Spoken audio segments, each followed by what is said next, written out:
practice to do so.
Just a quick announcement, guys.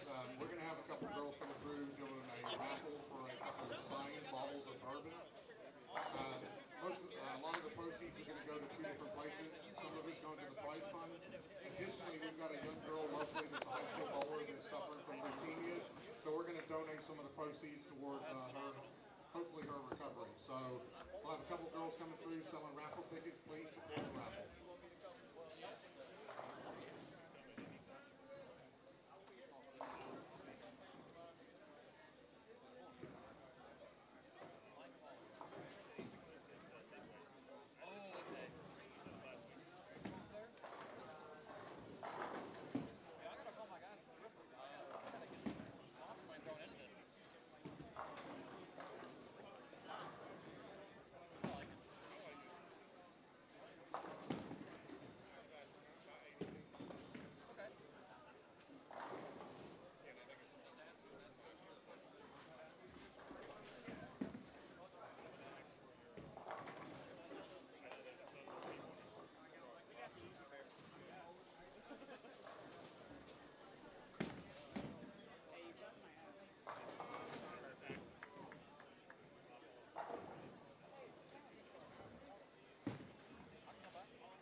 Good evening, ladies and gentlemen. It is Classic Doubles Shootout time here at Executive Strike and Spare.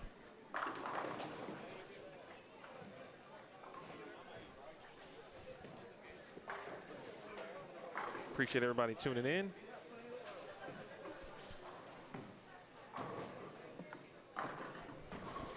How's everybody doing tonight? I know we've got a ton of great bowling going on, certainly here, and then we've got the PBA Wichita Classic Finals should be going on as well at the moment. So many of you, I'm sure, might be either having on both. Once the PBA is over, you might pop on over. Either way, we appreciate you. Hit the thumbs up while you're here. Subscribe if you haven't already to Bowl Stream TV. Let us know if audio is good. I'd just like to get the verbal check from the fans.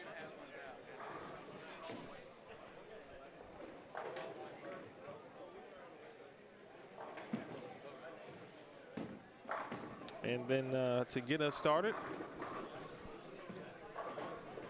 we'll have a special guest in the booth with me. He's we just talked about a lot off the air, and I'll leave it at that. But he has done great work and is doing great work at Midway University, which is not that far from where we are in Midway, Kentucky. I'll give a warm welcome to Mike Hall. Hey, how you doing, my man? I'm good, sir. Good. I'm good. I see everybody's kind of shaking your hand, so that Yes, lets sir. me know that you got a little clout. You know, it's funny though. You make a good run at the Hoosier, and everybody comes out and they About to instantly blow know up. your name. That's right. Absolutely right. Thanks for having me today, man. Appreciate it. I appreciate you hanging out at least for a game.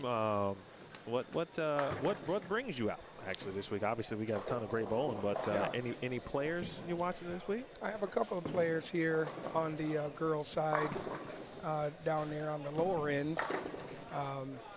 Actually, two of my players that bowled very well at the Hoosier, Sasha Uchuo, who was the high qualifier for the Friday night eliminator. And then I had Afton Lords, who averaged 223 and came in fourth for the all-tournament team. So I have those two down there paired up. So I don't know how the skipping of the pairs work, but maybe they'll make it down this way. And there is, I think it's just one pair to the right. Skip one pair to the right. Okay. So I won't hold you too long. I'll let you get back down there about game two so you can make sure they're doing all right. Gotcha. I'm always respectful of if any coach is in the building, there's probably a player somewhere in the field that they want to keep an eye on. Yes, sir. We got a ton of great players in front of us. We've got 35, 36, 37, and 38. Jason will provide a roster as soon as he can. Chris Hester and Jalen Mosley are bowling together.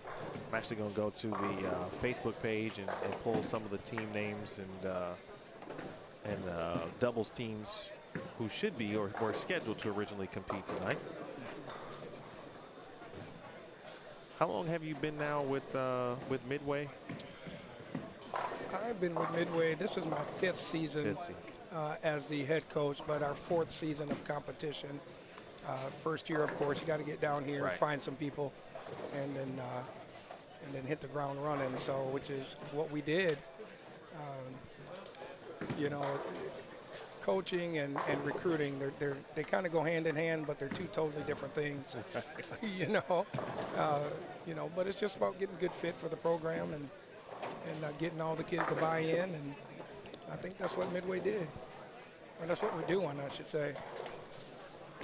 Do you get a chance often to come up here as far as, you know, I know people know you certainly, so do you get a chance to come up to Louisville, bowl a little bit? I know you haven't been bowling for specific reasons. But. Yeah. Well, Jason Nucciwell, the one that's running this tournament, is actually my head women's coach. And so we come up here quite a bit for practice.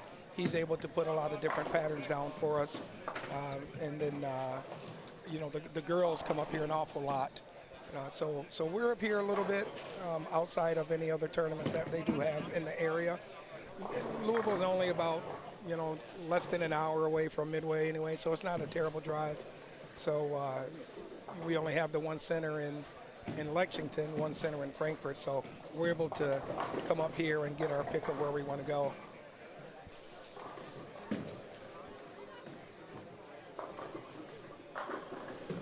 Good shot.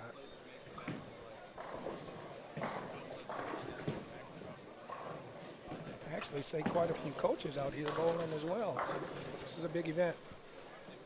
It is. We have the Fairchild Singles Shootout early this morning, or I should say this afternoon. That was won by Chris Corbin. I think he's supposed to bowl tonight here as well. Looks like we got, let's see, Jeffrey Mann is bowling. Brandon Biondo is bowling, 37 and 38. Jeffrey Mann bowled at Marion, Indianapolis. Brandon Biondo went to Wichita State. Steven Zimmer is bowling. He's on 33 and 34. We'll check in on that group over there in a minute. He went to Morehead State. A lot of collegiate players, or former collegiate players too. Jacob Yezel went to Morehead State. Jalen Mosley's thrown it twice on the right lane, and he's given the reaction that he didn't like it, and both times they've been 10 back. Yeah, Jalen Mosley, he's a beast. When you're watching bowling, in this situation, just, you know, kind of like a fan as well, because we all love the game. Like, what are you taking in? And even from the coaching perspective, like, you know, does the coach part just kind of, you can't help yourself but like watch something from with the coach's hat on? Oh yeah. So, you know, you see certain things when you're sitting back. You know, I'll tell this quick story that you didn't even ask for, but before I started videoing my players and you know, I give lessons and I video my clients, I would see certain things and then I would video myself. And there was something that I didn't know over the 30 plus years I've been bowling that I didn't know I did, you know. And so I watched some of these guys, and you know, my first thought is, I wonder, do they know they do that? You know, is that part of their setup? Is this part of their routine that they do, you know? But I try not to tear people's games or look and see, you know, what they do, because bowling is a sport that we all do differently. You know, we have the same goal, is to get 10 back or hit the pocket or hit the same mark or whatever, but everybody's form is different. And, you know, I use Jacob Buttriff as an example all the time, that he is very different, but it works for him.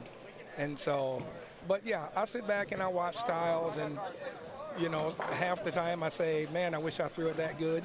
You know, Jalen Mosley, I use him as an example again. You know, he throws it great, you know, so, but yeah, I do kind of sit and wish sometimes I could be them. I feel that. Definitely. I think we've got Brian Wilson and Brandon Swanson also on this pair. Dylan Stringer and Aaron Rose. Some of the rosters may not be updated as of yet. I'm waiting for that from Jason. Again, Chris Hester and Jalen Mosley, as we mentioned, 37 and 38.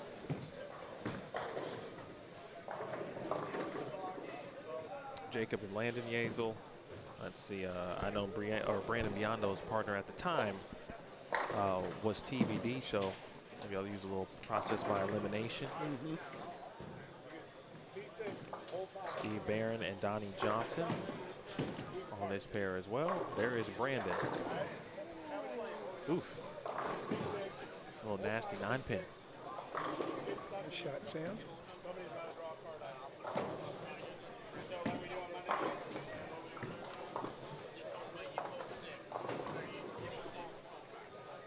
All right, so Brandon and Jeffrey Mann are bowling together. That's a good duo. Yes, sir. Jeffrey Mann, like you said, Marion, they were in the Mid-South Conference. So we saw those guys quite a bit in competition. You know, we had UT Southern, Pikeville, and then Marion. So, but Jeffrey Mann, he is another one. He is a beast. Sitting on 4 in a row right now.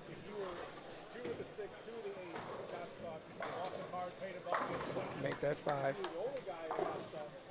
Pretty good start there by that duo.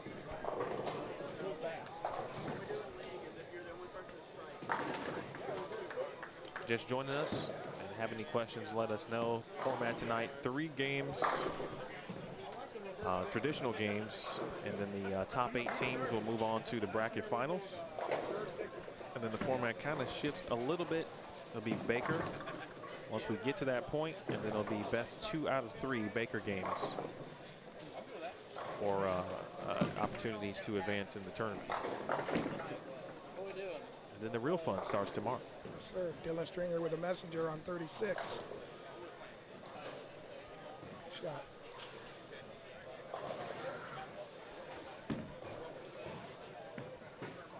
Brad Shepard and Steven Zimmerman next door. Take a look at, again, that group in just a second. Oh, man. Got it. I've seen a couple of 7-10s left early. That was almost one from Zimmer. A good one there from Yazel. 5 in a row.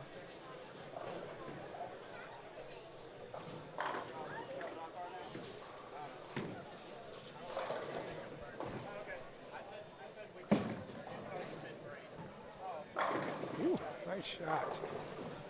That was loud. Wasn't it?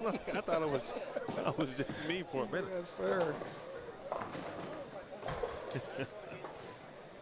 You know what I love about this sport, man, is you get all kinds in here. You know, it's a sport that really doesn't discriminate. You know, it's something that, you know, you can be 5'2", you know, or you know, you got Brandon over here that looks like he's about 6'5", you know, and it's just fun to watch everybody in the different styles.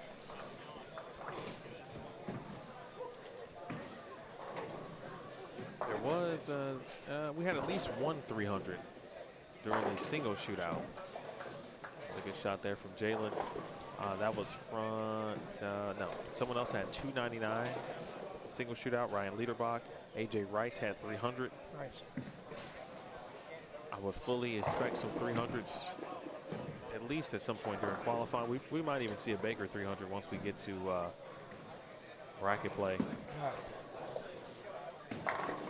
Looks like these guys are all dialed in. Well, the Fresh was kind to the single shootout competitors. You know, obviously now more bowlers on the pair, so it should transition quicker.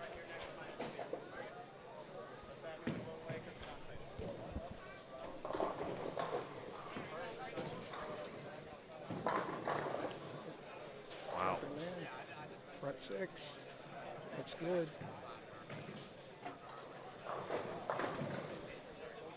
Mike, talking to you earlier, I could just tell that the sport has been very good to you, and you've can tell that you have this joy Yes. about the game, like many of us do, or we wouldn't be here for the hours that we spend and put into it. For sure.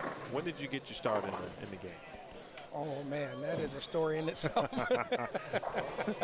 You know, it's funny because my sister, she likes to tell the story a little bit different than I do, but I was about, let's say about 18, 19. My brother bowled a league where you got a bowling ball at the end of the season. And back then, he got a red hammer. I don't know if you remember the red hammer.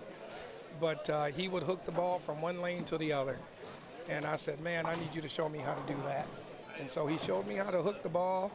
And I worked all summer, all winter, all summer, all winter, just perfecting, you know. And I joined a league where it was a General Motors league, and it was in the morning for the third shifters. Oh, okay. And I went in there and thought I knew everything and thought I could beat everybody. and it was a GM league, so they had plenty enough money. And they cracked my head every week. And I'd come back with more money, and they'd crack my head every week. And it took me a minute to realize, what am I doing that they're not doing? Right.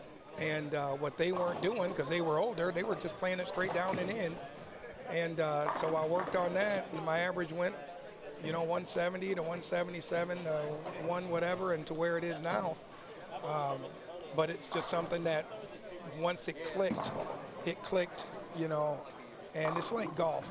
You can golf like crap, 17 holes, but you have that 18th hole, you know, where everything comes together, right, and it makes you want to come back. And so that's what it was. I just got better, and it made me want to come back, and, you know, I just wanted to perfect the craft, and, you know, 30-plus years later, here I am. It's a good story. You're right about that.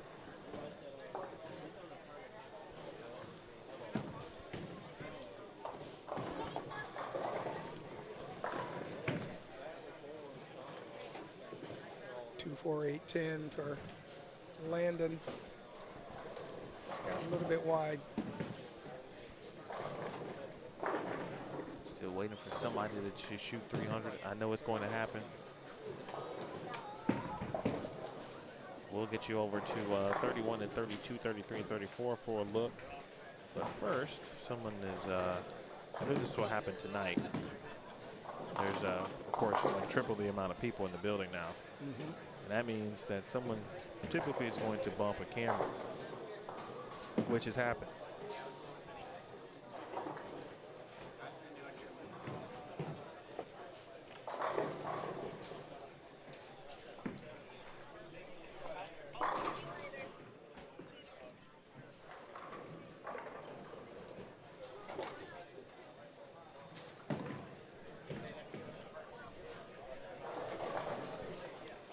All right, before we leave, though, we'll wait for Jeffrey Mann to give us what he will give us here in frame 7.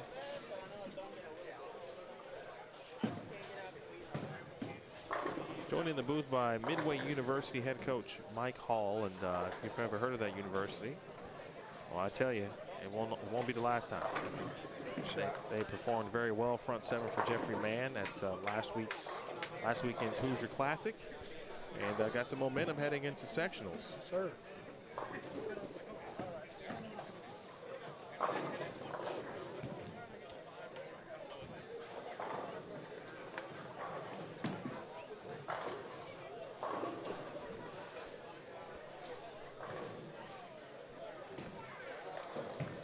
Quick peek down at 31 through 34. On the right side of your screen is Brett Shepard. I remember watching Brett bowl collegiately at Bellarmine, if my memory serves correct. Works in the shop here at Executive.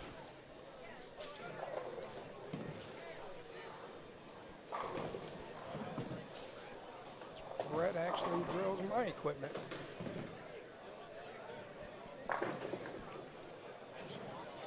Shot by Zimmer. No, the one thing I really always liked about watching Brett bowl, like, I always wondered how he gets out of the ball. His release to me is very unique. Yeah. And I'm like, well, I could never do what he does. Does it make it seem like he doesn't get a handful, but he does get a handful? Yeah, yes. he is. I mean, it's just effortless power. Yes, sir. Yes, Yes, sir. Just to, exactly how you would want to draw it up.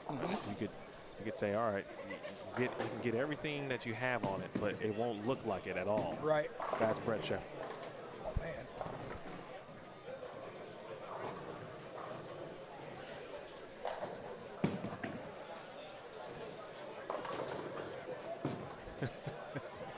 That's the best reaction in the world. When you know you got away with one, you just get a good smile and you throw it off camera like Jacob just did and just wrap a 10-pin. Right.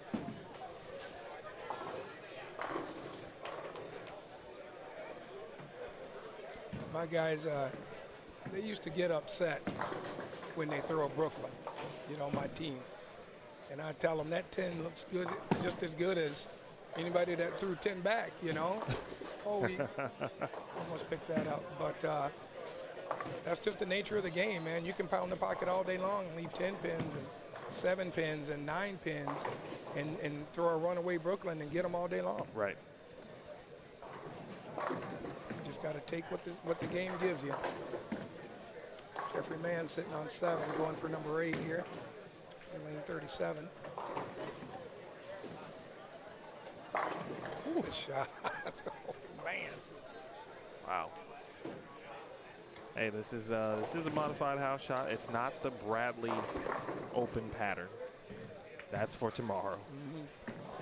So, I was talking to Josh Lewis, who was the top seed in the singles shootout, finished second overall, but he said, I asked him just kind of what he was looking forward to. You know what tomorrow is, right? It's the Bradley's the Bradley.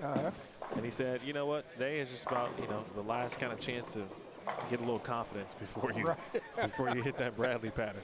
Right. I'm like, yeah. What's up, man? How you doing?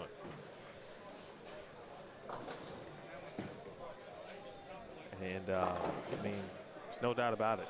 You'd love to walk out of here feeling good. Oh yeah. Winning helps, but if you threw it good, you can come in here tomorrow and be like, all right, it's not going to guarantee anything. That's right. Yeah, and like you say, tomorrow's a whole different ball game, man. No guarantees, but confidence is important.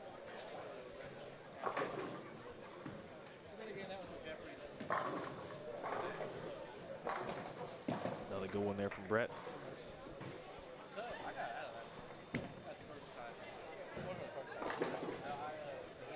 Some other teams over there. Nice pickup.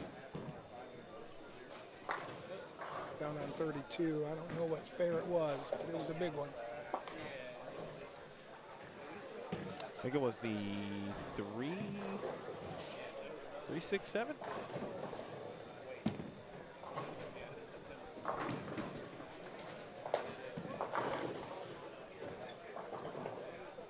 Well, right now it's the at least nearby. Jeffrey Mann looks to be the only player around us. There's one down on 49 and 50, what looks to be in the front 7 or 8.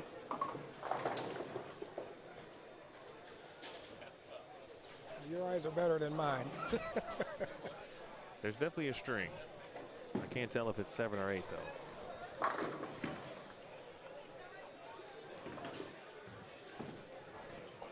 To give you an idea, folks, if you didn't watch the single shootout this afternoon, the cut this morning or this afternoon was 754, top 8. Wow.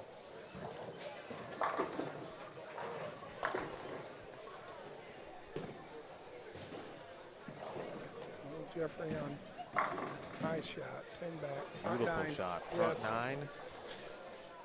They all look identical too, man, I tell you.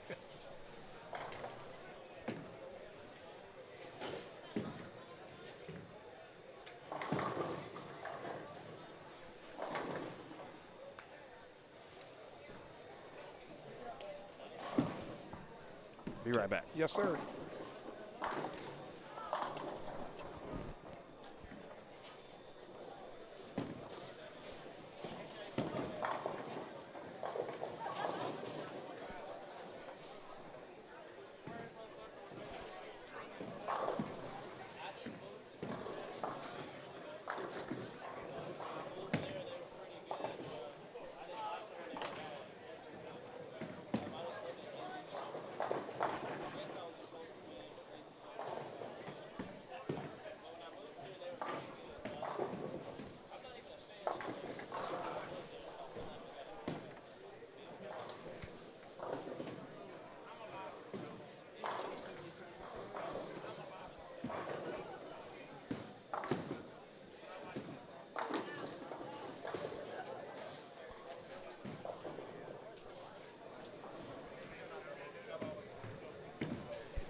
If you're just joining us, we are watching lanes 35 through 38 at the moment. Got Midway University head coach Mike Hall in for our first game. My man Daniel Ferris is in the building. He's gonna stop by too. I know Coach Hall's got a couple players in the field. He's gonna take a look at them, but maybe what Jeffrey Mann could do here in the 10th frame, maybe will just rub off on everybody. Yes, sir. He is packing them back, that's for sure.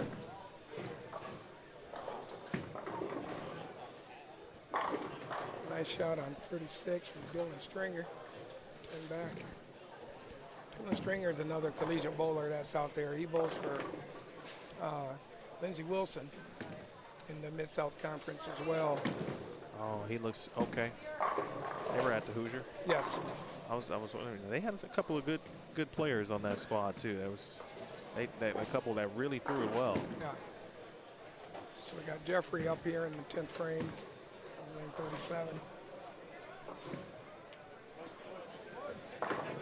Oh, wow. Wow. Unbelievable.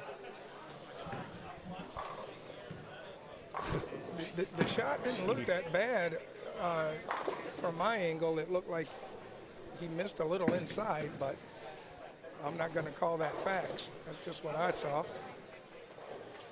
But still a great shot. Bad result.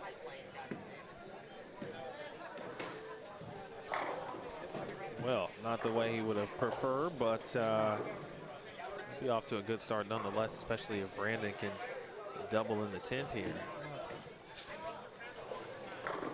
The crazy thing, though, with the amount of talent in the field, that you'd love to see 280 right there at least, just because it might be the difference in making the top 8 today. Exactly. You know, I'm sure 9 spare is really good right there for him, but tough break.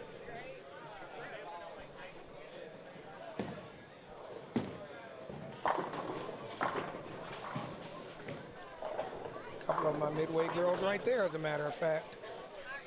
Oh, well, you got to get in. Yeah, I got to have money. He's the legend, yeah. You're welcome. Yeah. You're welcome. I'll catch you later when I get some. Yeah. You earned it.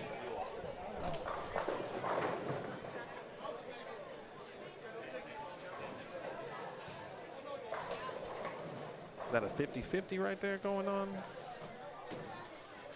I heard Jason announce something earlier, but I couldn't tell what he was actually saying.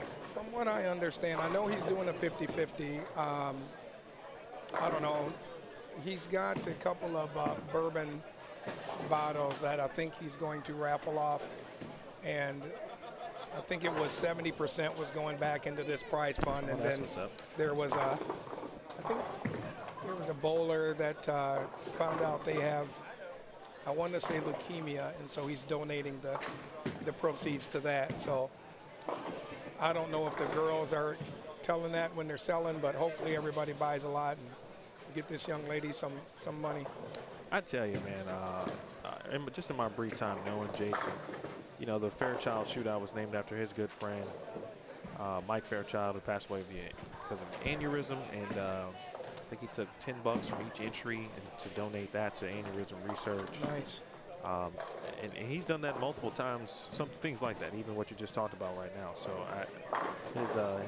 his opportunities, and never misses an opportunity really to be able to help someone else and try to raise money to help some good causes. I agree.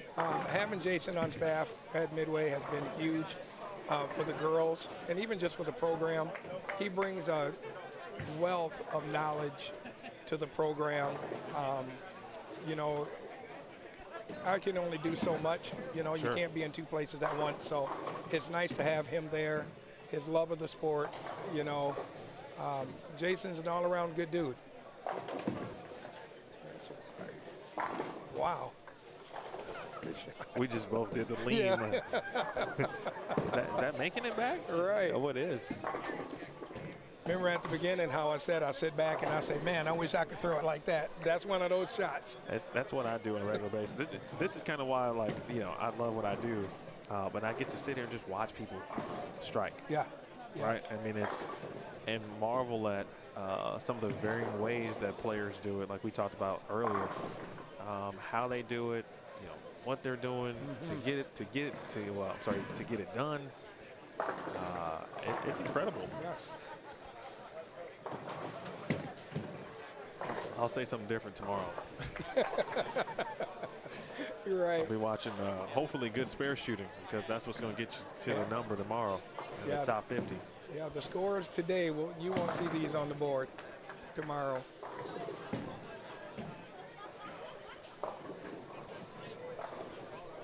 A couple of good starts here. The fortunate 7-10 by Jeffrey Mann, and almost another one there. Ryan Wilson can finish here. 20, 50, 80, 17, 247. Yeah. Swanson's going to go. Yeah. 279 right here. Jalen, that's Jalen, of course, it's Jalen.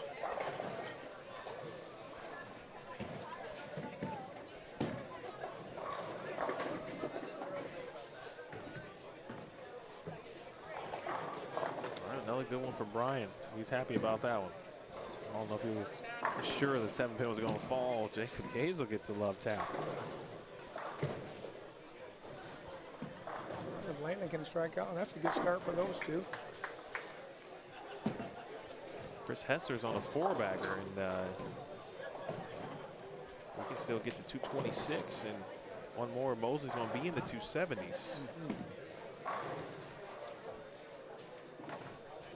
That'd be 495.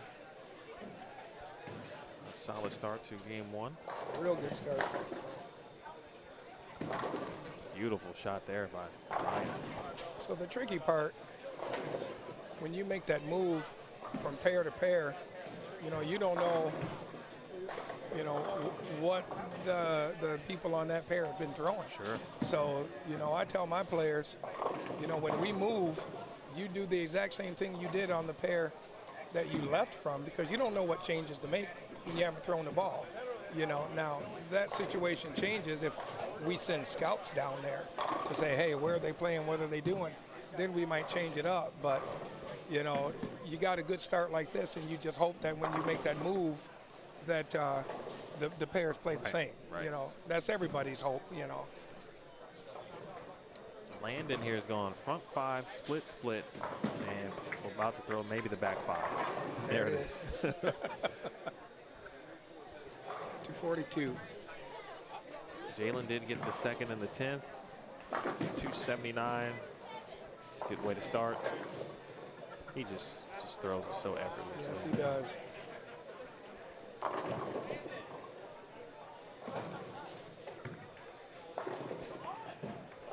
Might have to ask him for his autograph by the end of the day. Yeah, I think that's plausible.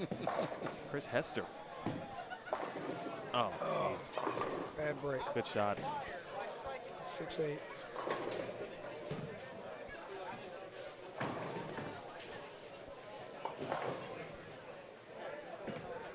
We'll keep it here, see if he can make this. And then we got a couple of scores left to watch on 31 and 32.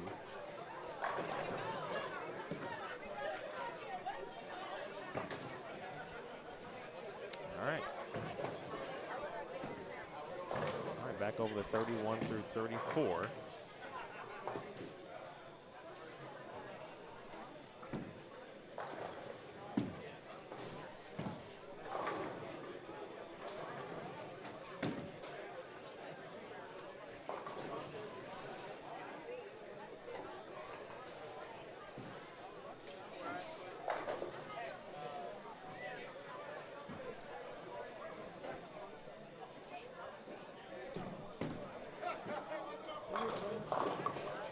Out there. Maybe 9-pin. No. Who is that? It looks familiar though. shot.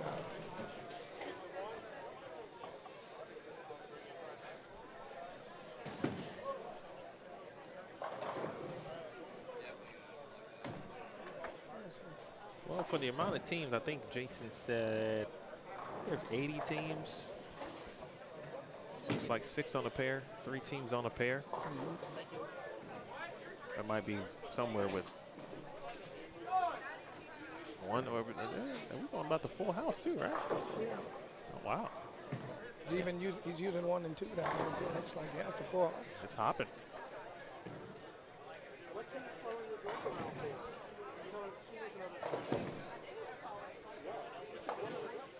Well, Mike, before we let you go, I want to give you the opportunity to let the good folks here at Bowlstring TV and everybody watching know where they can support your team, Okay. how they can follow along, and the sectional. You guys are going to Smyrna. Going to Smyrna. Right. Smyrna, yes, sir. We're excited, you know, like we talked about with coming off the Hoosier. So, yeah, we're going to go down there. We're going to practice this next 2 weeks and, you know, practice with a purpose. And the goal is to go down there, make the cut, and make it to nationals and hoist that trophy, man. So we're excited. We're glad that we got a lot of love from you guys on the program. And like you said before, my phone was blowing up. You know, you don't realize how many people Right. watch, you know, Right. until it's, you know, but we appreciate everything and, you know, support, and we hope that everybody, you know, they can find us on Facebook on the men's side, Midway University Men's Bowling, same as the women, Midway University Women's Bowling. And then, you know, of course, if they want to check us out on the live stream, we live stream everything except when we're passing through on your cameras. So, Sure. you know, they can find us at midwayuniversity.com and check us out if they're interested in seeing the team or scheduling a visit or whatever they want to do. We're excited to host them and have them come on down. Folks, if I'm telling you, don't be afraid to reach out to Midway University, talk to Coach Mike Hall, and I'm telling you that my guy knows what's up. He knows what he's doing. He knows everything about it. And I appreciate that. Like I said, the school appreciates it. And thanks for giving me a little bit of time in the booth, man. This was fun. I might have to, when I retire from coaching, come do this full time. Oh, you should. I can see why athletes go into the broadcasting booth, you know, when they're done with their career. So this was Absolutely. fun. So I appreciate it. Thank you, sir. All right. And good luck at sectionals. Yes, sir. Thank you. That is Mike Hall. We'll have Daniel Farish in the booth a little bit next here on Bowlstring TV.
Just like that, back with you, Game 2. Really appreciate Mike Hall. Again, folks, if you're interested in following him, learning more, check out Mike and his program at Midway. All right, Daniel Farish is in the booth now. There you go. Mr. Farish, how you been? I've been very well. How about yourself, E? It's good to see you. It's been a minute, of course, and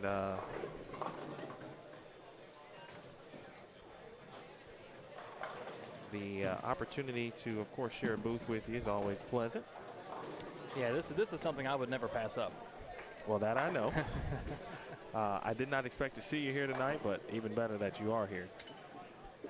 Yeah, I mean, this is I look at the Bradley as kind of the same way that I look at if I go to, like, when I worked out in Vegas for Nationals for USBC, you know, all my friends from the country came to not see me, but I got to see all of them in one setting over that 3.5 month, 4 month period. Well, the Bradley is like a condensed version of that.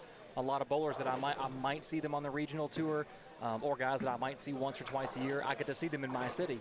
So this is my chance to come up and socialize before the weekend starts, and, you know, I kind of mentally get in that bowling place. Appreciate, again, everybody tuning in. Good evening to all of you. For some reason, I couldn't, there were no messages or chats coming through earlier, but they've appeared. So if I missed you, it was not intentional. But thank you so much. Please hit the thumbs up if you haven't already. Please subscribe to Bowlstream TV. I got some goals this year, just like every year. But hopefully you can help us reach that 10K mark by the end of this year. So Daniel, when you watch this, for you as a player, I mean, you're not watching anything intently, right? Are you just gonna take it in, take an opportunity to just watch bowling?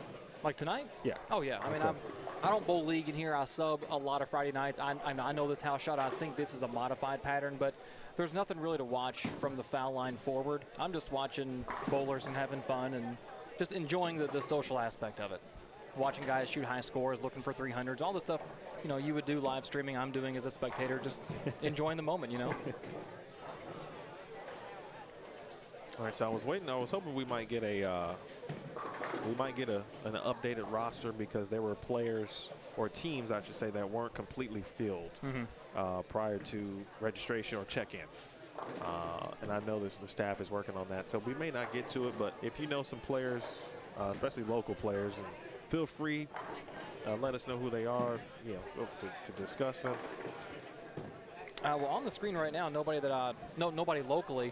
I will say the gentleman up on lane 38 that's shooting the 2-8-10, Matt Saninger, he does with a 15-pound ball what I think I could do with a 6-pound ball, as far as how he rotates his hand and manipulates the ball. What he can do with the bowling ball at the bottom of his swing is just stupid impressive. Oof. I hate wrap 7-10s. I feel those should be outlawed. And you'll see that. You'll see that in this building. I know you all kind of got a dose of that during the singles event I was watching while I was working this morning. When Jeremy was in the booth, it was awesome. The minute that he mentioned, yeah, 7-10 can happen at any time. I forget who stoned one. I think it was Chris. It was Corbin. Yeah, it was Chris. Yep. Wow. Wow. Wow. All right, someone will remember those two instances. I love this stupid sport. One with sport. Jeremy and one with Daniel. Okay. And that was a local Josh Rout, and I actually bowled a couple of seasons of youth league with him at Pro Bowl 2, or Pro Bowl Strike and Spare. It's a sister center to this place, right across the street from actually where my parents live. Okay. I'll be assuming at the Fern Valley. Yep, Fern Valley Strike and Spare is what it is now.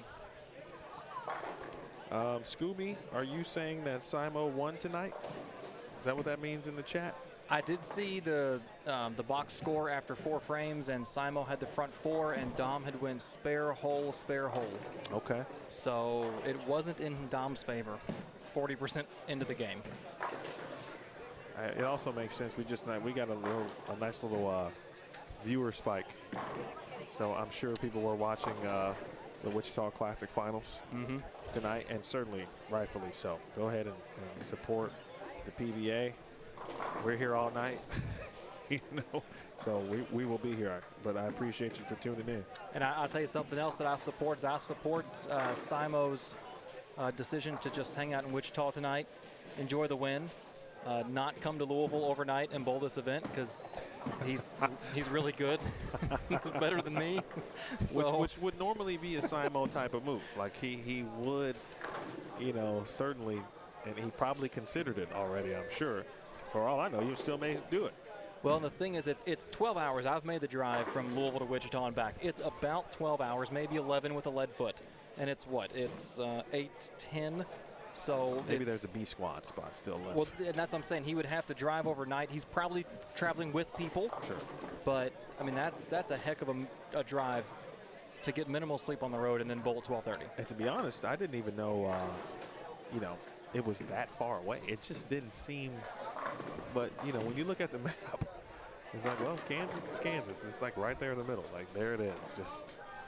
The reason I remember the drive is because the first regional I ever bowled was a super regional in Wichita. It was in 2 different bowling centers, and the highest finishing non-member got a free entry into the national red, white, and blue stop the week after. This is like 29-20-0-10. Okay. And I finished, made the round of 4 at the super regional and lost to Mike Edwards, who just taught me an absolute lesson. We talk about that later or never. But I got the free spot to the red, white, and blue. And Dad was like, well, I've got to be there for that. So the super regional wrapped up on Sunday. Practice session for the national event was on Monday. Dad left Monday morning and drove 12 straight hours to Wichita and walked into North Rock as the practice session started that Monday night. Wow. So it's a 12-hour drive.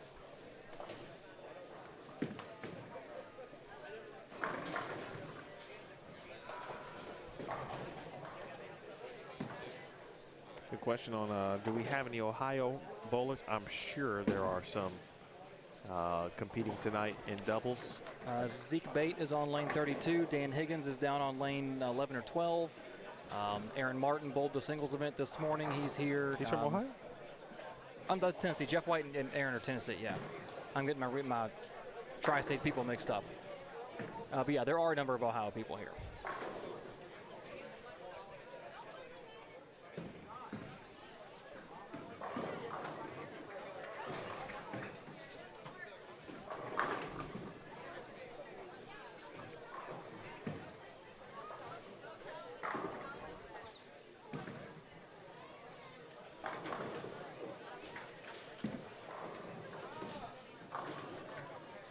Request for 31 through 34, and we will get there in just a little bit. Not a problem at all. Happy to oblige you in that situation.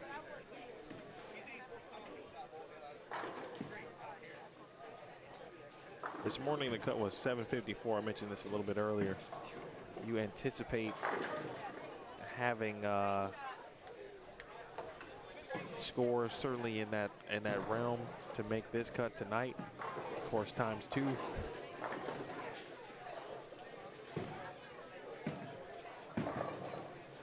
That'd be right at 1,500. I'm going to say 1470. I'm going to go 1430 only because, and I'm assuming this is Jason's modified house shot. This isn't the true house shot. And the modified house shot he put out for a local event a couple of weeks ago that absolutely buried me into the ground was pretty tough as the squad went on. It was high, scores were high early, but as it transitioned, it didn't open up the way you would expect it to. But to your point, this is a very talented squad out here. Well, they got a little iffy earlier this morning, or this afternoon rather. But really towards, as we got into the round of 8, obviously there were less bowlers, only a couple, 3 to 4 or 4 on a pair, I should say. And you know, I'm learning there are some pairs, just like in any other center. There's some pairs that may be cool sometimes, and they may not be cool others. One of those pairs is actually in front of us right now, 37 and 38. 38 routinely during league and even in tournaments. You see it more in league. You don't see it so much on the flatter stuff. But in league, 38 will get 5 to 6 boards tighter by the end of the night.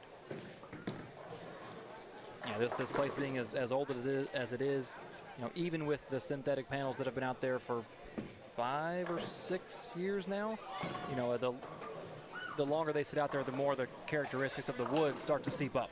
And the pair-to-pair gets tougher and tougher. And this building is certainly very tough, not just pair-to-pair, but, you know, end-to-end. All right, I saw Doug come out with scores, or I'm sorry, with a clipboard to grab scores. So I'm wondering if they have an extra roster available.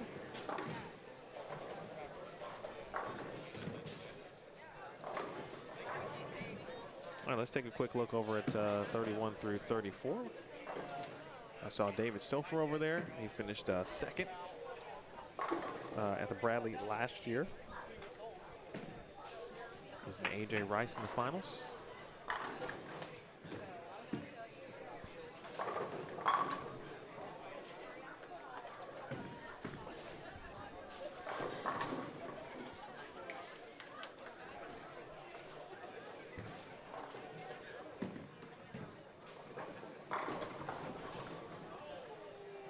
What's the plan coming in? Well, what's the plan every year for the Bradley? like, what do you think about when before you get ready to bowl? Like, Me personally, you know what to expect. Yes. this is the toughest tournament all year, not just in terms of score. You know, I have bowled, you know, events that are equally as tough as far as shot making and scoring pace go. But for my physical game, it's not a secret that I'm probably one of the lower rev rates in the field. And when I've come into the Bradley, it's all about hitting the 1-3 and getting the 5 out. And I know I say that and people laugh, but I'm serious. That's really the goal, is hit the 1-3. I know my ball's not going to hook. It is not going to hook on this pattern. I'm trying to get the ball to hit. And when this event was at Eastland back in Lexington, the field never, ever played right of 10 because it just wasn't there. Those old panels in that building did not allow it. And after a couple of seasons or a couple of years down there, I figured out the surfaces and the layouts and all that good stuff to get the ball to hit from the 1-3. And then as the field broke it down on 11, 12, 13, there was some friction and I could make a run. I had a couple runs at top 8 down there. But since it moved, I've just been flummoxed. It's been a boondoggle. You know, it's been tough. I didn't make Sunday last year, made it the year before, so I didn't catch a check last year. For years, guys would take bowling balls and hit them with screen or you know, 180 or 220, and I just kind of laughed at them. But the last couple of years, I've given into that. I've taken some balls that are older or balls that really don't fit the arsenal anymore. Because once you hit a ball with screen, it doesn't matter what the core, what the cover is. If it's a resin ball, every ball screened is equal, you know, in God's eyes. So I've got 3 balls that I've screened and pretty much ruined for this year's event. I hate doing it, but screening a ball last year did give me a little bit of motion that I hadn't seen the years before since it moved from Eastland. Okay. So for me, it's about jumping on top of the high rev guys, hoping they break something down for me, and trying to get my angles right and make my spares. I think I saw you, I don't know if you posted about something or maybe, I don't know, but I felt like you mentioned recently that you were focusing in on some physical things to get you ready for this weekend. Yeah, physically it's about staying up, because if I stay up, my release point's a little higher. It's a little bit more out of the lane, so there's a little more hand on the ball. If I get lower, I roll it a little bit cleaner off my hand, which for this event is not what I need. I need to get a little grabby with this, but I'm not a grabby player. I'm not a, cup your wrist and hit it kind of guy. So this is the event that challenges me more than anything throughout the entire calendar year, and I love it. It's frustrating, and I love it.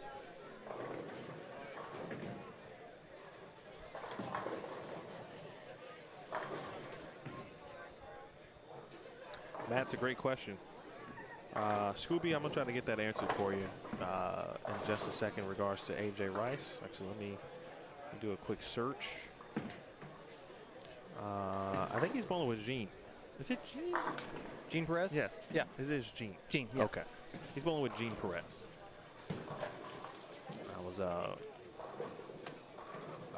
Jason and Doug working on an extra roster for me. But I remember that being discussed this morning or this afternoon. A couple other, and again, this may not be updated. I haven't seen Brandon Novak, but he was on the list, scheduled to bowl with Steve Pennington. I did see Fred Reyes and Dan Kieran. They both bowled the single shootout. Fred Reyes, if you were watching, we were talking about 8 pins early. He left just a devastating one this afternoon. Ryan Liederbach and Victor Varner Brandon Biondo and Jeffrey Mann, as we saw earlier today, or sorry, game 1. Brianna Andrew and Justine Vukovic were scheduled to bowl together. 2 women, two touring players too. They both bowl on the PWBA tour. I talked to a little bit Mike Moore after today. I do not know who he was scheduled to bowl with. I'll know that in just a second when we get the update. Brandon Floor and Tony Lambert were supposed to bowl together. Josh Jones, Chris Hankins, Eric Wagner, Matt Hillers, Quentin Wilkins, Joe Sutherland, Mary John Franklin, John Rainsberg. I feel like I just saw Derek Evans bowl.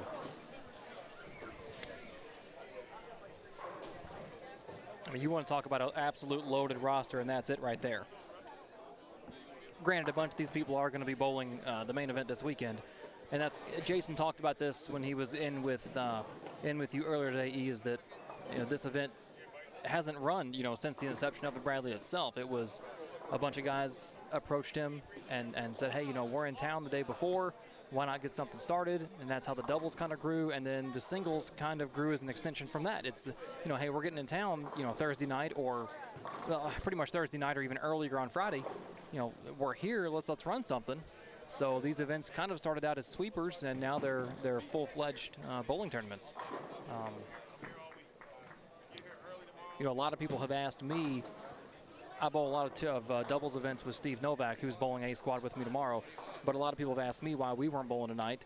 And the answer was a simple one, is that we're both A squad guys for the Bradley itself. And this event on Friday night does wrap up a little bit later. And of course, our expectation walking into something like this would be to make cut and win, yada, yada, yada. So we would expect to be here late, and I'd rather conserve my sleep and get a good night's rest in preparation for tomorrow. It's definitely going to be a midnight night, without a doubt. And the 1 year that Steve and I did bowl this was when it was at Ken Bowl a couple years ago, which is a 36-lane house, so it's 16 lanes less than what we have here. We bowled, and it was 4 teams, 5 teams on a pair. We missed cut by a million, but we still didn't get done until 11 or 11:15. And I don't think the doubles event itself got done until, well, maybe we weren't that late, but it was late. The doubles event itself got done around midnight 30, maybe 1. And I'm an A squad guy, like I said, so I wanted to conserve my sleep. Had we known it was going to be 6 on a pair, we might have laced up tonight and come out and bowled with the big boys, but house shots are frustrating, man. That's also true. And sleep really, especially, and I'm just speaking for myself here as someone with 2 children, 2 young children, and I'm sure Steve can attest to this. But sleep is so underrated now. It is a must, folks. Get that sleep when you can. There's you just need it. You do.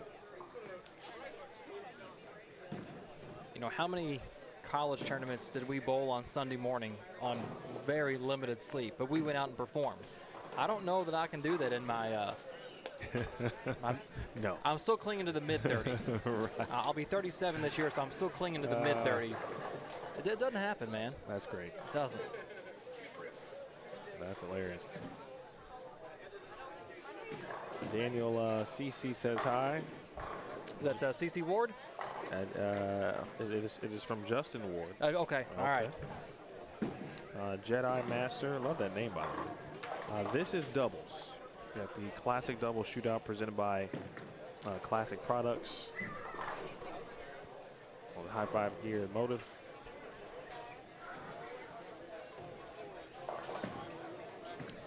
You mentioned Motiv. I want to give them a quick shout out because their Instagram post on that new Black Venom that's coming out, I've never seen a promotional post for a bowling ball that made me want to go buy a bowling ball.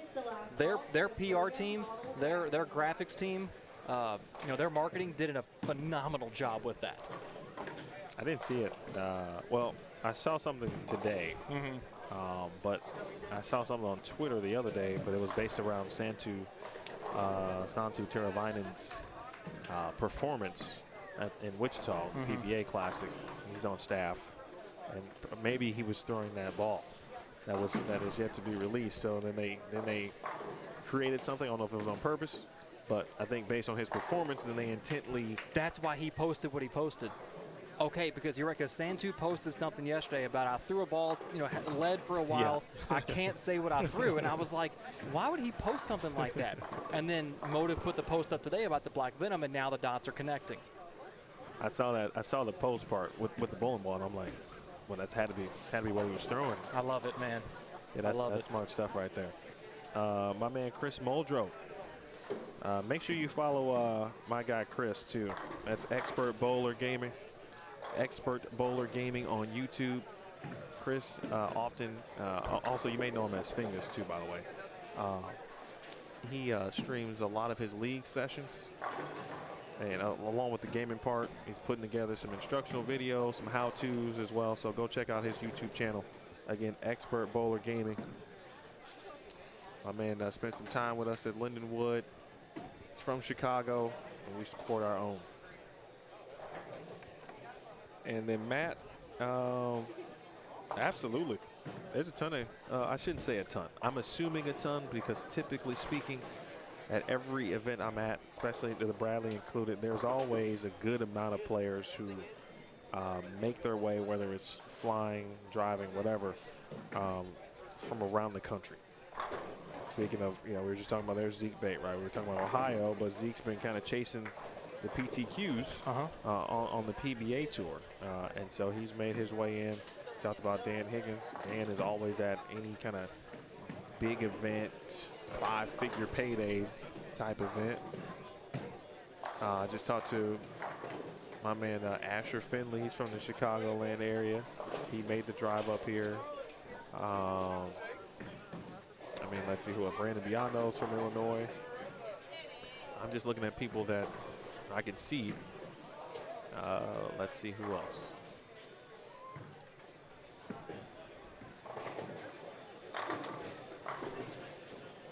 I don't know if there's any Cali bowlers. AJ Rice from Alabama. Yeah. And AJ's another one of those guys that chases events like this and has done pretty well throughout his career doing that.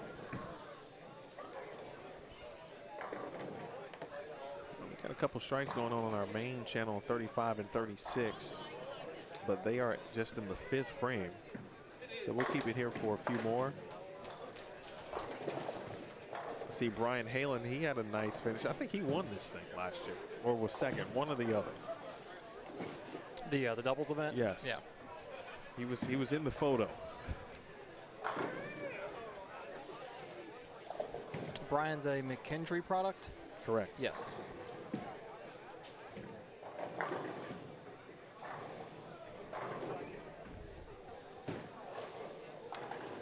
All right, so the text I just got, we've talked a lot about international players like Santu or even Kim Bowlby, who's here bowling this event. We've talked about regional guys from this area or from the country. I've talked about myself. But what inquiring minds want to know is when was the last time that you laced up? To bowl? Threw a ball down the lane.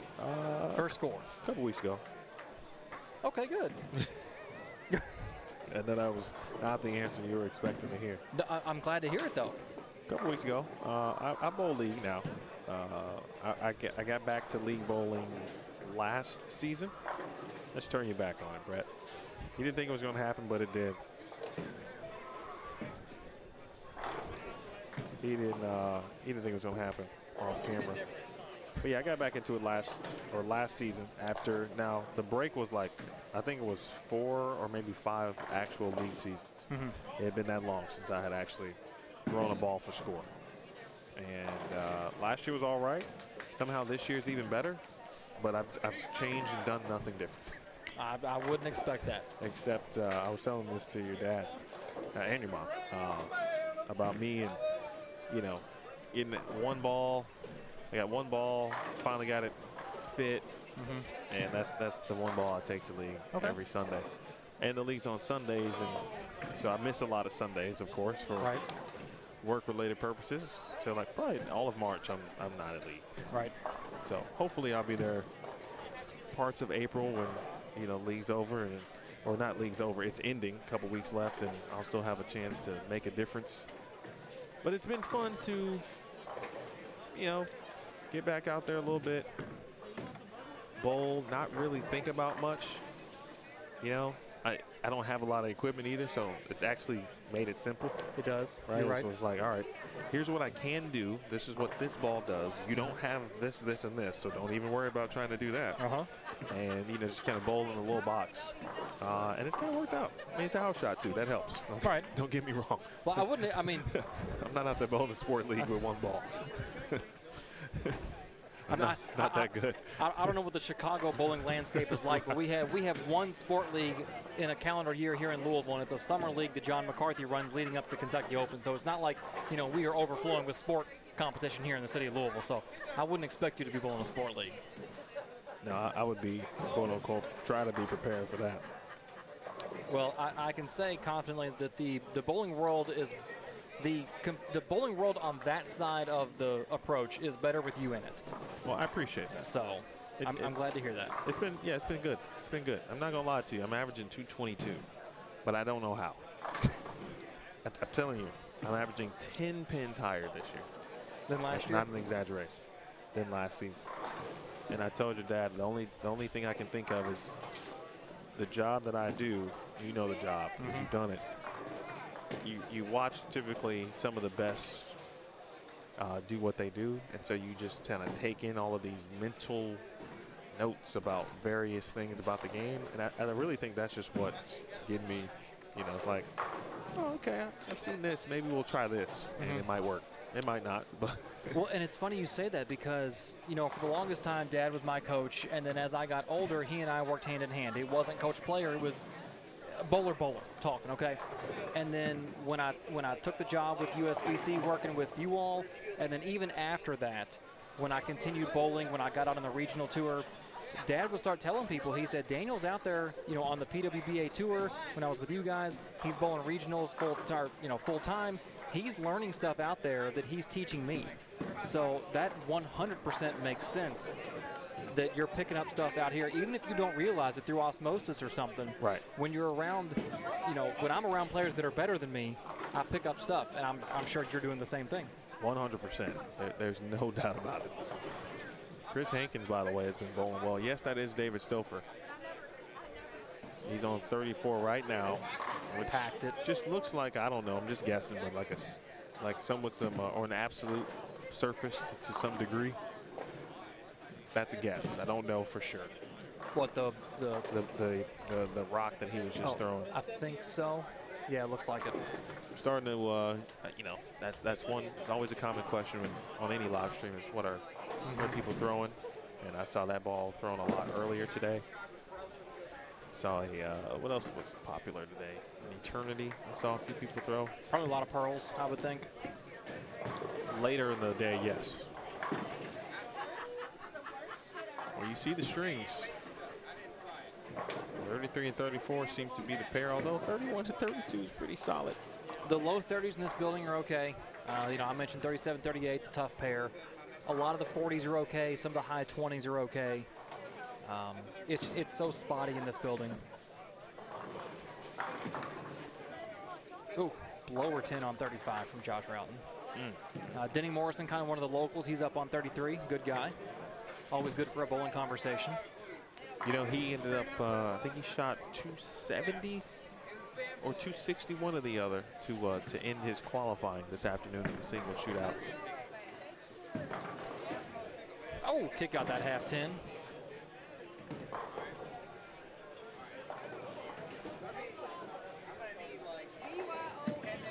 Chris Hankins about to step up. He's working on a six-bagger. He and his partner can potentially do some damage here. I mean, this group of players, I wouldn't be surprised if we saw all three of them advance in the top 8.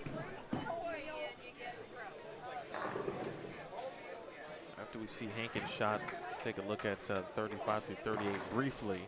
There's another. Just because this group, or at least 37 and 38 are in the 10th frame as well. My guy Chris is too kind. He's right, though, not gonna lie. Chris said it. He said I'm a player for sure, even when I'm rusty. I'll take that. I still got that part, right? That part never goes away, I think. the competition, that mode is like, all right. But you can't get too upset because, you don't have the time to really put in the work that you need to put in to be at that level. So that's the catch-22, and I've learned that, okay, you just got to be okay with what you got right now. With what you can afford to do right now. You have to figure out a way to enjoy it, and that was my whole goal when I came back to bowling. Let's just figure out a way to have fun. Let's just have fun bowling. Hankins did strike again, by the way. Let's have fun. Enjoy it, and I get to bowl with my wife, Shanice. So she shows back to bowling, or she's bowling now? She never really stopped bowling. Okay, all right. And in fact, right before we started to have children, when she was pregnant, she was killing them. Was she really? Oh my God, yes. I mean, she was just killing league pots. Yes, I mean, it was a while, she had to get to a point, in the pregnancy where she had to stop. Right. And she was upset. So was I, because every time I was home, she's winning 2-3 pots. And she bowled, I think, 2-3 times a week still. Yeah? Yeah, it was a good day. Or a couple good weeks prior to having our kids. Nice game by Hankins. But, yes, she still bowls.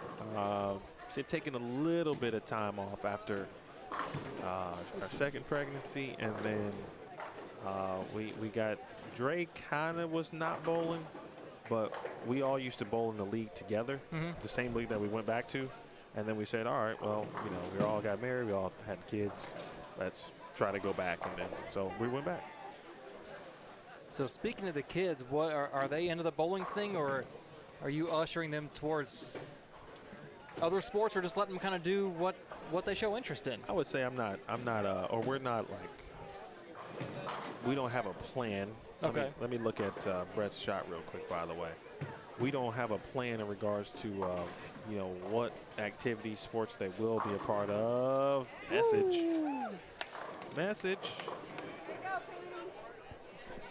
But, of course, they're just naturally going to be around bowling. And I know Trey does enjoy going bowling. Enzo really likes to just hit every single bowling ball that's in the house. I think he loves it more than his brother. He's a year younger. So, but when they do go, they both have gone a couple times, and they enjoy it every time.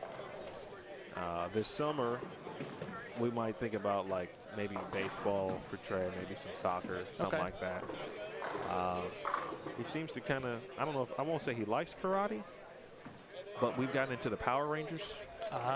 Very nice. Our Power Rangers, like our generation? Our generation Power Rangers. Oh, okay. And it's on Netflix. He loves it.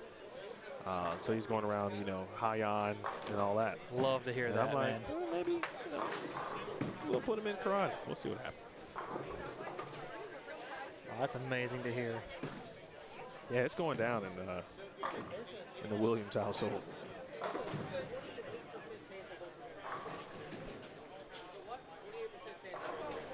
Now you saw what Stouffer was doing.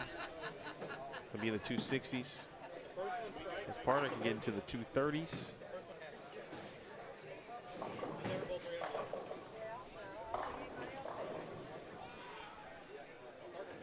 We had a 279 over on 31 and 32. There's a 269 on 39 and 40.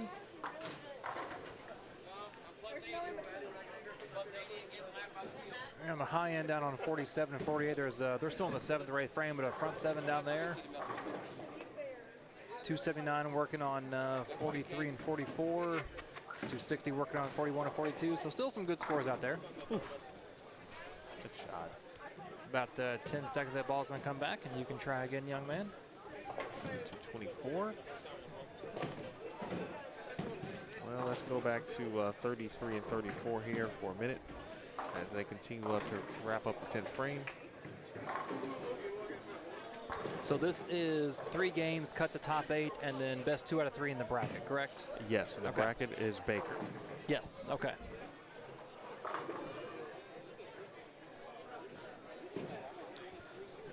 Dana, do you know Ethan Fior. Does that name sound familiar?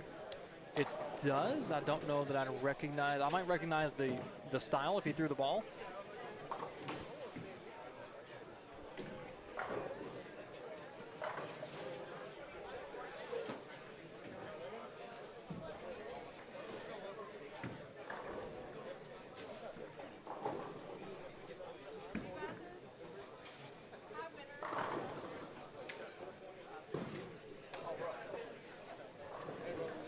Staniger just finished up on 37 and 38.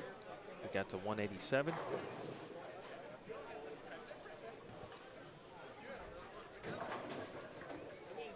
That just goes to show, just because it's a modified house doesn't mean that it's easy for everybody. Some of the best players in the field, and Matt's one of them. A $180 out there, you hit a tough pair. And I mentioned at the beginning, 37-38 is one of those pairs. Highest game on the pair is 237. Yeah, that'll be interesting to see how the game 3 plays out on this particular pair. Wrap 10.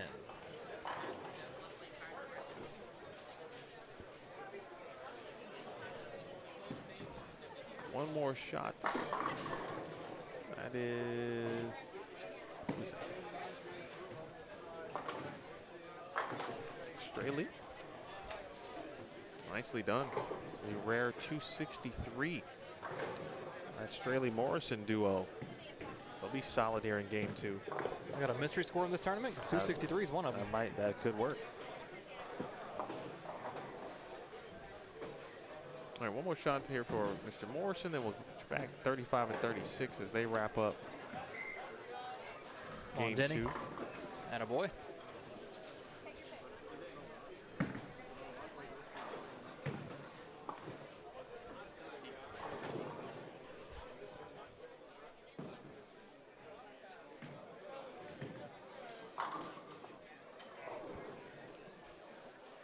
Josh Routon, 10 pins straight back on his way to a 258 here through 9 frames.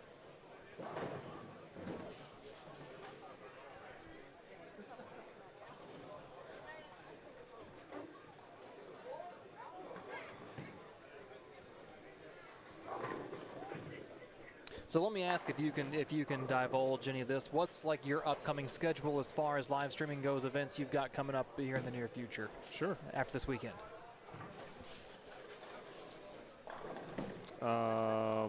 Let me answer these couple of questions first for you. Go ahead.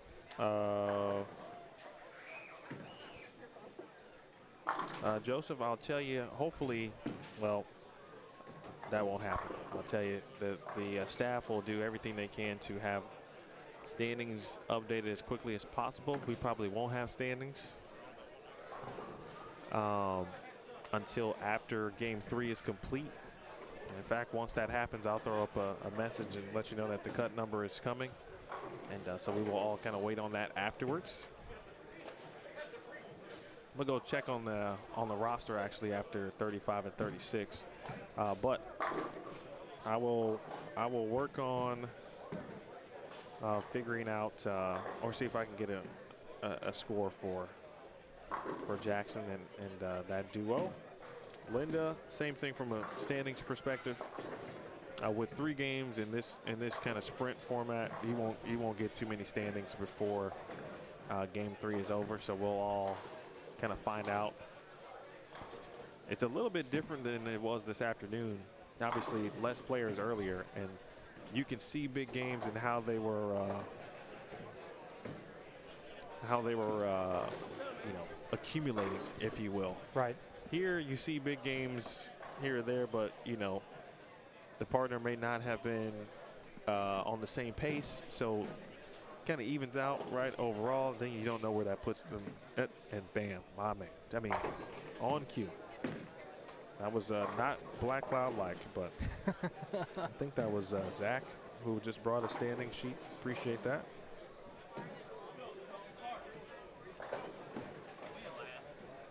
It's not a standing sheet.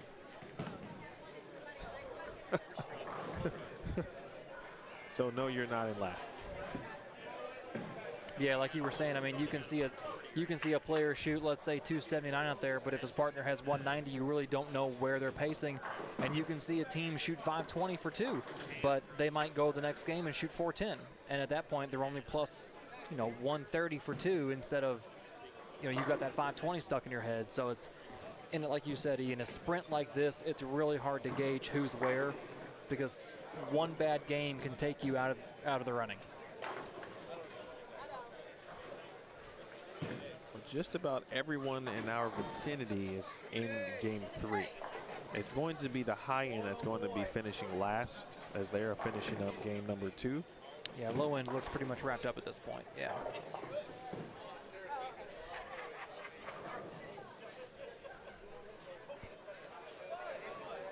If you are joining us for the first time tonight, my name is Emil Williams Jr. I got my guy Daniel Farish in the booth with me. This is Bowl Stream TV.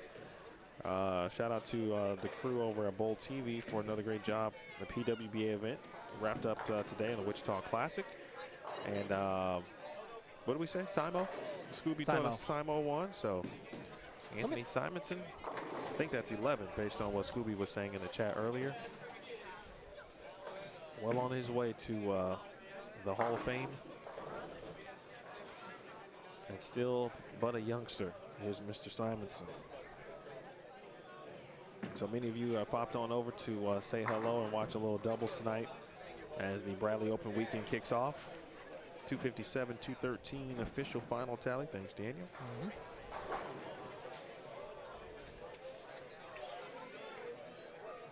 We've got, what's the number? Let me check the number guaranteed tonight.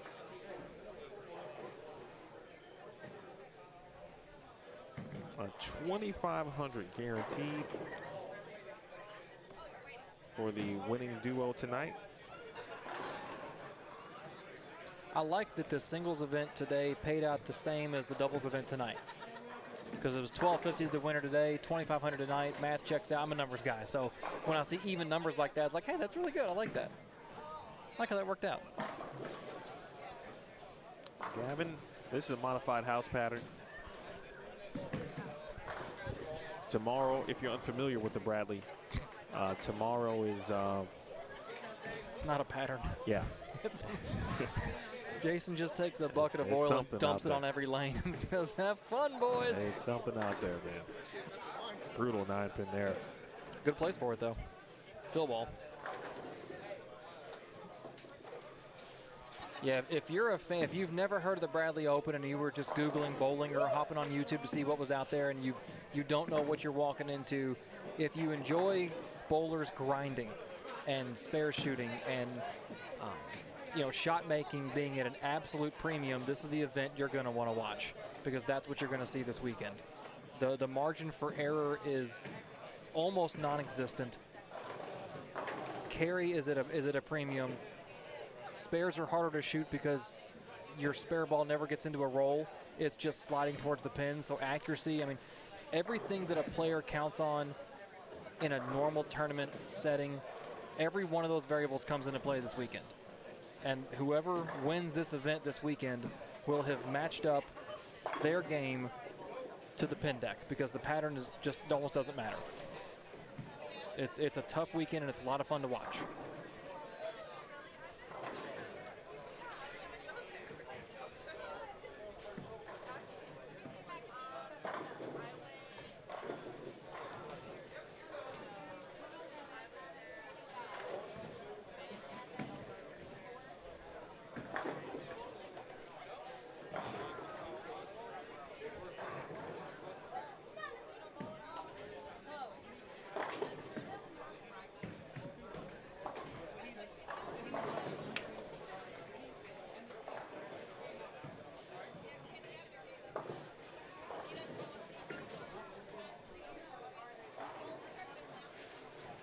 Fowles-McClellan duo finishing up.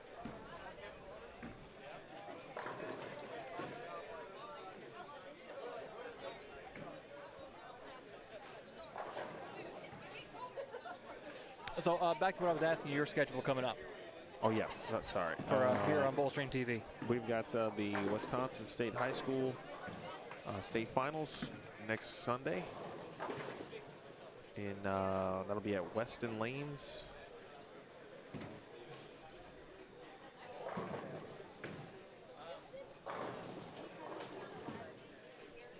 In Weston, Wisconsin. Then right now, April and May are open, essentially. Some events moved, and so June is just busy in all fronts. But the midnight doubles has moved from May to June. June 23rd, if they will keep it on Friday. It may be at some other point during the weekend. I know they're always trying to make a weekend out of that event. Billy Locke and Loesch and Danny Spink. And then the following weekend, I'm going to Phoenix. I'm sorry, midnight doubles in St. Louis, in St. Charles Lane specifically, in St. Charles, Missouri. And then in June 30th through July 2nd, the Cactus Classic, that's a 10K event in Phoenix, Arizona, run by Theo Duthay. So that's in June. I may see you out there for that. You should bowl that. One of the guy, Corey Pointer, who bowled here locally and lived locally, moved out there to be with family, and he tagged a bunch of us in a post for that Phoenix Open. Very good event. And it all depends on the regional schedule here in the Central region, but that's something that I'm intrigued about. Very good event. They added, he's going to add a Friday squad this year, and maybe something else, I think. So that's happening. In August, I feel like something's happening in July, but I might be wrong. August is New Mexico Open. I'll be there for that this year. Okay. That's a bucket list item, tournament I've wanted to bowl. So we got that. After I guess this past year, my buddy Steve went out and bowled it, and I followed scores along. And from talking to people that bowled it and that know the tournament director, scores were a little bit high this year. And from what I've heard, he doesn't like high scores. So there's rumors that this year could be particularly nasty, and I tend to like stuff like that. So the New Mexico Open is on my calendar for this year.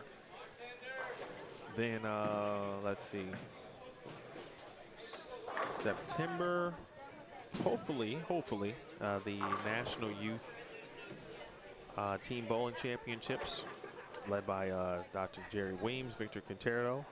That was an event that was created during the COVID season where there was no USA Bowling, so they added a tournament to give youth something to bowl team-wise. So hoping to get back there this year. That's September. And perhaps a 300 game. Oh, that looks like Justine Vukovic. I think you're right. How about that?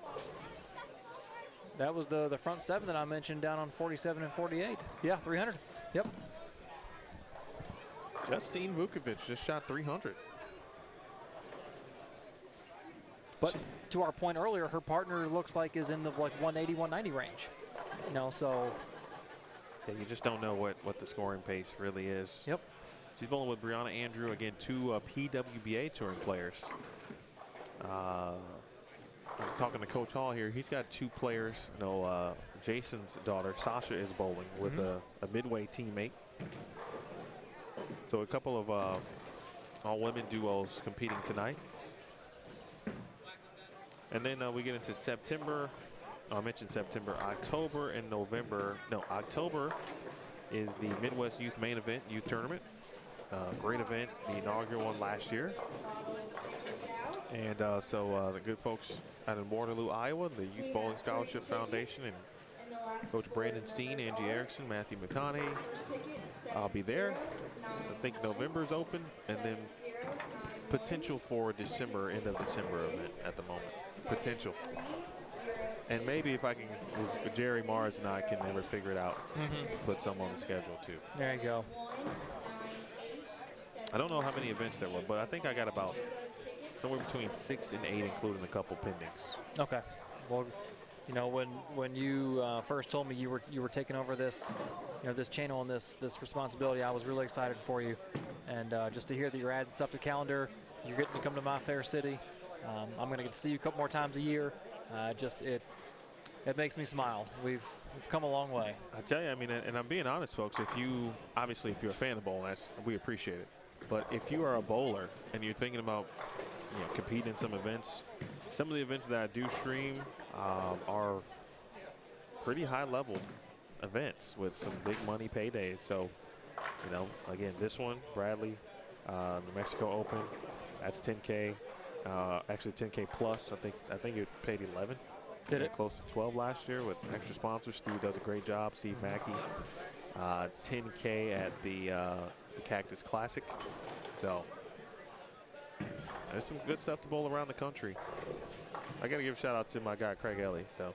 He put in the work to really create some of these relationships, and I've been thankful to continue them on, and then also add some of my own events now to the schedule.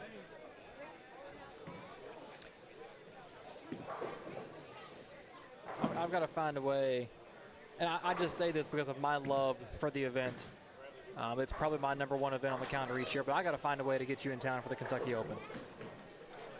Oh, that's in July, right? Yes. It's always last weekend in July. Sometimes it leaks into like August 1, but it's always the last weekend in July. And that's when you guys bowl like around the city, right? You What's go that? to a different center every. Yeah, that's so the field has grown so big. There are only so many centers that can host certain squads. So basically, Friday night is almost always here because he draws around 115, 120 for the men. He's in the 30s right now for the women, so we fill this place on pattern #1. Saturday morning is generally Kingpin or maybe Fern Valley because those are both 50 and 44 lane centers on pattern #2. Saturday night is we can go to a smaller house because the field cuts after 2 squads. We bowl pattern #3 on Saturday night. And then Sunday is house #4 on pattern #4. Top 12 for the men, top 6 for the women, round robin match play. So it's 5, 10, 15 games of qualifying through Friday, Saturday, and then 12 games of match play on Sunday with bonus pins. And generally Sunday is a 40-foot, somewhat flat pattern. But if you're a competitive player in the tri-state or I don't know, 5-state area, it's well worth coming to bowl. The Kentucky Open entries like right around 170, 180. He pays out the $2,000 range. It's 4 sport patterns. It's a lot of bowling. The field has gotten tougher over the years. Graham File won last year. So it's tough and it's fun. And that event has had a place in my heart since the first year that I bowled it. Sounds like it. It sounds really cool, and definitely from a competitor perspective. Like if I was in that mode, that would definitely bowl that turn. Quick look at just a reminder on who we got on 35 and 36. Tyler Slaubaugh, Ron Holiday, Zeke Bate bowling with Brian Halen. Mike Moore bowling with, that might be a typo. But this is, I think I met Ethan this morning.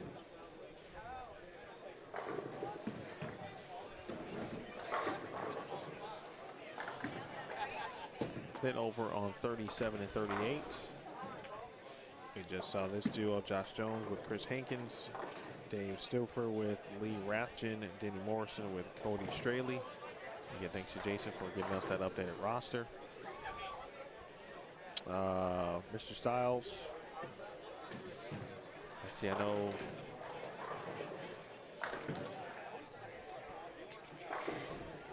Jackson moved over to 41. I'll try to keep an eye on it. I know they were C. Brian Halen, someone's really coming to their own. We'll take a look at 31 in a minute because we haven't seen this group at all. Jerry Mars and Chad Perry, Jeremy Thomas and Tony Cox, Tony Preston and Stephanie Brownie. Then Michael Conroy, Corey Baker, Nick Coomer, Josh Coomer, and Derek Evans along with Asher Finley. A purple hammer. I saw something in the chat that I wanted to get to. Regarding a purple hammer? No. Oh, okay. No, it was something else. So if we see any of those or anything that is a urethane bowling ball this weekend, that person is just flat out of their minds.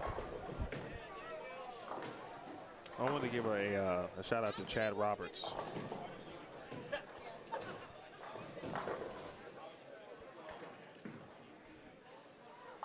Who recently had a child. Congrats again, Chad.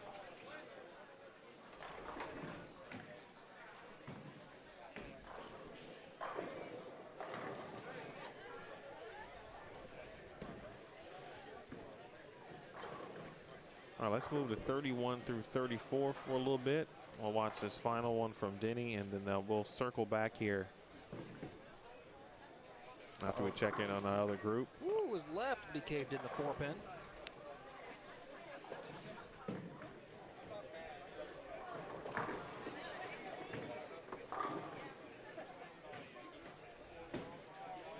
Saw Derek Evans bowl the singles this afternoon.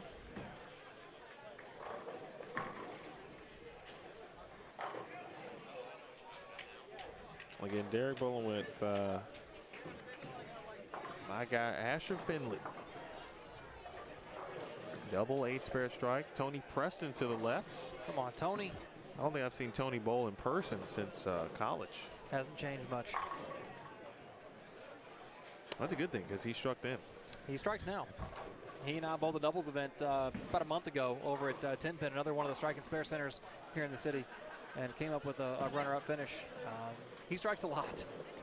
Someone was asked about touring pros and professionals. I mentioned 2 women, Brianna Andrew, Justine Vukovic, for example. We just saw Brian Halen, Zeke Bate.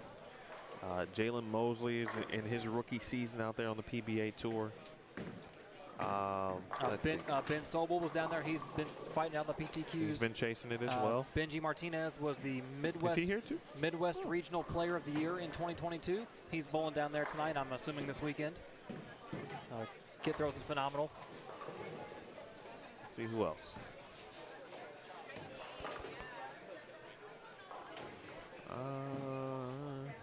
There's a guy that's a kid that's, I say kid, he could be on tour. He's not Brandon Biondo. Yeah, you know, he's got the skills, obviously. Him and Jeffrey, man. Yeah. They're bowling together tonight.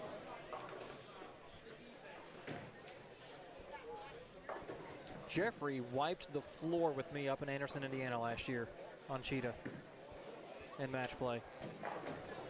He was, where did Jeffrey bowl college? He was in Indiana, one of the Indiana schools? Marion. Yes, Marion. Yeah.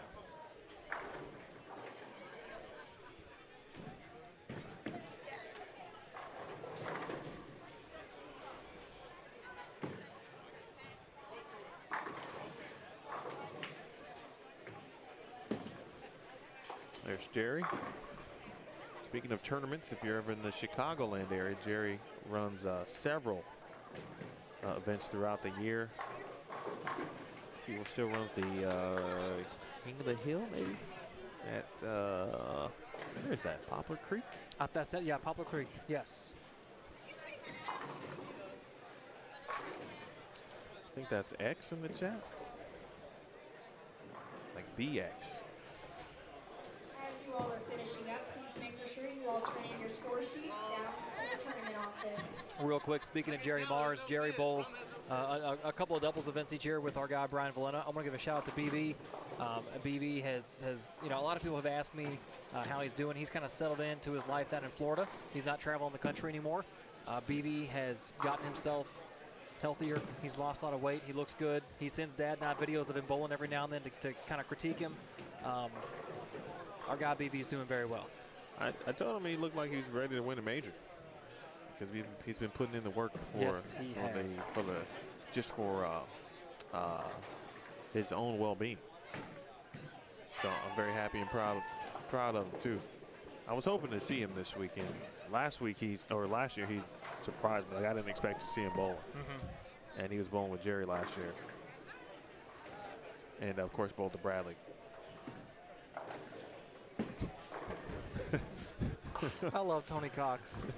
If you just happen to be watching, he let go of the ball and ran the shot straight back from the foul line off his hand and 2 5s.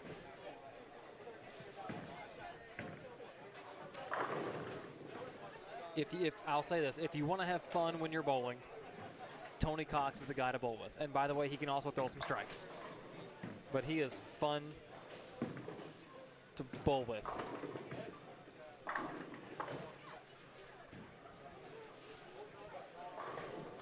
This is game 3. Just 3 games here. Top 8 move on. And what believes to be about 80 teams here tonight. We'll take the top 8 for bracket finals. It'll be best 2 out of 3 in Baker competition.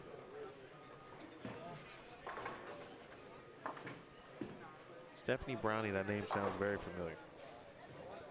Steph Bro bowled here at Bellarmine for a little bit. Her and Tony just actually got engaged. This past, I think it was New Year's. New Year's? Christmas. New Year's. One of the two. Holiday season. Yeah, she's a very good player. Very north to south, more north to south than I am, if you can believe that. She can hit a dime down lane, throws it very well.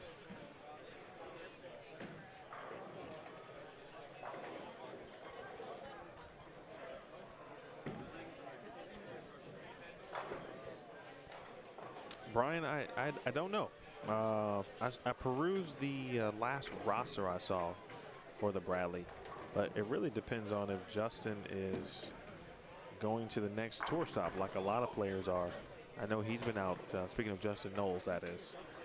He's been making his fair share of PTQ cuts, excuse me.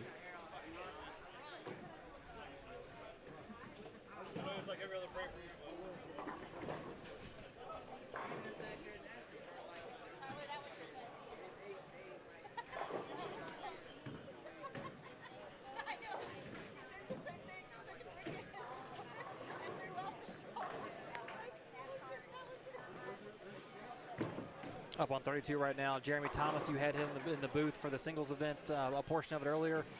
Jeremy's done a lot of good work here locally to kind of, I don't want to say resurrect bowling, but he's given the bowlers something to bowl. His trios events that are monthly here run at Executive. He runs a smattering of other events, sometimes a Saturday night sweeper preceding the Sunday trios event. He ran a doubles event back there in January, the one that Tony Preston and I bowled. But Jeremy's done a lot of work. He and Kyle Troop worked hand in hand to raise money for local charities, and he's done a lot of good in the city. So big shout out to Jeremy as he struck there in the 7th. He was running the contest too on his Thomas Tournaments page. And I believe, let's see, all you had to do was comment either on that particular post on Thomas Tournaments and on Facebook, or comment here on the Bowlstream TV in the chat and then share it, and that would be your proof that you qualified and did what you had to do. And the winner will get a paid entry into one of his events. So again, courtesy of really him, but me as well. We were talking about, he brought up giveaways. We were just chatting it up, and I said, hey, maybe you should do one tonight. And so, you know, you can win a free entry into a Thomas Tournaments event even if you're not local and you're looking for something to bowl. And as Daniel mentioned, he's been doing great stuff. He's got a lot of great ideas, and you know, if they all come to fruition, you know, Louisville might be the place to be for a couple things. And I'll tell you, one of the things that I mean, one of the many things I like about what Jeremy's doing is a lot of tournament directors or guys that kind of start down that road, they get set in their minds what they want to do, they get laser focused, and they don't ask for help, they don't ask opinions, they don't offer, or they don't welcome in suggestions. Jeremy is the first person, if he does something that he thinks might be incorrect, he'll reach out to people. Hey, how can I do this better? What do you think I should do? So he's always trying to learn and grow in what he's doing, and that's how he's gotten to be as successful as he is, because he takes advice from people and doesn't just get set in his ways. I'm going to do it my way. Because in my experience, there have been people in this city, and I'm sure other cities across the country, that have tried to do something their way, and it's great for 18 months or 2 years, and then it dies down. But Jeremy's growing as a tournament director, as a brand, the Thomas Tournaments. So whatever he wants the end of this tunnel to be, he's working towards it very successfully. So I'll read that again, by the way, for those of you on Bowlstream TV watching and are in the chat or would like to be. The question was, what will be the qualifying doubles total of the team? Although, let's see. Yeah, you can still guess right now if you wanted to. What will be the qualifying doubles total of the team that wins the tournament? I'm going to get in that. So head on over to Thomas Tournaments on Facebook. You can comment there, or you can comment in the chat. Just screenshot and then post it, I would say, on the Thomas Tournaments page or in that thread so they'll know you did it. If you do it, I would appreciate you go ahead and make sure you like his page and then subscribe to Bowlstream TV as well.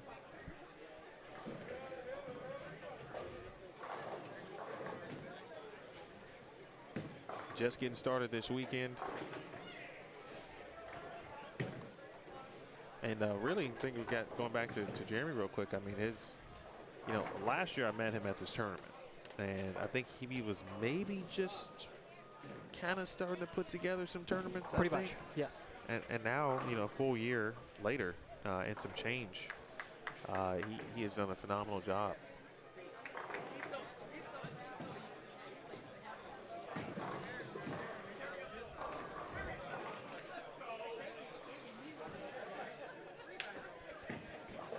And one thing that he prides himself on that people locally like is his transparency. The prize fund is out there. The full tournament expenses are out there. He has no problem sharing that. Again, he's open to suggestions. He's always trying to tweak things to make them better. He's given us something to bowl, and I'm here for it. Thanks, Jacqueline. Appreciate that update. Justin is here bowling with his brother. Justin Knowles. Oh, yeah, I saw him earlier. Yeah. Didn't know who he was bowling with, but. So you just missed the whole Justin Knowles question that I was just trying to answer. It's funny because I look back as you were reading that off. I was reading a text from somebody that was listening to us because I heard you say Justin, but it didn't click what you were talking about. Yes, Justin is in the building.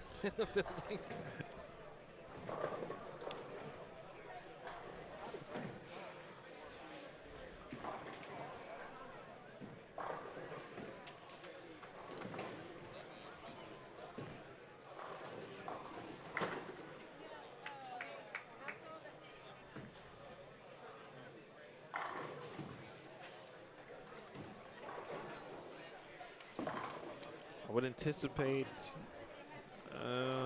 with, let's see, the middle of the house about done. Where we are 8th, 9th frame, and then I mentioned the high end earlier looked like they were going to be last. I would say those at the very high end, 47, 48, 49, 50, 51, and 52, those will be the last pairs done. So it's going to be a little bit of, give yourself some time before we get a cut to this top 8. But the stream will be live with a couple of messages up, letting you know that the cut is next.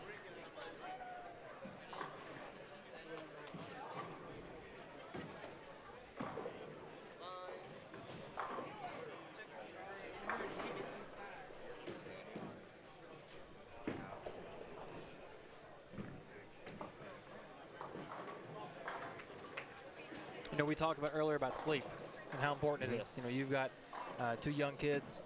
I don't have any kids. All we have is a Jack Russell that wakes us up twice a night, which is not comparable to kids, but it's still a little detrimental to your sleep cycle. When you have a 13-year-old, a senior dog that wants to go out and go potty twice a night. But there was a couple weeks ago, because I try and be in bed by 11, 11:30, because I wake up, I work from home, so I'm up at 7:30, so I get my 8 hours. But I had to stay up late a couple weeks ago, because when history happens and the greatest of all time in the NBA sets the all-time scoring record, you can't miss that. Wow. I didn't know where you were going with that, but I should have known. Should have known better. You didn't think I was going to let us get through a half a broadcast without. I mean, I watched it too. I was very, very happy. It's and history, excited man. for him. Oh, I mean, it was great. There's no greatest, but it was a great moment.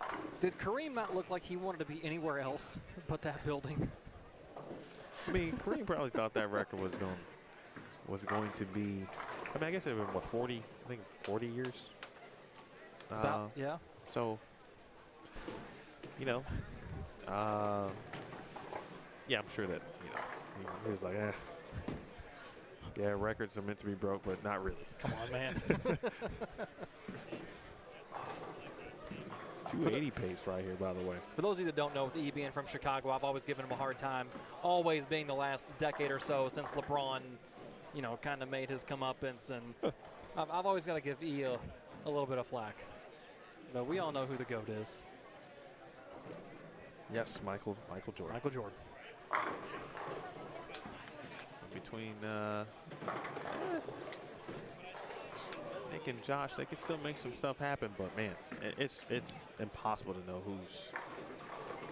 who's where and who's still got a chance right now. But 280 certainly helped the cause no matter what. I see a 290 possibility out there. Another 280 possibility out there. Both of those paired with 230s, their partners, so a couple 5-teens, 520s out there. And the 280 is actually Chris Hester. Okay. It's my guy.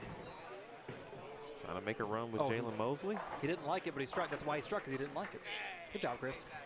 Jalen went front 4, spare, open, couple splits, and now on a double. Yes. Yep. That's exactly what he did.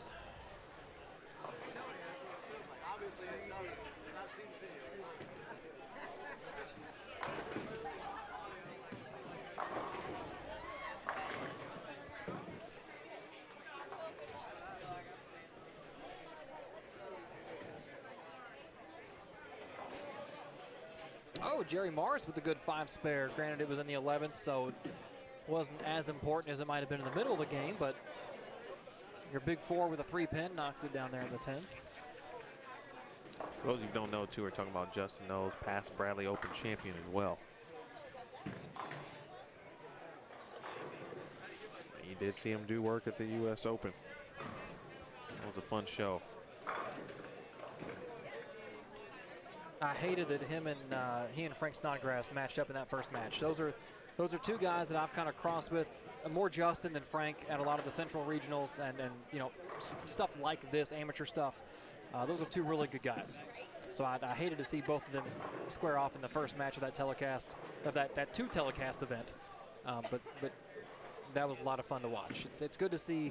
I don't want to say the little guy because these aren't little guys, but it's good to see your non, I guess, Hall of Famers out there, because there's a lot of guys on tour right now that have Hall of Fame careers going. And I've noticed this with NASCAR. I've noticed it with bowling. Kind of the 2 sports that I follow is the old guard has worked its way out. It's been slow, but the old guard has worked its way out. And the guys that we kind of grew up alongside in college, or maybe before us in college, the Sean Rashes, the Ronnie Russells, they're now the old guard. We're old. We're not young anymore. And so you're kind of cheering for us old guys to get out there and make shows. And, Justin and Frank are kind of our generation, maybe a pinch younger. But it's always good to see those guys out there having success against the full-time touring pros. And he's worried about my 7.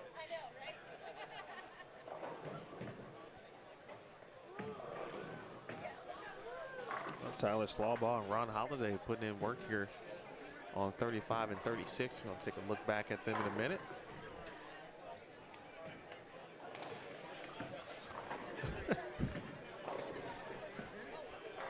Mr. Cox here is very entertaining, as you say.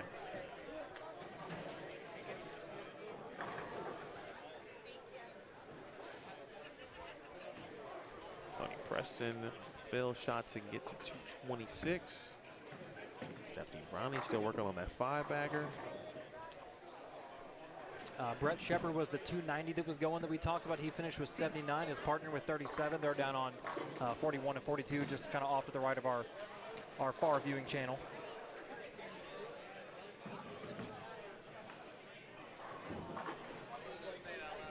The duo of Styles and Staniger. Looks like Mr. Styles can only get to 174 this game.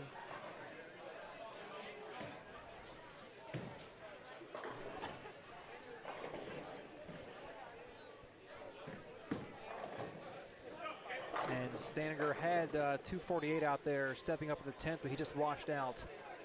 So spare strike here would be 28. Anything less will be in the two teens. Announcement about still some spots in the Bradley Open tomorrow. Shot by Ethan, just off camera. Stephanie Browning continuing to strike, making it look easy too. Asher Finley 7-pin. It's kind of 4-ish pin to me.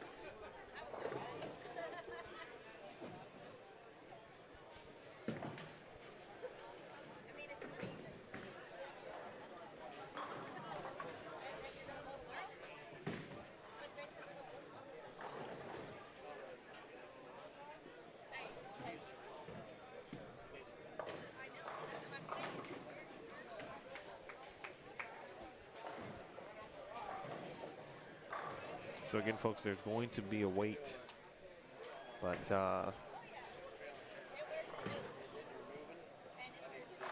way it's going, I'm going to say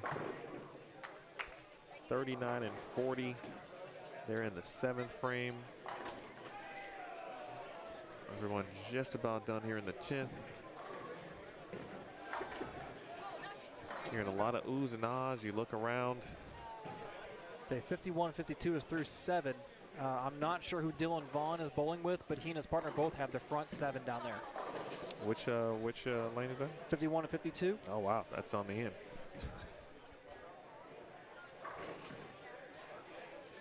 All right, one more for Stephanie Browning. Punch him, come on. There we go. 258 on the end. Nice work. Asher Finley got to 212. Back to 35-36.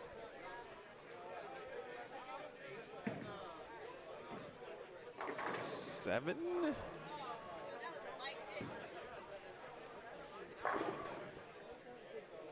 It's a nice finish.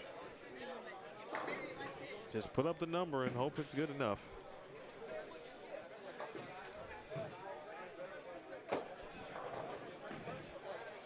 Chris Hester with 279.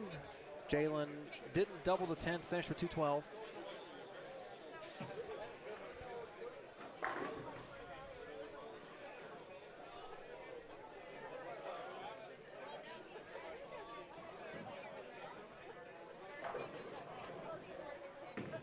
Oh, Theo, didn't even see you, my man. Appreciate you stopping by tonight. Text from the text thread. Dylan Vaughn's bowling with local bowler Harry Cross. Oh, okay, they both bowled this morning. Of course, Dylan had or this afternoon. Big thanks to Jeremy Coulter for the update on that one. Dylan bowled with, I'm sorry, he lost to eventual champion Chris Corbin in the semis.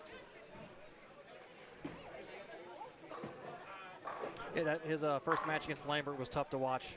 Tony's half pocket 4-7 in the 8th, and then his fast 8-6-10 in the 10th, or in the 11th, I guess. It was fun but tough to watch.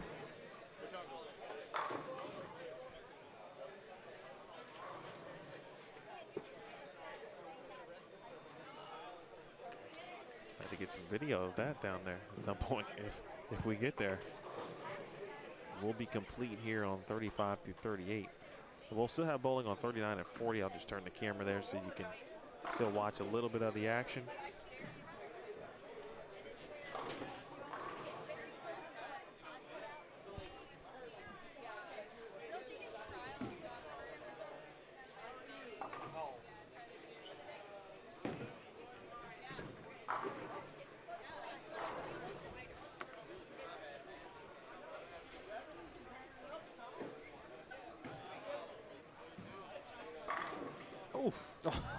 Oh, man. Wow. Oh, man.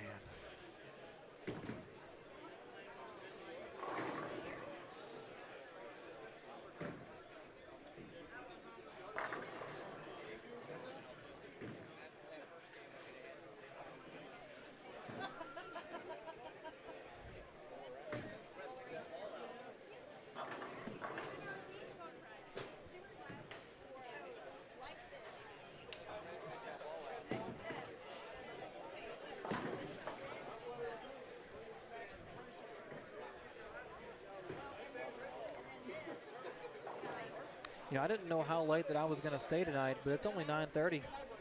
If this bracket kind of matches up the way that I think it is with some of the teams that have been shooting numbers, I might have to stick around for this. It could be very interesting. The only caveat that will be different, obviously, will be the Baker format, which I love. Which us bowling Baker a lot in college, I came to love Baker almost more than regular bowling.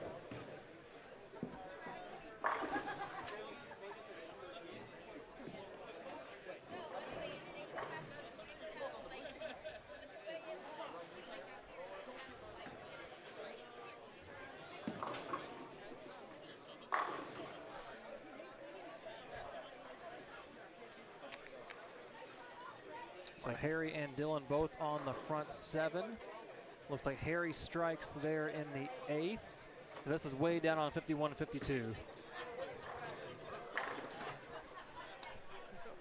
How you doing? Good to see you. Dylan up now on 52.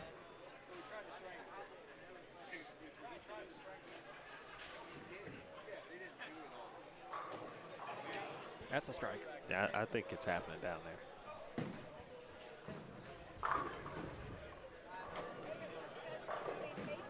Well, Ethan and Mike will finish things out here.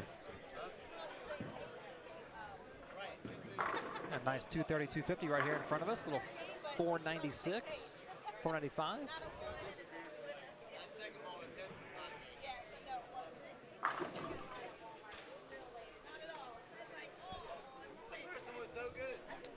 All right. Almost every event, I'm sorry, every pair is done in the center of the building.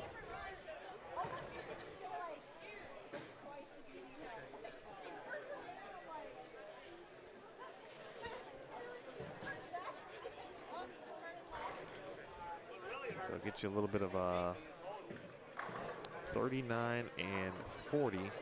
That's the closest pair to us with bowling still happening.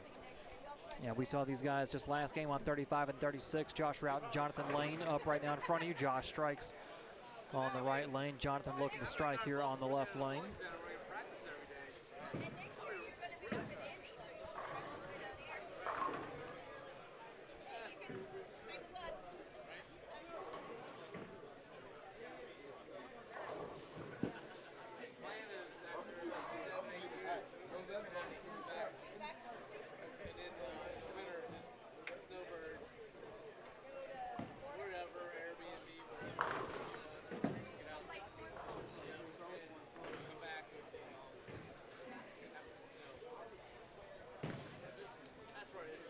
Did we say that they were headed to the 9th frame?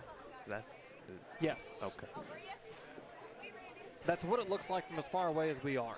I can go double check that, but I believe they're both on front 8.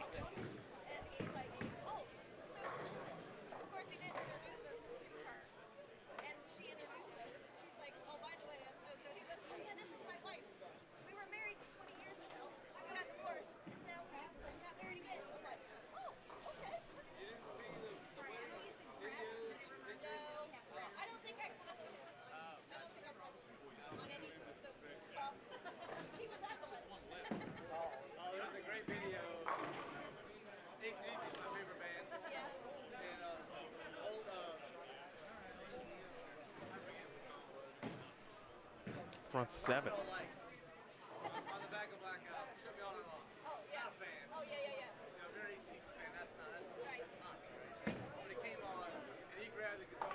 So I stand corrected. It is front 7 that Harry Cross and Dylan Vaughn are on, down on 51 and 52. And it's kind of the last pair within our vicinity. 39 and 40 wrap up right now, and they're 10th, as you see on the screen right now. Everyone on the low end of the house, everyone south of lane 39 is done. So 2/3 of the house is done. We just got, looks like pretty much 3 pair, 39 and 40, and then 49 through 52, and 49 and 50 just wrapped up. So just 2 pair finished up now.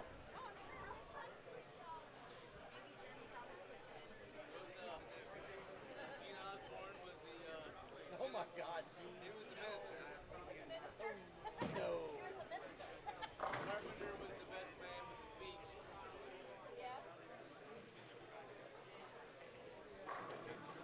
That sounded pretty good.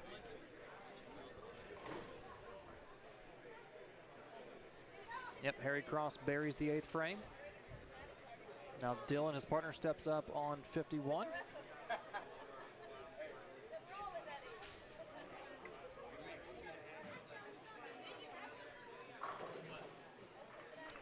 Ten back.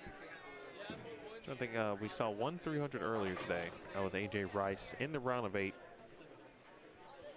in his opening match against Jonathan Cummins. There was a 299 earlier today by Ryan Liederbach. Had a couple of close calls, but this is fun.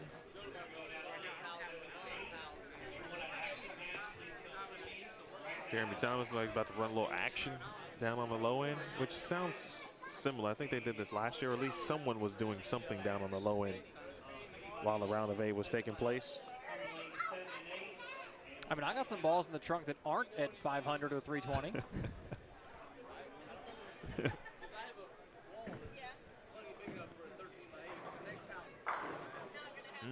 Josh Routon, yeah, 10 straight back. He's looking to shoot 268 this game. Josh shot 250 his previous game on 35 and 36.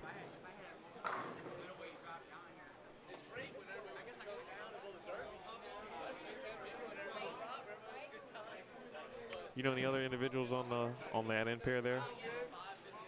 Let's see. I want to say. Let's see, Brianna Andrew and Justine Vukovic. The lefty just bought, I think it's Matt Joyce.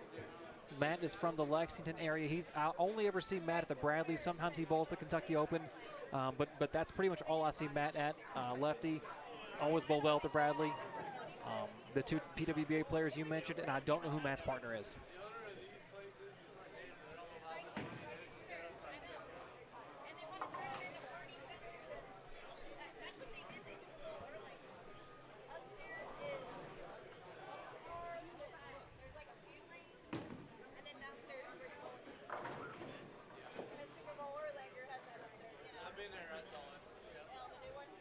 Jonathan Lane finishing up on lane 40. He lived here in Louisville for a little bit, moved up to Indy within the last year and a half, 2 years. I will tell you that his scores tonight do not reflect the hard work he's put into his bowling over the last 3-4 years. He just kind of picked it up within the last 5 or 6, and he's put a lot of time and effort, a lot of practice in. He's always putting videos up on his Facebook or Instagram about practice and new balls that he's drilled. He's put the time and effort in to become a better player, and he has become a better player. What we're watching, oh, go ahead. No, I'm good. So, yeah, we're watching here from the booth down on 51 and 52. Both Harry Cross and Dylan Vaughn, doubles partners in this event on the front 8. Up at the ball return. Harry stepping up first, ready for his 9th offering of this 3rd game.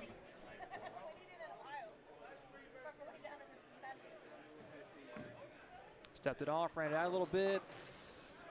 Did he strike? Did he 4-pin? He struck. Okay, front 9 for Harry Cross. The 3rd. Harry Cross the 3rd. That's important.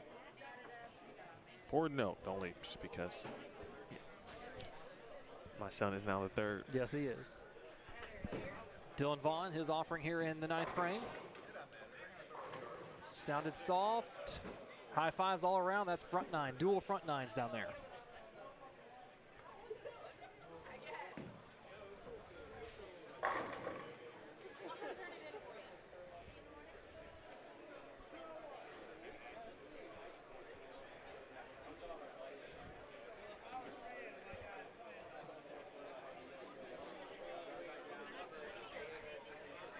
Finished there by Devin.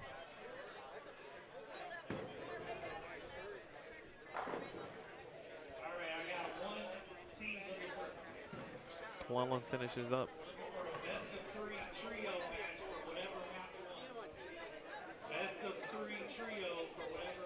Best of 3 trio for whatever you want. Well, you get a long look at, kind of a wide look here at executive.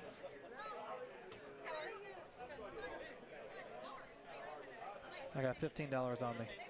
Anybody gonna take that action?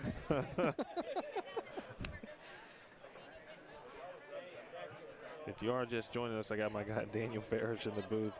$15 and a South Point Casino player's card. That's funny. That card always ends up in my wallet too. I've been there a couple of times, or I guess at the end of last year, but never used the card. So Justine Vukovic shot 300 already today. She's been crossing with this group, and now Harry Cross the third and his partner Dylan Vaughn can both shoot 300 this game. And one would imagine that unless they just did not bowl well at all the first 2 games, they're going to be in the top 8.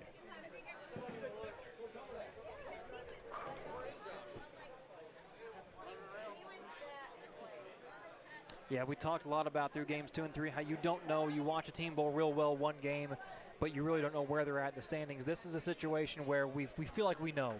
I mean, if they're going to hope so. If they're going to shoot at least 550 out there, you got to think they didn't shoot themselves in the foot enough the first 2 games with as good as they are.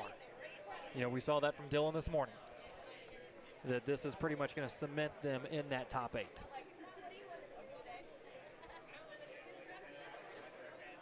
Which, by the way, we have no clue. With a format that runs this quick, it's hard to get, with a format this quick, with a field this big, it's almost not worth the effort to put in to get scores after each game because they're going to run so quickly.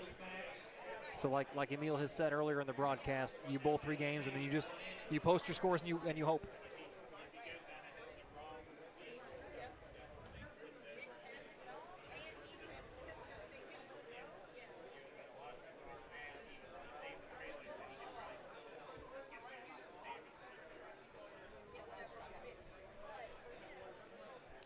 Dan, I'm going to try to run down there just to get a little video of this. Yeah, go ahead. If you don't mind, you know what to do. I think I can handle the booth.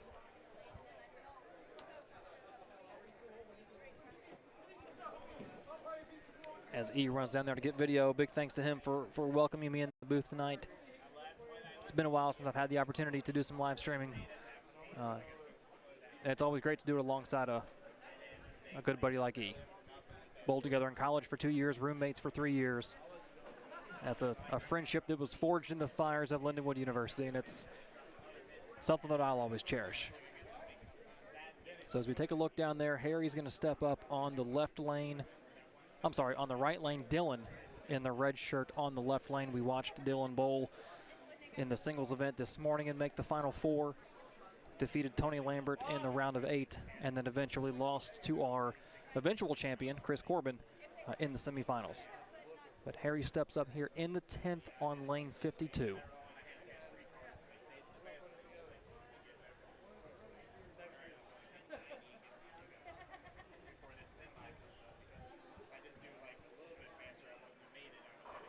No, that was through the face. I'm guessing a 3.610 at best. 3.6910. So 3.6910 on his first offering. So best that Harry can do is 2.76. Dylan with the wipe of the left hand on the shorts to drive the position to stabilizing handoff. His offering here in the 10th, he posted it, and he 2.10'd. So all of the pomp and circumstance and the fanfare of the dual front nines from the doubles partners down there. Harry Cross goes 3.6910, and Dylan Vaughn goes 2.10. We talk about the broadcasting black cloud, whether it's you're talking about a perfect game in baseball. You know, there's not really any black clouds you can have in the NFL or the NBA or even hockey. You see it in the MLB with perfect games and no-nos and no-hitters. And you see it here in bowling as Dylan picks up the 2.10, and Harry picked up that 3.6910 as well. So they both left some difficult spares, one of them being a split, and then they both converted. So 276, 278 out there. But Emil walked down with the camera and just black clouded both of them.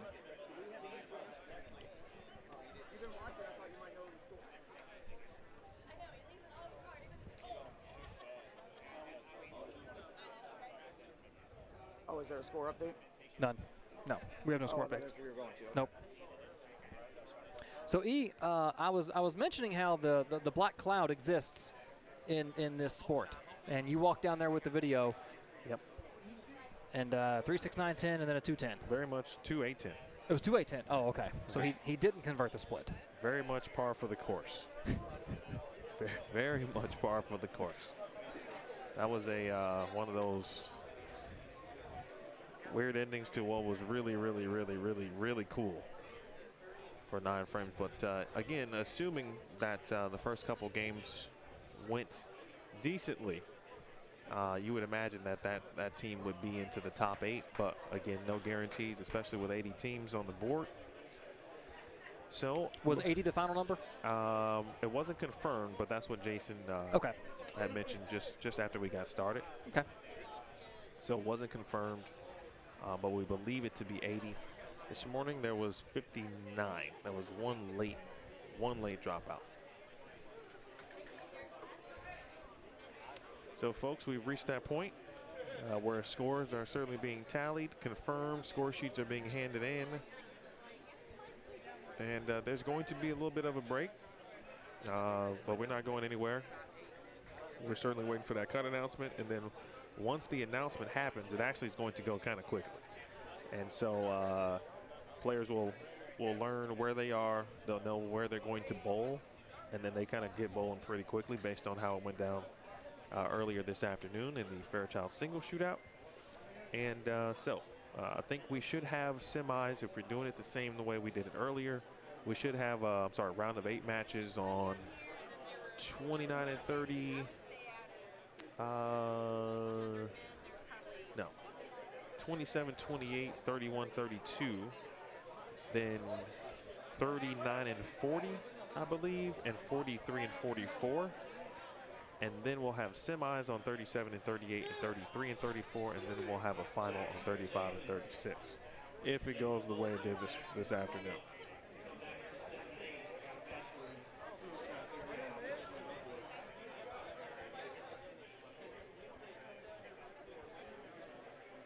So are you thinking around, you still thinking with like 1470? Is that what you were saying?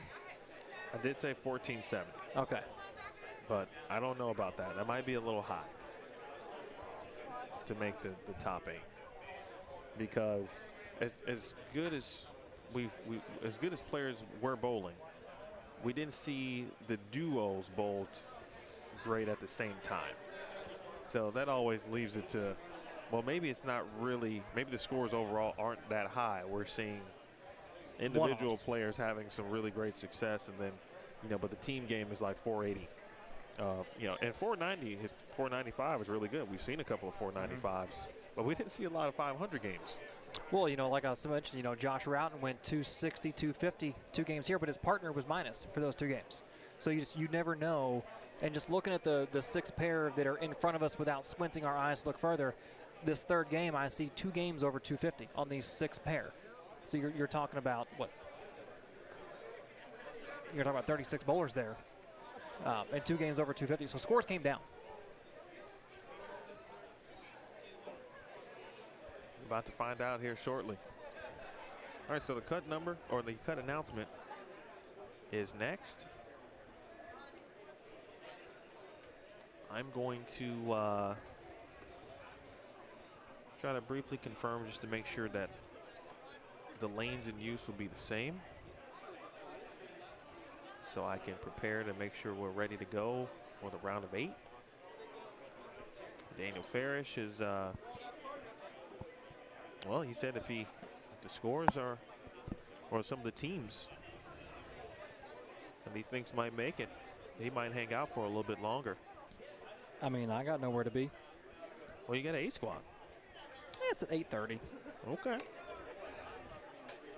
Whether I've got 7 hours of sleep or 8 hours of sleep, my ball's still going to go straight, dude. I mean, it's not going to affect my ball motion. Fair enough. Fair enough. Fair enough. Steven Zimmer stopping by. We're broadcasting, sir. Did you have fun bowling? What's up, fam? I had a great time bowling. It's good. I always do. Your actions are speaking louder than your words right now, because you're saying you had fun, and your head is shaking no. It's carpal tunnel. You can get that in your neck? Who got Daniel on the mic? Somebody get Daniel out of here. Man, what?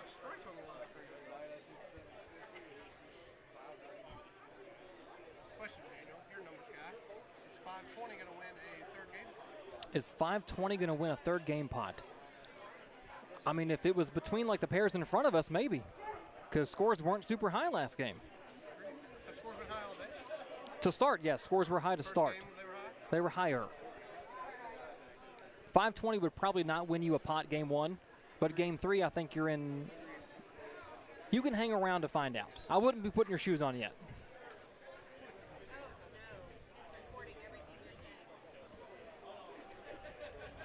All right, I'll be right back.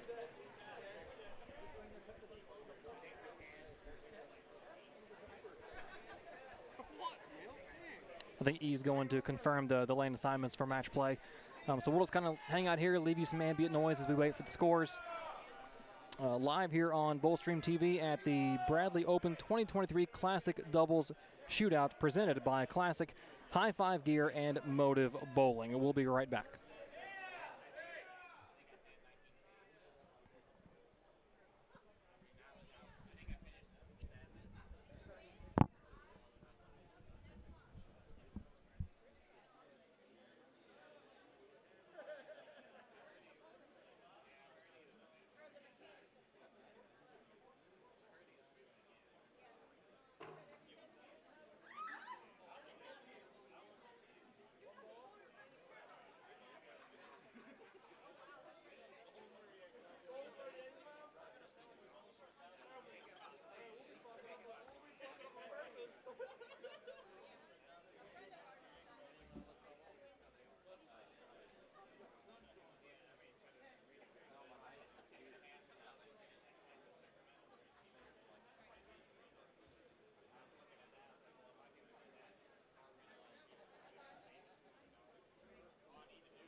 yet. Okay, I was like, Brett Shepard was like, we're on 18, 17, and 18. I think maybe he's doing the action.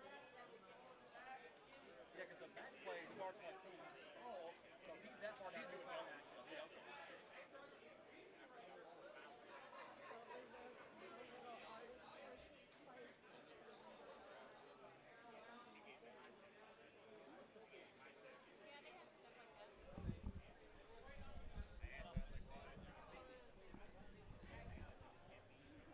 Mom got her gift card to one of them for Christmas. All right, Daniel Farish back here with you as Emil takes a little bit of an extended break. He's got a pretty long weekend ahead of him. It started this morning with the singles event, and now we are waiting the cut on the doubles event. And as we wait for that number, I've had a lot of teams walking around asking what they think the number is. There's some guys that were at 1434 that were saying, well, we beat, a team that was at 1431, a team that was at 1429, but I know there's 4 teams ahead of us, and there's some guys at 1450 that aren't sure, so we're still waiting on that number. I see a couple of those bowlers milling around, still with their bowling shoes on, with hopes of advancing to this top 8. But the reason that we're all here this weekend is for the 2023 Bradley Open here at Executive Strike and Spare.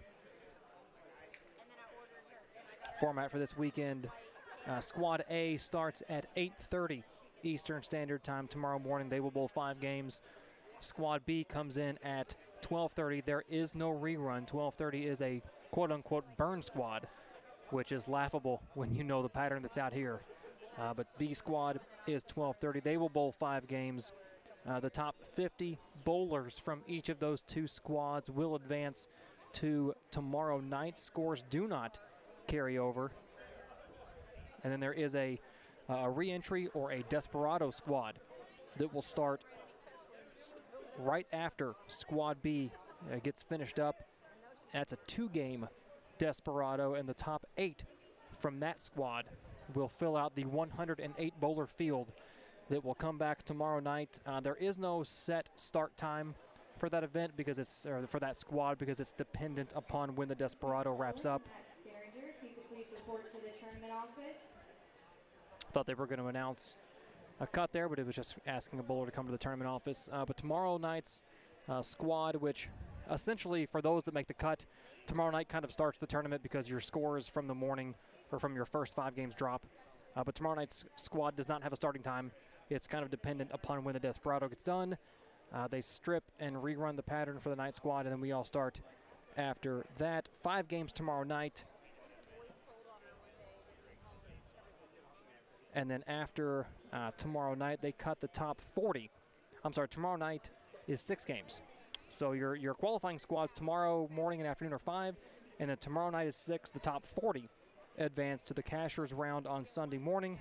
Those 40 bowl 6 more games for a 12-game total, and the top 8 advance to Sunday afternoon's single elimination match play, best 2 out of 3, to determine your 2023 Bradley Open champion. As Chris Hester walks up, he is gone. Chris, you want to put the headset on for a quick minute? I'm going to invite you here in the booth. Oh, well, he's back now. Oh, he waved me on. Go ahead.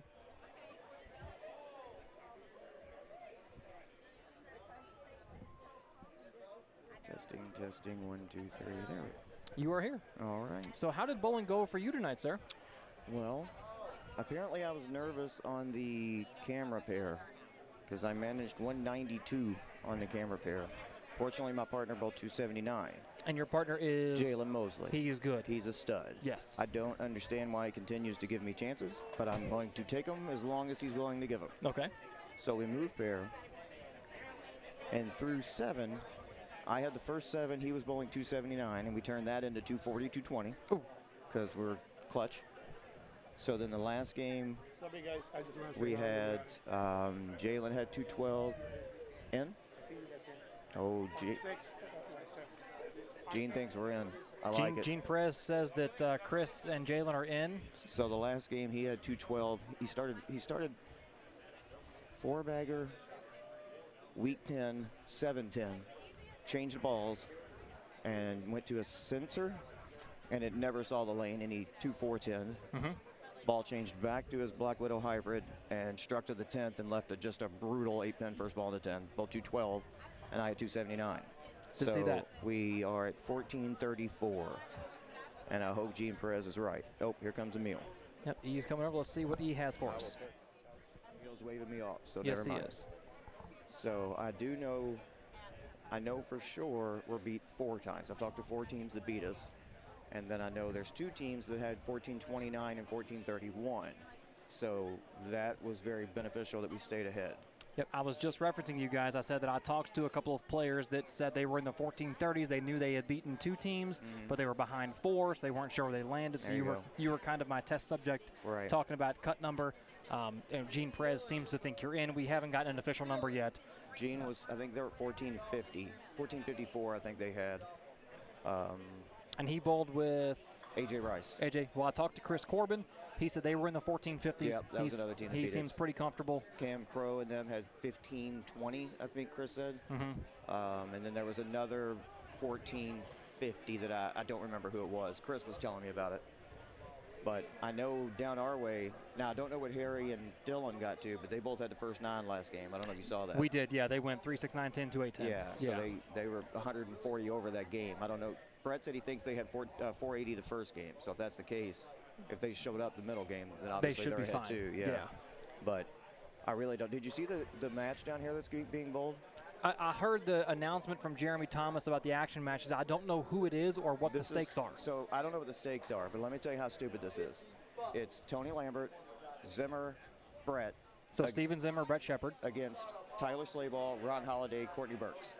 And Tony said, why am I bowling my friends for money? Like, what's the point? There's so many other people here from out of town. Why are we bowling each other? So whatever it was, they decided to go ahead and go through with it. It should just be, dinner or a round of drinks or something. Something like that, but I can assure you it's not. I mean, and this is the same in any city. It's not just Louisville, but a lot of the locals, we beat each other's brains in for 30, 40 years. Exactly. We're basically trading the same $100 back and forth for 4 decades. For sure. Why not just bowl for bragging rights, or find somebody from let's take out-of-towners' money. Well, so, right. When they made the first announcement that there was somebody that would bowl for whatever, I assumed it was Kyle, because Kyle Troop got here. And then Tony Lambert came down and he said, you got $1,000 I can borrow. And I said, well, it depends on how our brackets went. And he said, I'm being serious. I said, well, I am too. Okay. And he's like, well, Kyle made a comment that he'd bowl for whatever anybody wanted to bowl for. And he said, as long as I have 18 boards to hit the pocket, I'll take my chances against Kyle, Tony said. He said, if I have 2 boards, maybe not. 18, I'll take my chances. So, but apparently they decided not to go that way and then instead bowl trio against trio of friends, which is, in my opinion, crazy. But so let me ask you, I know based on your Facebook post you're not bowling the event this year, the main event. Correct. But you've bowled this event, gosh, for 20 years now. Yep. You've bowled this event enough. What is your outlook? If you were going to talk to a talented player who was bowling the Bradley for the first time, what would you tell them about this event? Don't chase 250. The whole idea, especially as you know, the first block, is finding a way to get it near the pocket. You don't need to search. Bowlers, myself included, are so guilty of just being preconditioned to chase 250. And I've been guilty of it at the Bradley before. And that's never going to work. So you need to figure out a way, especially through the first block, to try and figure out 190-2-0, keep it in play, make your spares. The night block, they're going to, as you are well aware, I see if you agree with this, every block they get tighter. Every time they run it, they get tighter. It's unreal. Saturday night, they're tighter. Sunday morning, they're so much tighter. Sunday afternoon, it's crazy how tight they get. So, to me, you have people that know about the Bradley that are sanding balls with roofing shingles and, 180 grit, and it's not necessary. Like, there is enough to get your ball towards the pocket as long as you're not trying to bend it. Or unless you're on B squad tomorrow, which they can bend it a little more than A, but you don't want, to me, I've never understood the purpose of people bowling B squad. Like, why would you bowl without you're getting a false read on what you're going to be bowling on if you happen to make it to Saturday night? It makes no sense to me. And I'm going to interrupt you here. You're fine. I've said that for years. Every year that I've bowled this event, I've bowled A squad. Because if you bowl B squad, you're never going to see that lane transition for the rest of the event. Yep, and I know that's why a lot of lefties bowl A squad because B opens up a little bit, and the righties that can bend it. You can't do that on A squad. So it's keep it in front of you. Don't go away from the 2-pin for us, 3-pin for you. Keep it in play. Make your spares. Don't get aggravated when you get some bad breaks. That's going to happen. But more importantly, if you're hitting the pocket, to me, just stay there. You know, don't search for a bigger score or a big score. So I would, I came in the last couple of times that I bowled with a couple balls, 2 or 3 balls at 500, and then one at 1,000, and just keep making progressions. But man, I don't know. I don't think I've bowled since it's been here. I think I bowled 1 year at Ken Bowl, and then that was it. So I'm not sure, what the difference is. I asked Brett if I should bowl this year. And again, I don't know anything about last year, but Brett's response was, if they're like they were last year, you should, because the left was pretty good. And I'm like, well. Which is funny because at the Bradley, pretty good means 210. Exactly right. And my brain still, goes back to Eastland. And I'm like, well, of course the left was good. It's pretty good every year on the Bradley. But I was like, oh, wait a minute, it's not at Eastland anymore. So especially in this building, we were talking, I've talked to 4 different people since I've been here that said, this bowling center is like bowling in 4 different bowling centers. Moving from pair to pair is like moving a building. So it's so dangerous to try and move pair and chase a big score. You just need to keep it in play and make spares, and that will get you to the point that you have a good chance of making a check. Figure out a way to throw a double or a triple a game, and you're going to be in great shape. But do not try and throw 6-packers. That's where you get in trouble. Yeah, and Ian and I talked about this earlier, and it's that I never submitted to the concept of screening a bowling ball, because in my mind, it's not in my mind, it's factual. You're ruining a bowling ball. Absolutely. And I was, I've never been a staff guy, so I've never had that access to equipment. So I've always kind of cherished my stuff. Garage staff. Hashtag garage balls. Yeah. But last year or year before, Steve Novak finally was like, dude, you've got to try it. Just give it a shot.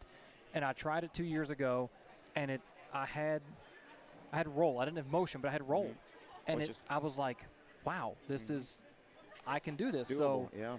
And it's the same, it was a GB3, the GB3 hybrid, the black and purple one. Yeah. I did it 2 years ago, screened it. It looked good. I threw it last year. It looked good. I've got it back this year. Oh, okay. And I've got a couple of other balls that are not really. Oh, hang on. Hang on. We have your result. We have a cut coming. Cross here we your go. Fingers, 1434. I think you're in. Top 8 will make your bracket. All right. Top 8 makes the bracket. We will pay out the top. I'll turn up my mic so we can listen to this top 15 announcement. get paid, so I'll be quiet. The cut for payout, 15th place, is Davis and Moore at 1380. Whoa, 1380, got a check. 1380 is your check. I like our chances now then. That's going to go up 50 pins for us to miss. Stranger things have happened though. That was 15th. Come on, man, you're killing us. All right, your first seed. Oh, Jalen's back there looking. Is Cameron Crowe. Jalen's high-fiving people, so I think I need to go put my shoes back on. 1534. 1534 is your leader. That's a lot. Your 8th seed and Here we cut go. for the bracket is Stouffer and Rathjen at 1430. 1430 is your number. We had 1434. Go get ready. So your boy's going to get ready. Justin Crowe and Morris against Stouffer. All right, as Chris takes the headset off, hands it back to Emil. He and Jalen Mosley are in at 1430 as they continue to rattle off the announcements or the scores. Your leaders were at 1434. That was Crowe and Morris. And then your 8th seed and your final spot in the bracket are Stouffer and Roof at plus 230. Your 3rd seed, Dylan Vaughn and Harry Cross. Vaughn and Cross are the 3rd seed, 1459. Hester and Mosley were the 6th seed with their 1434. With 1434 on 43 and 44. So Vaughn and Cross against Hester and Mosley on 43 and 44.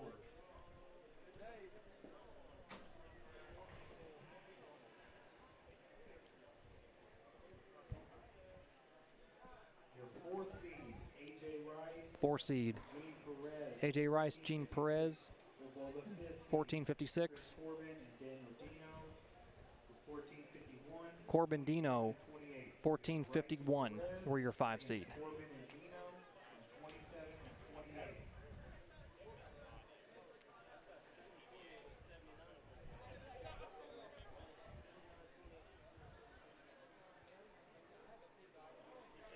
So once E gets back, we'll get the cameras set up for all of the match play action. And this is best 2 out of 3 Baker format.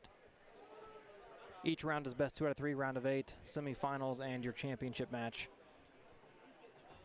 And we're getting everything set up here on Bowl Stream TV for this bracket match play here at the 2023 Classic Doubles Shootout here at the Bradley Open at Executive Strike and Spare in Louisville, Kentucky. This event sponsored by Classic High Five Gear and Motiv Bowling. A big thanks to all of the sponsors for this year's event. We can't run events without great sponsors like that. Again, best 2 out of 3 as they make the announcements. Everybody gets settled on their pairs. Higher seed will determine lane choice, so a lot of the staples of match play bowling. Not sure on the practice regimen, if it's 2 minutes, 2 balls per pair, or 2 balls per lane. We're waiting on that announcement. But again, all of the bowlers are still settling down on their pairs right now.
Okay.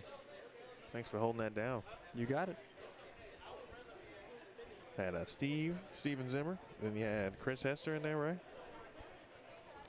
Someone had a question about Justin, about what is screening a bowling ball? Essentially, it's as simple as taking a piece of drywall screen and rubbing it over a bowling ball. I mean, and that's not like a smart aleck response. It's as simple as that. Some guys will put it on a ball spinner and hold the screen down to the ball. I like to just kind of put it on a ball cup and kind of spin the ball in my hand, or spin it there on the counter. But screening a ball, it's essentially putting as much surface on a bowling ball as you possibly can.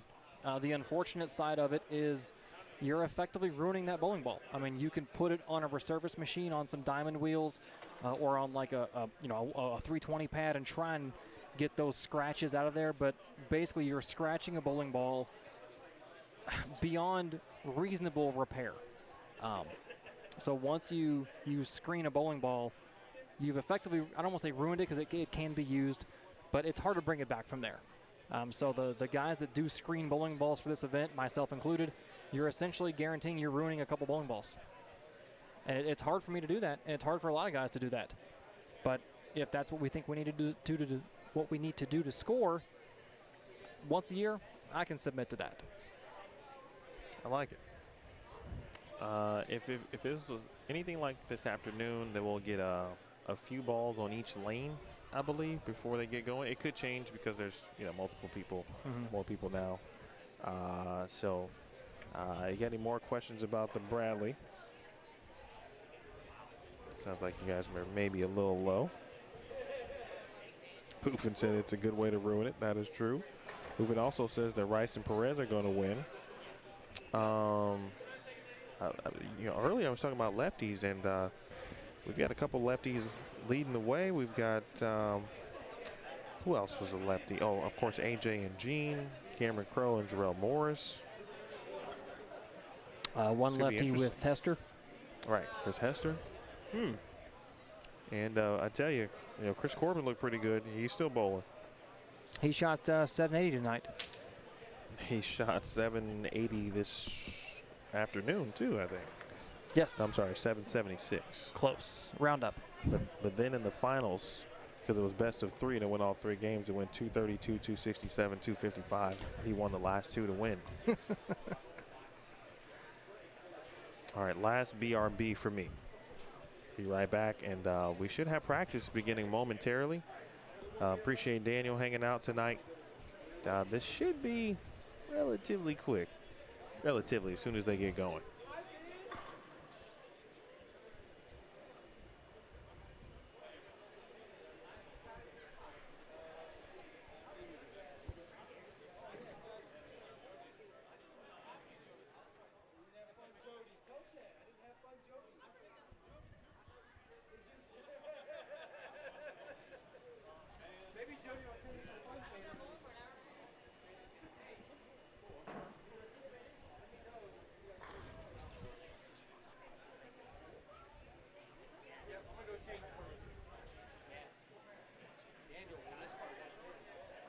One pin.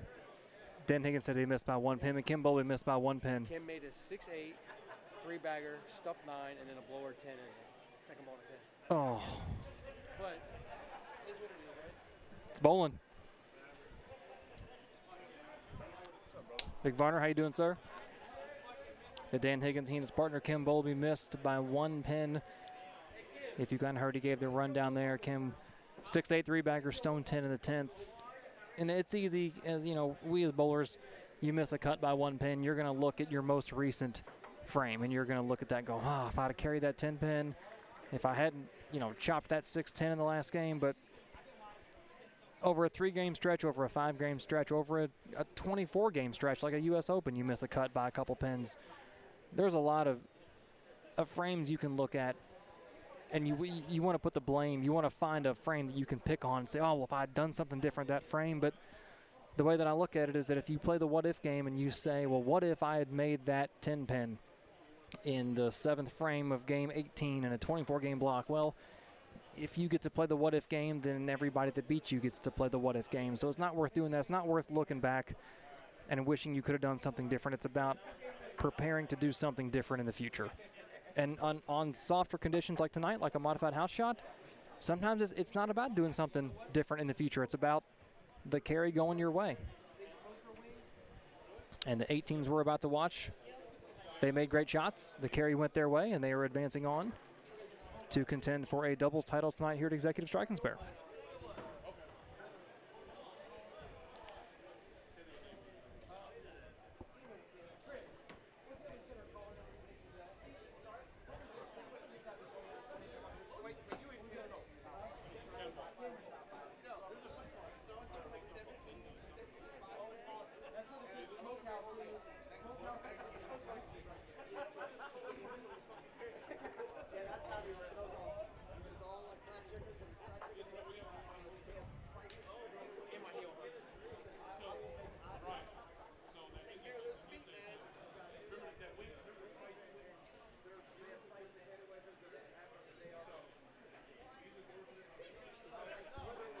Looks like one of the doubles teams that made the cut that we didn't catch.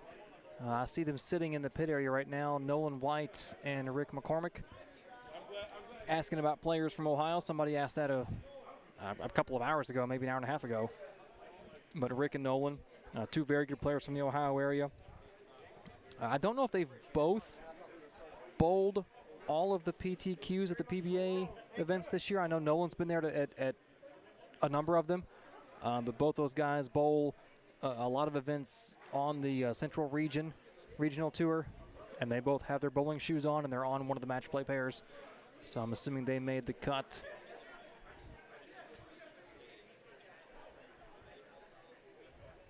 Chris Hester had him in the booth earlier. He's down there getting ready.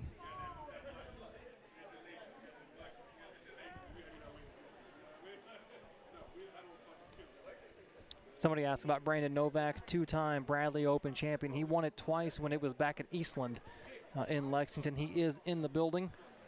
Looks like tennis shoes are on, so if he bowled tonight, they didn't bowl well enough to make the cut, but he is in the building. I'm assuming he did bowl tonight. He's wearing one of his jerseys. But one of the 70 or so doubles teams that were not fortunate enough to make the cut.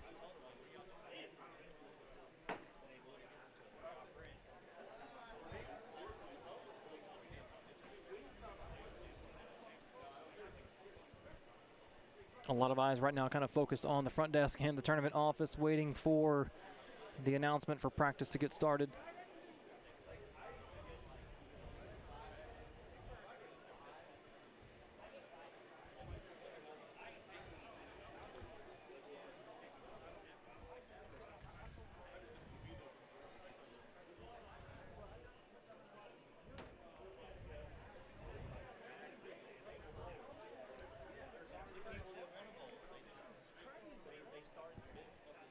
Once again, big shout out to Jason Utchwall, the general manager here at Executive Strike and Spare, and his staff for putting on this event.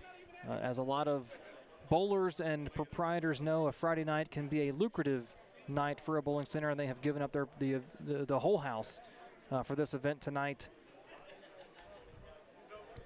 So as someone that bowls pretty regularly in here on Friday nights as a sub, they have I think the league in here it's 48 teams as lanes come on for 5 minutes of practice. But 48 teams bowling here regularly on Friday nights, 5-person teams, a mixed league, and then open bowling is plentiful after that league. So big thanks to Jason and his staff and the management here with Strike and Spare for giving up the center for this event tonight as lanes turn on for 5 minutes of practice. You're currently looking at Rick McCormick, Nolan White.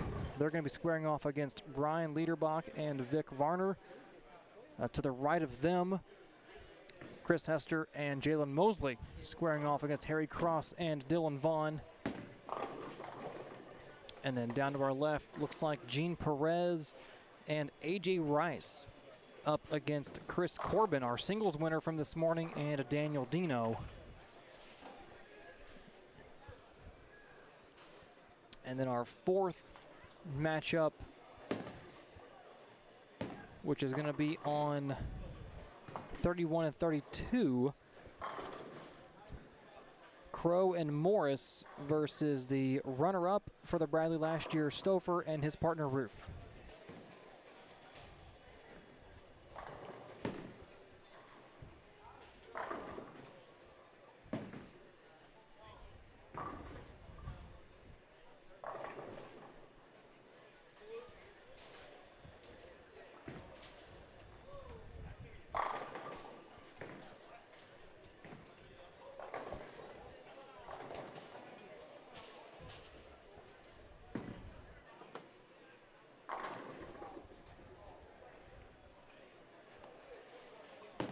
I think the way that Emil mentioned it earlier, the lane setup for match play is correct, as these four teams on 27, 28, 31, 32, 39, 40, and 43, 44. The winners of these matches will then move to 33, 34, and 37, 38, with the championship match culminating right here in front of us on 35 and 36. All right. Had to get my FaceTime call in. Although my children are still awake, but they're bugging their granny. They went to sleep late. Anthony, good question. Where can you find scores? I don't know if they will be posted online, but Jason did bring a top 8 or at least a list of scores through the pay window, or for those who made the pay window, I should say. And if that does happen, I will try to take a photo of it and post it.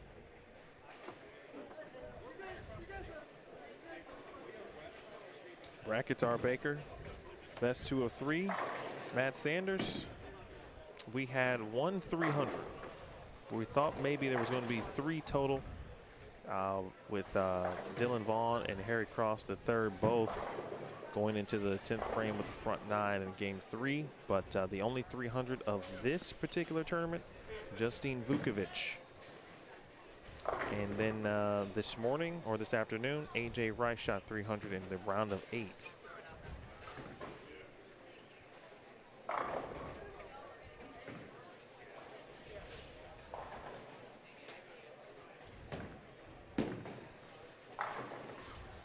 Hard point, that's a great question.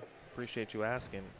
The way it looks currently, it looks like, it does look like I will be at several events this season. Which some people probably makes very happy, right? I know I'm pretty happy about it, as long as it works out well. So it is looking good.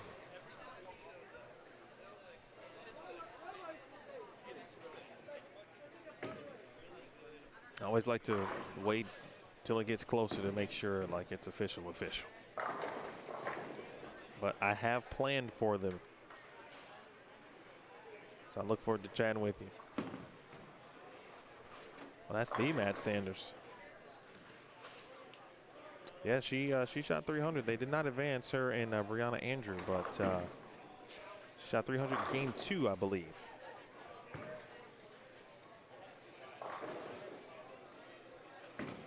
She bowled really well at the U.S. Women's Open, too, last year. I think it was the U.S. Women's Open.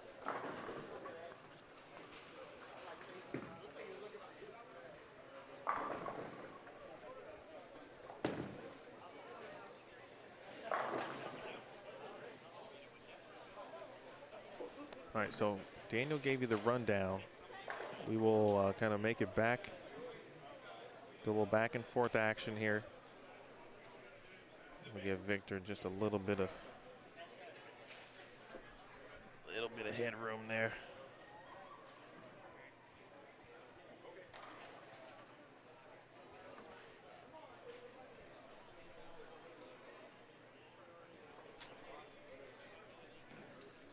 All right, so we'll be off and running on 39 and 40. And 31 and 32, we'll have our top seeds. Cameron Crowe and Jarrell Morris.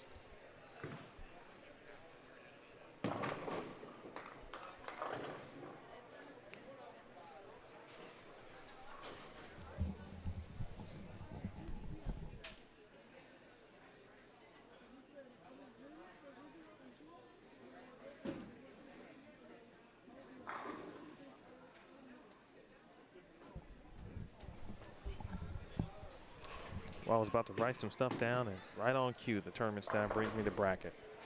So again, we've got Varner, Liederbach, McCormick, and White. And then we'll see 31 and 32 here in a minute. Again, Baker, best 2 out of 3. Boy, it's going quickly too on 39 and 40.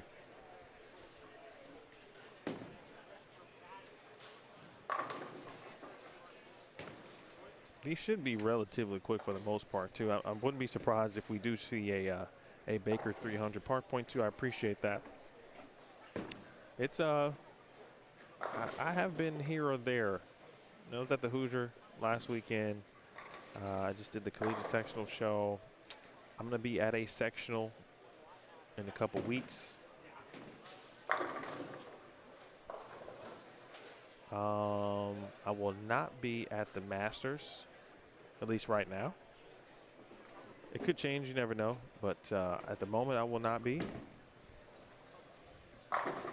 But I'm not saving up days, but if I plan to be out and do the best job I can do on tour, on the women's tour, and specifically try to be available, I got to get my time at home in.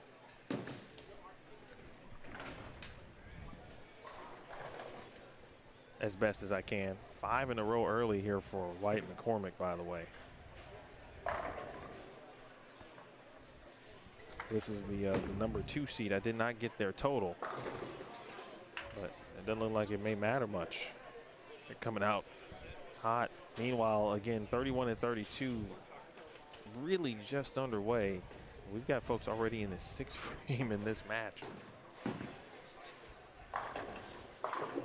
Well, and this isn't something that I really learned about until just recently, bowling some doubles events with Steve, is that when you're bowling a doubles event and it's a Baker's format, that what Rick and Nolan have done here, if you can throw strikes and get out ahead of your opponent, and you can get 3-4 frames ahead of them and put the pressure on, you can essentially win that game 7 frames in. If you can throw 6 out of 7, and the team you're bowling has one of the first 3 or 4, they're looking up and seeing a lot of strikes up there. That's a lot of pressure you can put on them.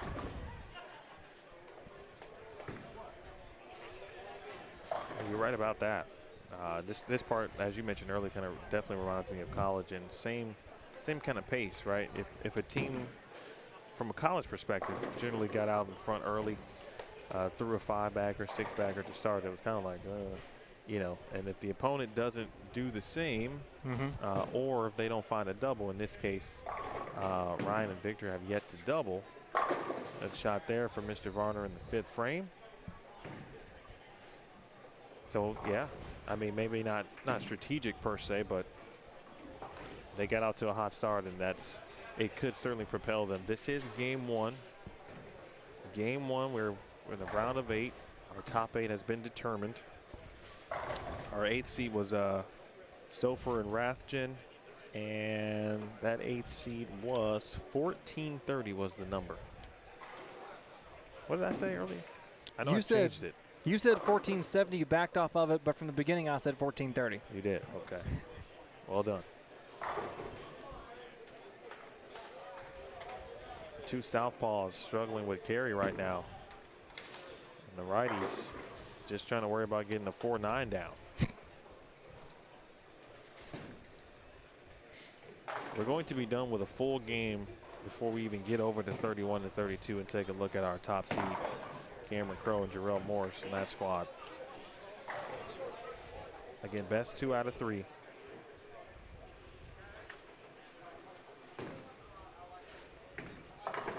$14.79, thank you.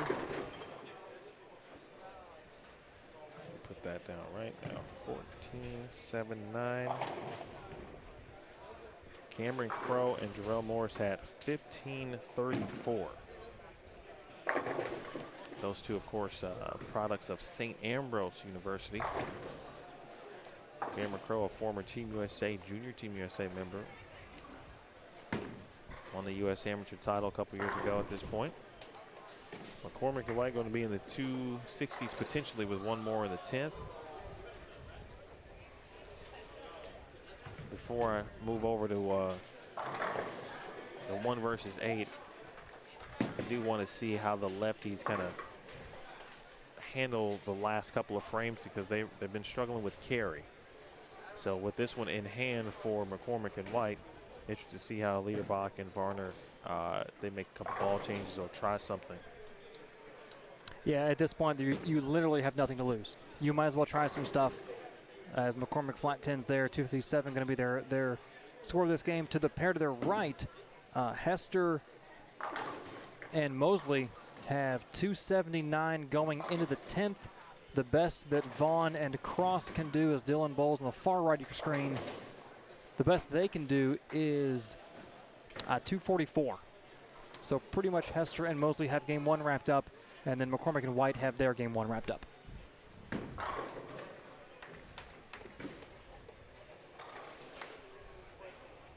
Let me look at Victor Varner's 9th frame here. And then let's take a look at, again, Crowe and Morris versus Stouffer and Rathjen on 31 and 32. That was a good one.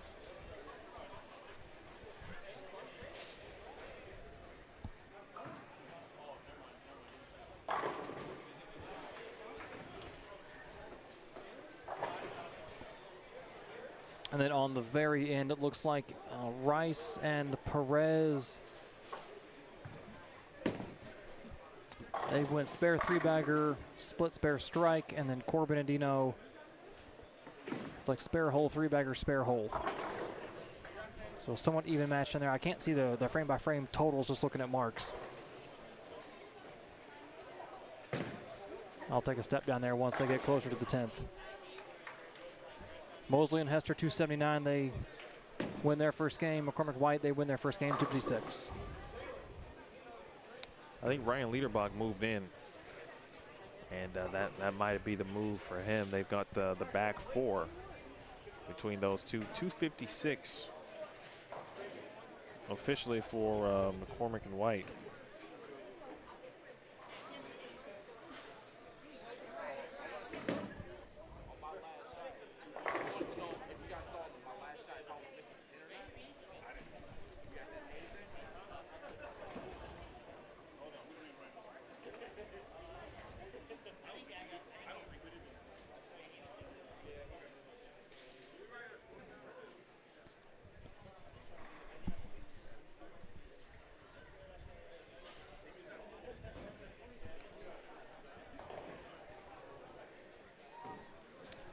Stouffer's offering here in the 5th, packs it back.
A little bit of an extended break, but Morris now shooting the 7-pin that he left on 31.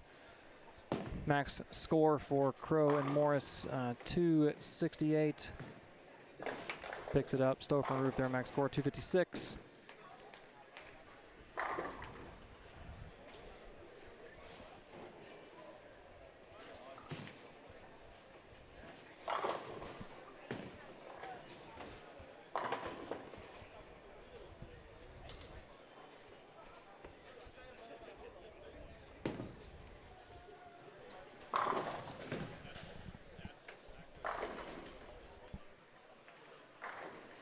Daniel's going to go check on a few things. Again, this is still game 1 here on 31 and 32. It's game 2 of our matches on the right side here on 39 and 40 and 43 and 44.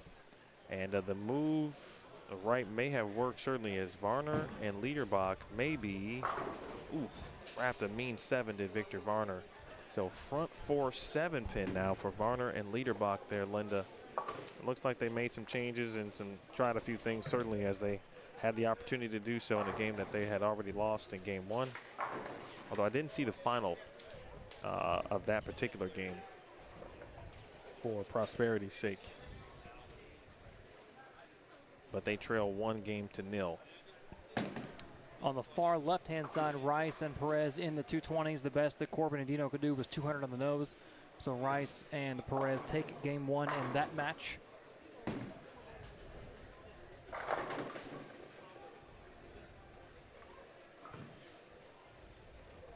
There's Cameron Crow bowling in a hoodie. I tend to do that from time to time and lead. It's actually, I was expecting to be a little cooler in here, or warmer. But it never really got that warm today. Tomorrow, probably a little different, but. So Morris and Crow, 3-bagger. I think they went, I think Cam left a stone 8.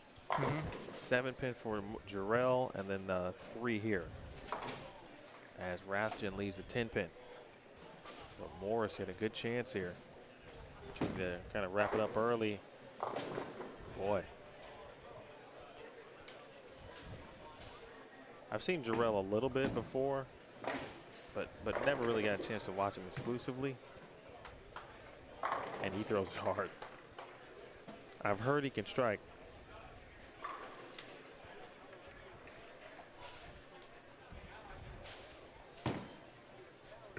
You watch Cam's 10th frame. Yep, they're going to be in the 250s. That game is complete. They will take game 1.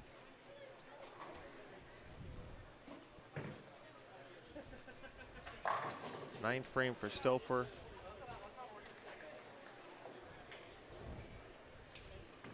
I think he went to the bag. No, he was throwing that shot. All right, so back over to our 2 versus 7. And you can see the difference here in the Liederbach-Varner score, right? Much different than what they had on the left lane. Now, speaking of that, McCormick and White have moved over to the left lane, and their game almost looks identical to what Liederbach and Varner's game looked like on this lane, and vice versa. And that's the thing, lane to lane, just because the left is hard on one lane, on the left lane, doesn't mean the right isn't going to be hard. And we're seeing that with Nolan and Rick. This lane 39, Vic and Ryan had issues on that pair on the left side. Well, now the two righties are having an issue on that lane.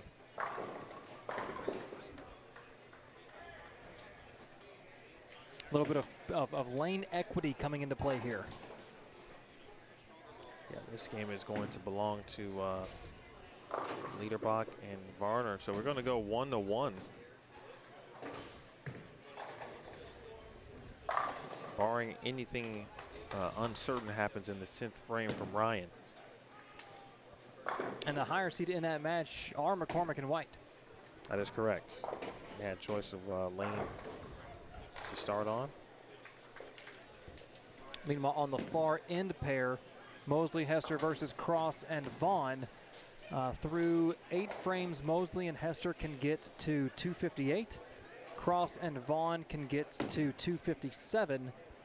And it was Hester and Mosley that took the win in game 1 in that match.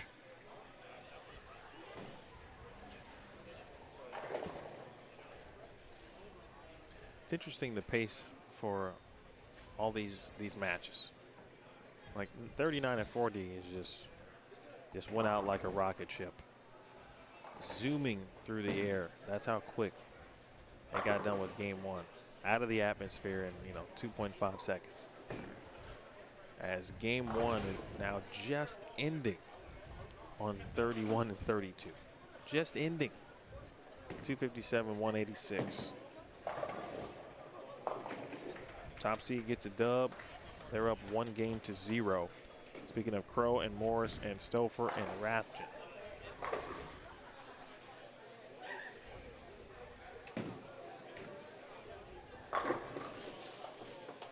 Good shot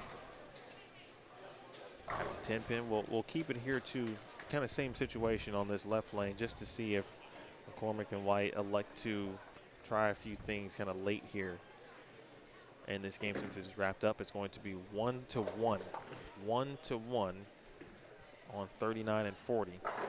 Hester and Mosley are in the 240s. The best that Vaughn and Cross can do is 230. So Hester and Mosley win that match 2-0. And they will advance to the semifinals. And they will be bowling on 37 and 38. And they will bowl the winner of our McCormick White Varner Liederbach match.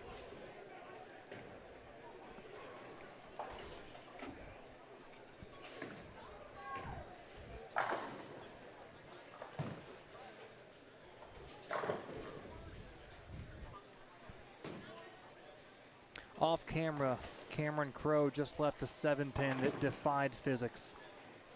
I just don't understand how you can leave a 7-pin when you throw it that good, that hard, with that high of a rev rate. I mean, they both do. I mean, I was a B- student in science in high school. So maybe I don't understand all the variables at play here, but how do you leave a 7-pin like that? As he clips it on the spare attempt with the backup ball. As he comes down to talk to E. He said he didn't bring a spare ball with him. So the backup ball is what was in play there. Okay. He saw me give him this weird look. I was behind your right shoulder giving him the same look. He said he doesn't bring a spare ball when he's bowling on the China. I respect that. Oh, on the China? He strikes more than I do. So, hey. I mean. You do you, Cam. I mean, my spare ball's about as old as he is, so I'm never going nowhere without Bessie. But you're a different case. Bessie's got to be like literally unable to perform. That's the only way you're not taking Bessie.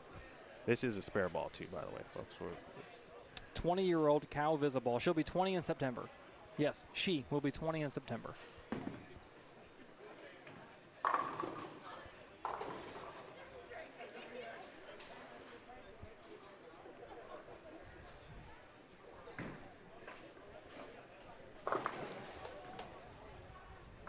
Victor Varner is the gentleman bowling on the left lane. If you're referring to, well, not on this match, but if you're referring to 39 and 40. Well, there's two with glasses. Looks like Linda has answered it, but should be again, we're in game 3 on 39 and 40. This is game 2 on 31 and 32 with our number 1 seed, Cameron Crowe and Jarrell Morris versus David Stouffer and John Rathjen. This Liederbach Varner White McCormick match, though, give you a shot after Rathjen here. They've figured it out.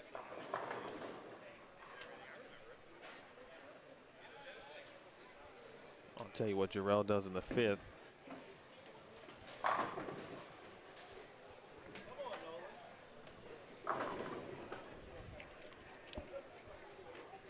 On our far left, Rice and Perez won game 1. They are up 7 this game. They can punch in the 10th for 245. Corbin and Dino can punch for 238. AJ Rice's first offering stuffs an 8-pin. That brings their max score down to 224, where Corbin here in his 10th can go 9 spare 9, strike 9 spare. Well, he needs the first one no matter what, because they can get to 238.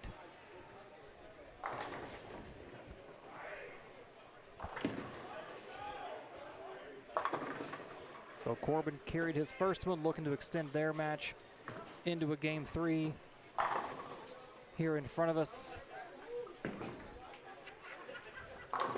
the two lefties figured out that left lane after the end of game 1. They've got the front 5 here, a 6-pin for Liederbach. Nolan White, 8 spare the first frame here, 4-pin in the 5th, so a 10-pin match there. Local players? Who? Nolan, Rick? Ohio. Ohio. Yes. And Corbin doubled the 10th, so Corbin and Dino take game 2 against Rice and Perez. That will go to a game 3.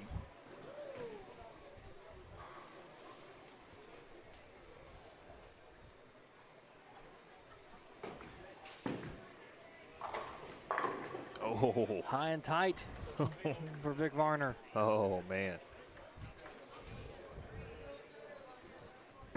Best break of the day so far.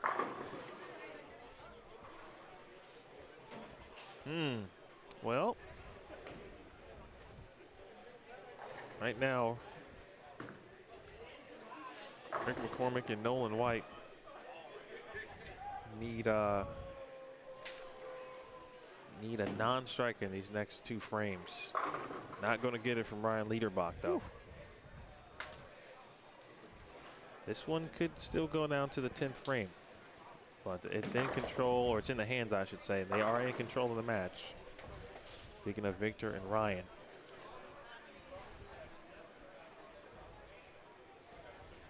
He missed in the 7th. Oh, he got that one left. He did. There it is. It rolled.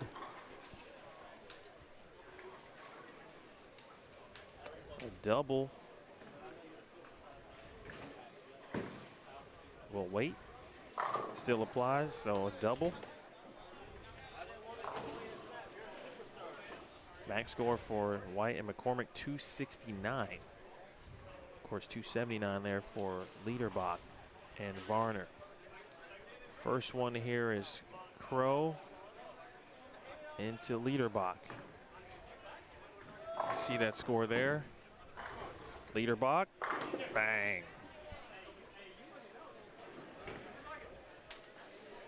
And Cameron Crow, that's 7-pin. It's only going to put them in the 240s. Nolan White still got to make Liederbach keep him honest here. But he has to strike for the guaranteed shutout. Yes, 9 spare here is 268 for Liederbach and Varner. And then a punch from McCormick is 269. This is for a dub and 2 advance. And a shutout, McCormick and White. Liederbach, there's another. Wow. Come from behind win on a lane that when they started this match, it looked like it was not going to go their way in any capacity. They regroup, use the final 2 frames or 3 frames of that match to get lined up.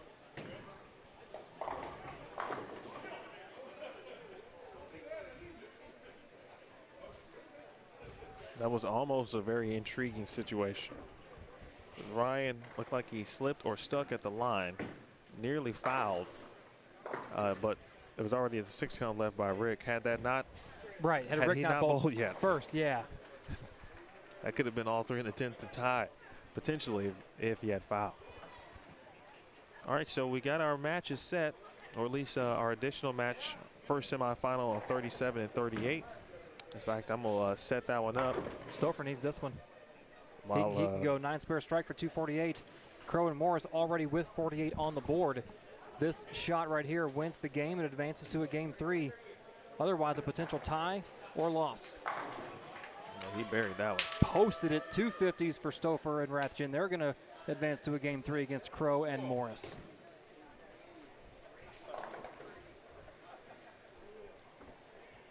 Early on in their game 3, Rice and Perez against Dino and Corbin. Rice and Perez with the front 3. Corbin and Dino have went double. And then Dino 3, 6, 9, 10 in the third. So very early on in that game 3. Again, appreciate everybody tuning in. The Classic Doubles Shootout, thanks to Classic Products. All of our sponsors. Oh, okay, David Stouffer, a little. I like it. Get a little animated. Okay. There's some jabbing going on here.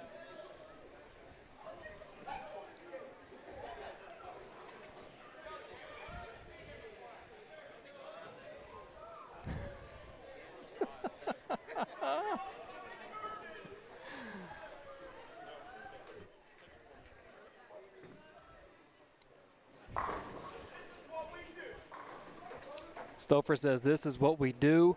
Stuffs all 3 in the 10th for 269 to advance to a game 3. He's kind of chirping at AJ with Morris and Crow there in tow listening. A little bit of gamesmanship.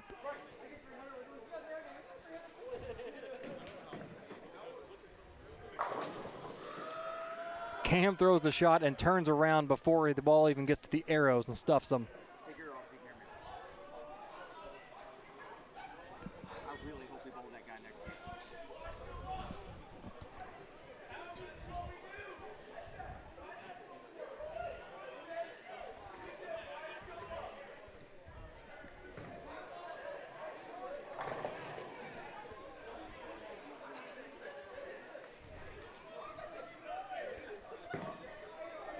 I think everybody's having a little bit of fun with it tonight.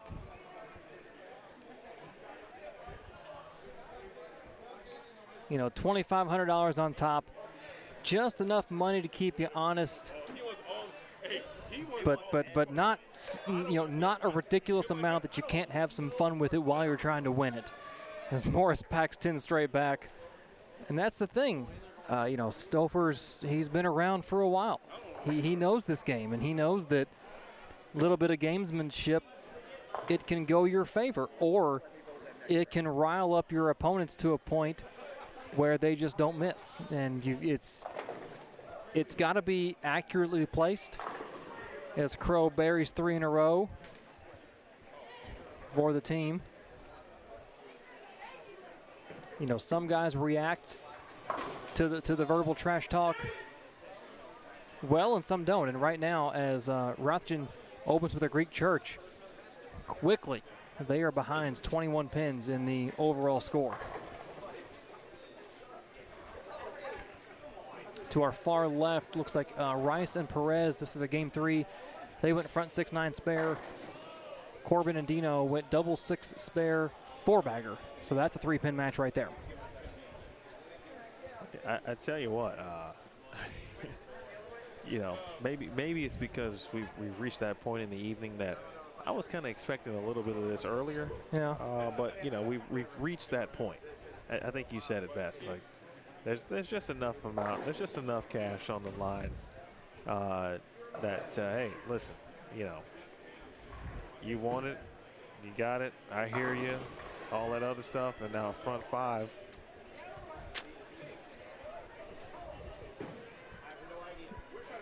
You know, that's, you know, Stover through the face on that shot. His reaction told me he didn't expect to do that.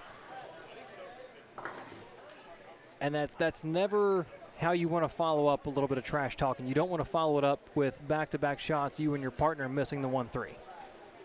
And then to, you know, multiply on top of that, your opponents have the front 6. I think they like this lane better anyway. You think? I mean, but you know, this is a 7-pin, Cameron Crow 7-pin away from not getting to this point. Yes. If he strikes the first shot in the 10th frame, doesn't matter. It doesn't matter. You're right. They might as well just do it.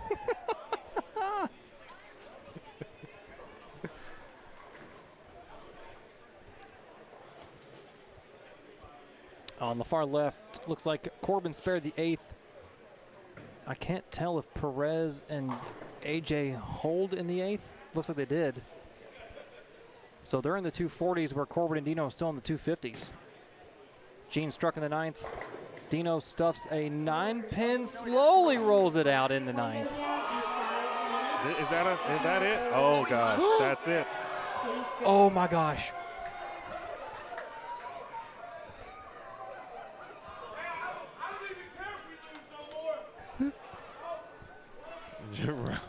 Jarrell Morris. Jarrell Morris. That was worth the price of admission. I mean, I'm going to do that 2 times tomorrow, but that's on 55 feet of oil. Jarrell Morris, folks. I hate to be him. They're probably going to advance. Taking a picture of himself. Oh, he's taking. He's having to do video.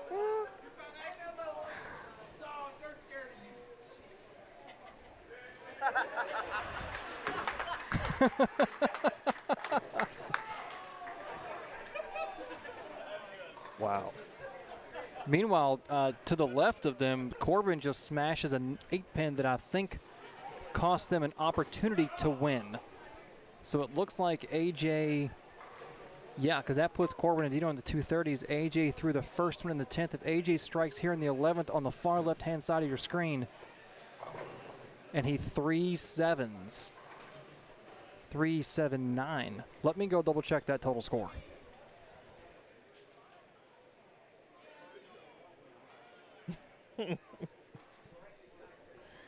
Yo, Jarrell Morris just left to 5-7-10 though.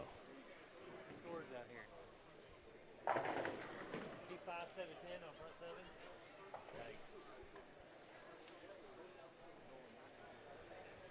All right, so the 3-7-9 from Rice did not matter. That puts him in the low 240s. The best that Corbin and Dino can do was 235. So that match is over. So Right, yeah, Rice and Perez advanced to the semifinals to face the winners, which it looks like, I mean, right now it looks like it could be Morris and Crow, but mathematically, this game ain't over. Yeah, well, we just watched Stouffer and Ratchin just do this. They just did it 1 game ago. So this is an important double for Jarrell Morris because they'll be in the same situation that they were just in the 240s. Mm-hmm. And we literally just watched Stouffer and Rathjen run this down or run them down in game 2 to capture that victory. At this point, of course, any non-strike from Stouffer and Rathjen, especially depending on what happens in the 10th frame.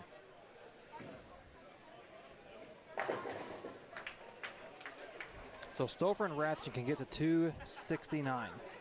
If Morris doubles, he's in the mid-250s. Big shot. Yep.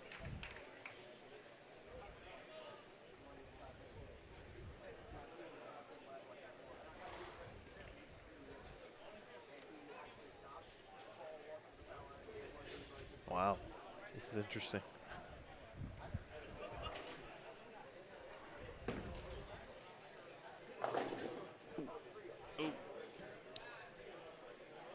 Well, that doesn't do it. But a spare and a punch out from Stouffer and Rathjen puts him at 246. A spare from Morris is 245. A strike from Morris, and short of staying on the other side of the foul line, this match is over. Needs this one.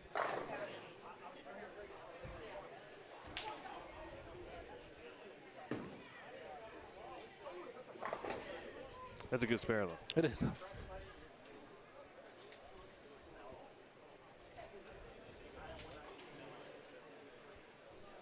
That was a that match just kept me up.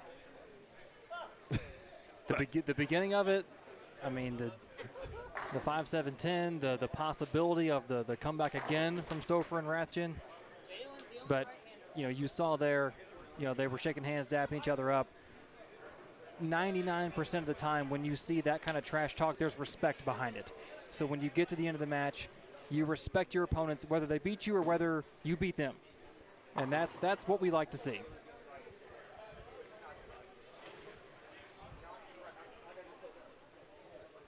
Jarrell Morris, though, still left in 5-7-10. He did. Let's not forget that.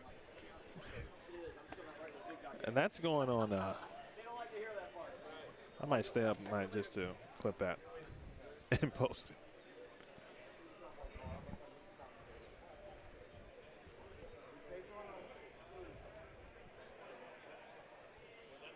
All right, so we're waiting for Hester Mosley, and now we know it's going to be, of course, Varner and Liederbach.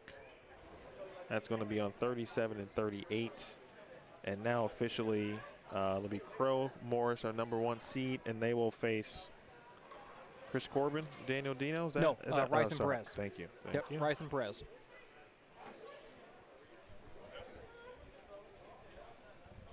So what I was going to tell you, when that dude was down there yelling and like, this is what we do.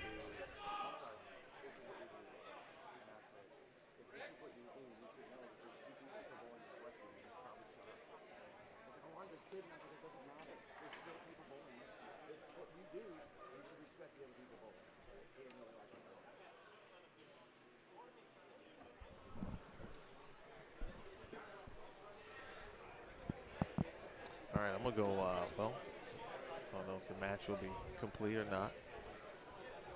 Maybe. No. I mean, mathematically it's over. I'm not sure what we're waiting on here. I guess Stouffer doesn't have to finish it. Okay. Taking shoes off, it looks like, yeah. So we're not going to finish the match.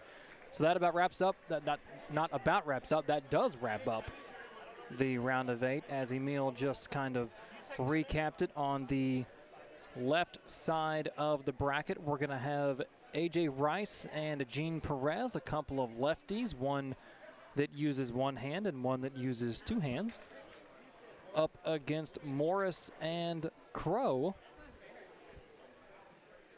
And then on the right side of the bracket, we will have Vic Varner and Ryan Liederbach, couple of lefties, versus Jalen Mosley and Chris Hester.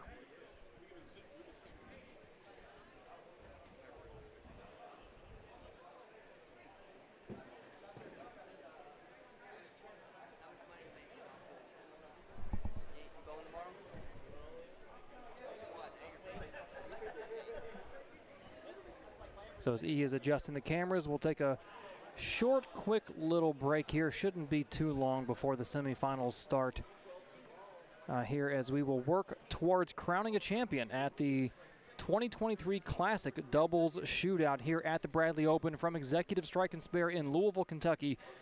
This doubles event sponsored by Classic, High Five, and Motiv Bowling. We will be right back.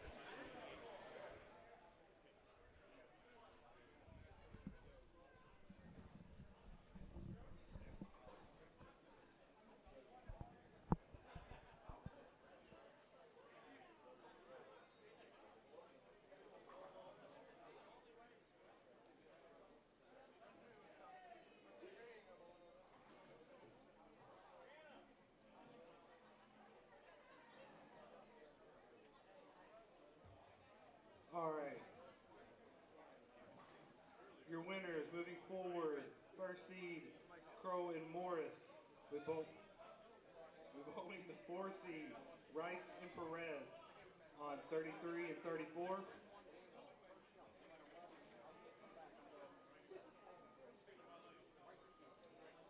And advancing is your 7th seed, Warner and Lederbach, against your 6th seed, Hester and Mosley, on 37 and 38.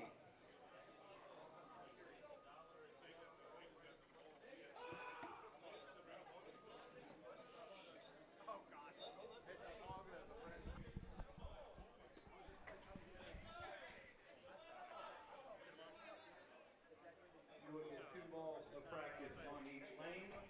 Before starting your match, the higher seed will get toys. So Crow and Morris. So pretty standard here. All of the teams heading down to their pairs for the semifinals. 2 balls on each lane. Higher seed gets lane choice to start. To those failing to advance, please see the tournament office for your payout. Good luck to the bowling.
Take a look at some of the comments in the chat.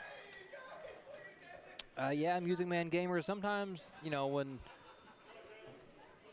players take it upon themselves when the match is mathematically over, if they don't want to bowl the 10th, they don't. I've never subscribed to that practice, but, you know, it does happen. And then for those of you keeping track at home, the 7 of the 8 are lefties.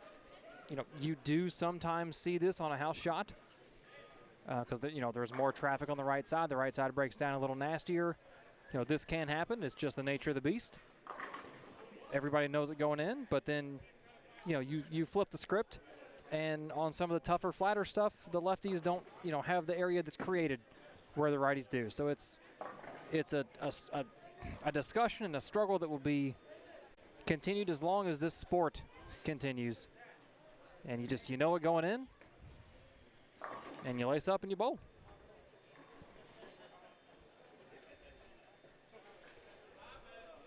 To be fair, though, as far as our knowledge goes, there was one 5-7-10 left tonight, and that was left by a left-hander. So.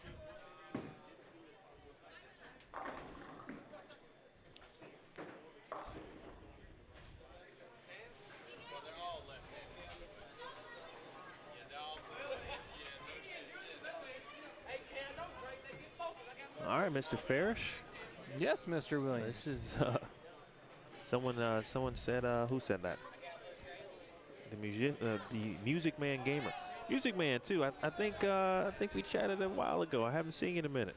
Might have even been at this tournament where you popped in for the first time. Good to see you again, but said that was the first time he or she hasn't seen never seen a match end. I think I've seen it. It's just been a while.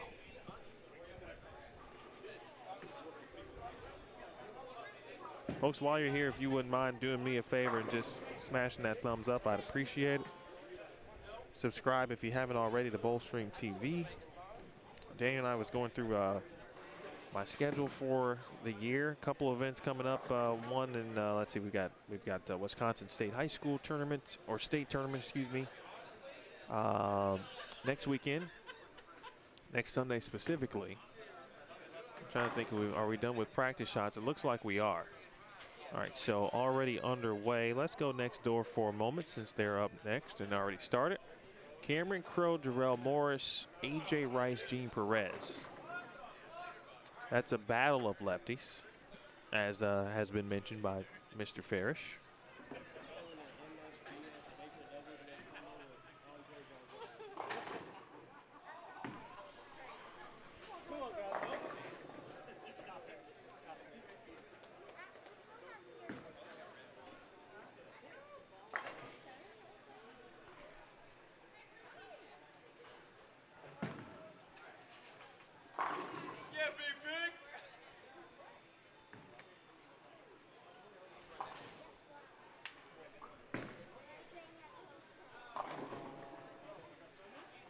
Get shot there by Jalen Mosley.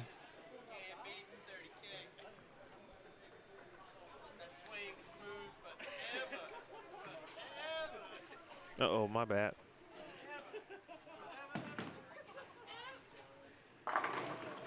That was an unintentional button hit, but we see what AJ Rice just did.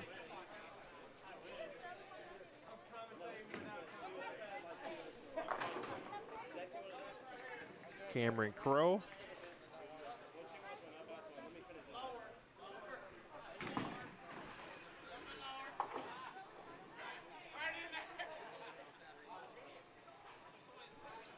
Seven pin for Liederbach. We'll watch Morris and then get you back on the other side.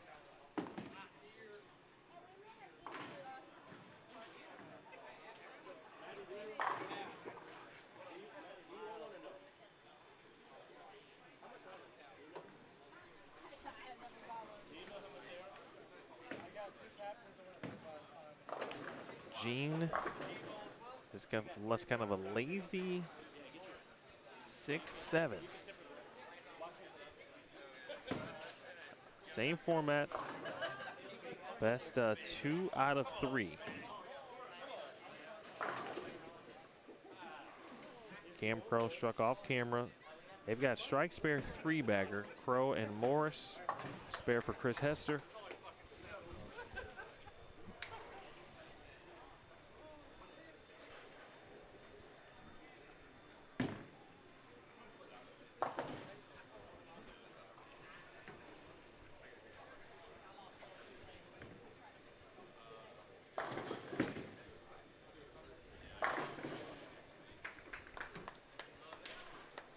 Watching Jalen Mosley bowl is just like, I don't know how to describe it. Yeah. Butter? Just smooth like butter? I mean, it's, my man obviously has skills. Good Lord. Oof. Good Lord. That's not the hit you want when you're down 30. 24, 23. Take that back. Well, we know that this group, or I'm sorry, this duo, very good regarding and overcoming slow starts. Speaking of Liederbach and Varner, they proved that against the number 2 seed after dropping the first game on the left lane, won the last 2. Could be a similar situation. No doubles yet.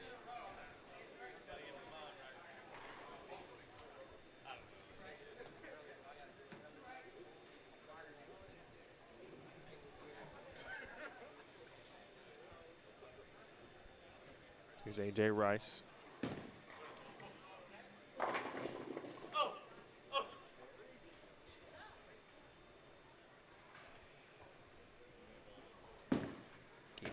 Cameron Crowe just blitzes, racks Crowe and Morris, and A.J. Rice for that matter. Dean Perez, silky smooth too.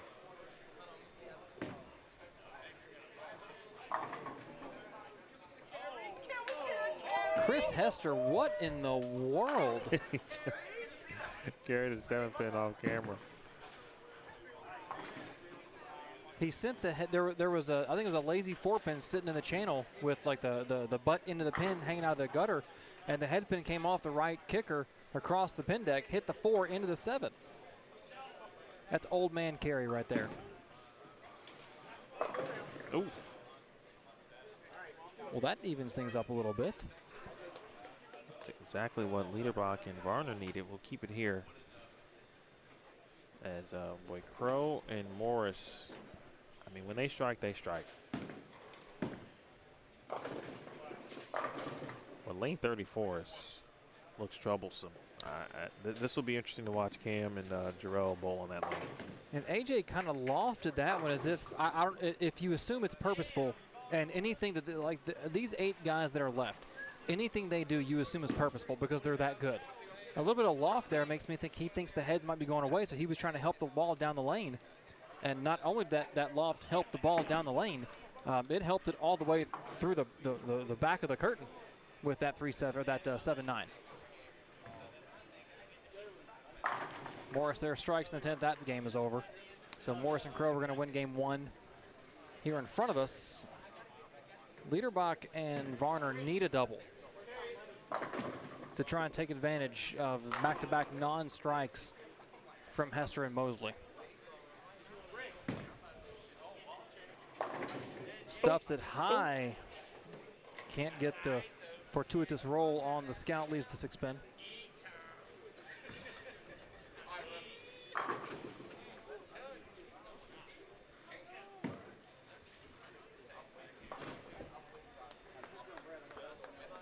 I do wish I was just old enough to have bowled against Chris Hester in college. I just missed his time there at Morehead State.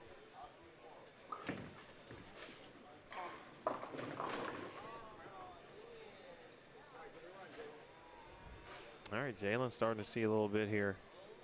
Of course, he's the only righty.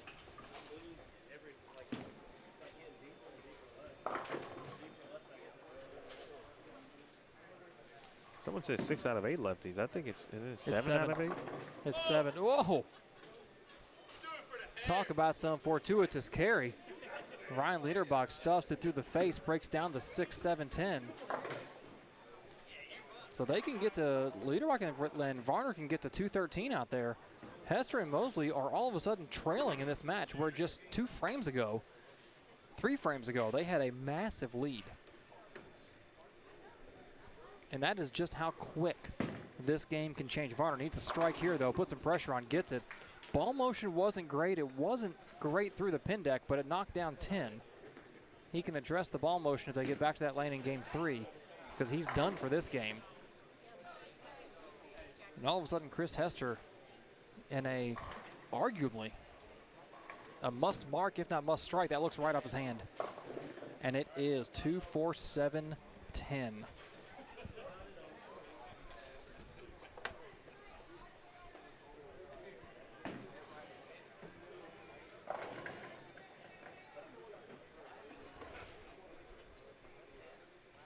Key to what's going to happen on 33 and 34 right now, to me, is lane 34. If Cam and Jarrell have any similar look to the way that AJ and Gene had that lane plan, this one's going to go to 3 games. Hester gives it a run. Nice. So it's still out there. Hester and Mosley can get to 200. Liederbach already in the low 2-0s with decent count here in the 11th. Nothing crazy. That's a dub. Bang. Nothing crazy. He shot 736 this afternoon and was short of making the top 8.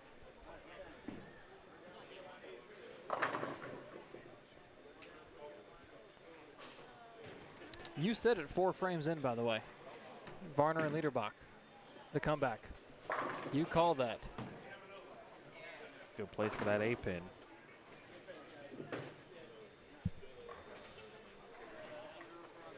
One of those endings to a game for Jalen and Chris that you just kind of you try to wipe it out the psyche immediately, and as soon as I was about to make the switch, this little weak 7-9, and Cam just saw a little bit of what Chris Hester and Gene Perez have seen on 34. Or AJ. Oh, excuse me. Yes, AJ. Oh, look out.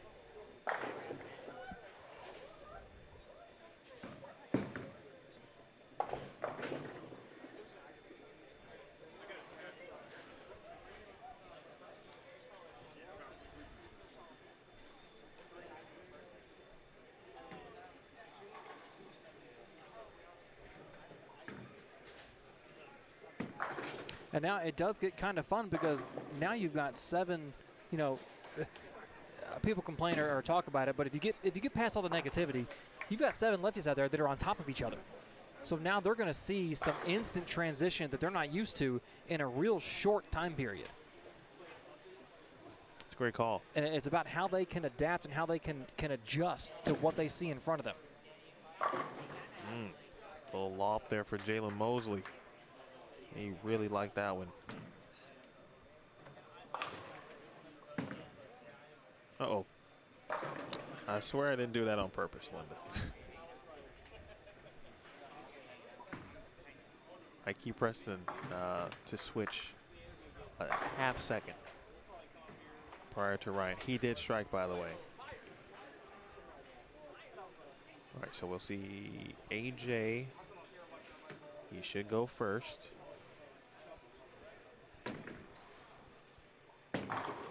Then to Vic. Did not like it. For good reason. For good reason.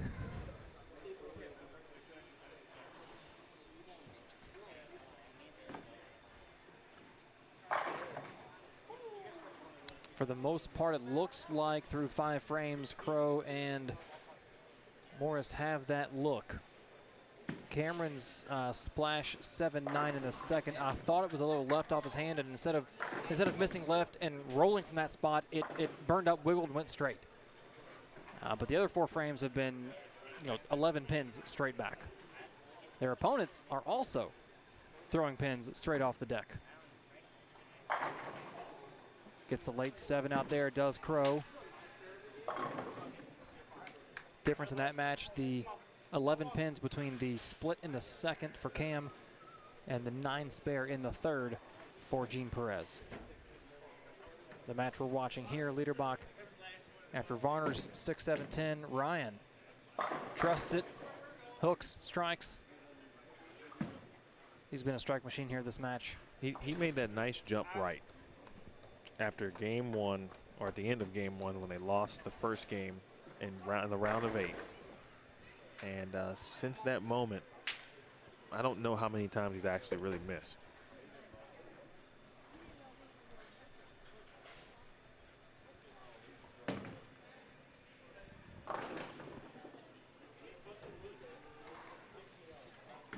Not sure what Varner's throwing, but that shot, he got it right quick. It looks like something was surface, maybe a little bit of a stronger piece, but whatever he's throwing, he got out to the friction, and it stood up, burned up, and went dead straight. That's the kind of shot where you want something, a little bit of a weaker shell in your hands that's not going to see that friction and burn up immediately. And that's kind of where the adjustments, for these lefties come in, because not as much traction on the left-hand side, they're throwing stronger stuff. As you get on this pair, 2 other lefties on top of you, that spot's going to go away quick. And the ball changes and the adjustments need to come quicker.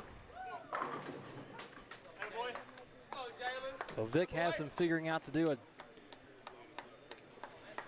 A double there for Hester and Mosley. They are clean through 6 with a lead in the game. They lost the first match. Tough 10 pin for Morris there on the left-hand side of your screen. And a tough 10 for Liederbach.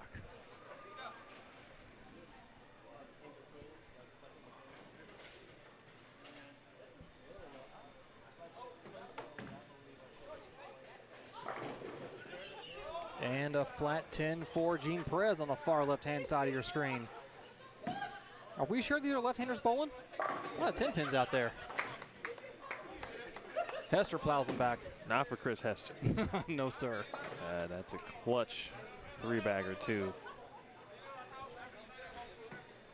All of a sudden, the look and the carry not in the favor of Ryan and Vic, especially if Jalen Mosley can start to carry. Made a ball change. He's getting a little loft now into the game. 4 in a row now for Hester Mosley.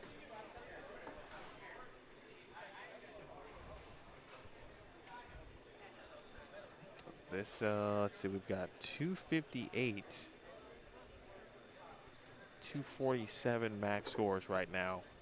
Take you over to 33 and 34 after the Varner shot. Oof. Which rarely do you need to change an angle, but my man Vic, you know, he's just a tall individual. Big shot from AJ there. He's hiding pins. Choose for a number of reasons.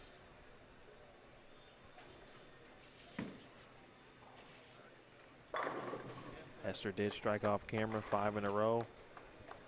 Cam Crow didn't like it.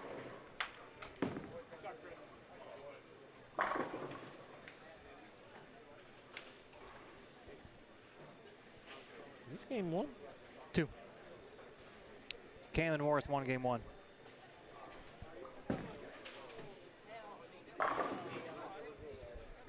So it'll be 1-1. Our semifinal on 37 and 38. AJ's strike there wraps up that game for he and Gene. They will go to a game 3. As well as you mentioned, our match we're watching here in person on 37-38. A good place for a blower 710. It's always in play here at Executive Strike and Spare.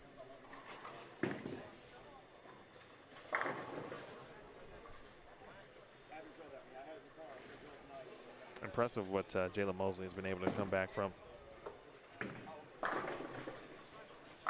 About knowing your game.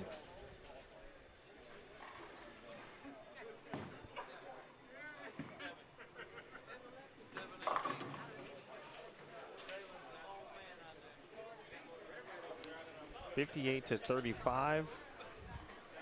We're going to game 3 on 33 and 34, and they're not wasting any time. Jarrell Morris is going to start.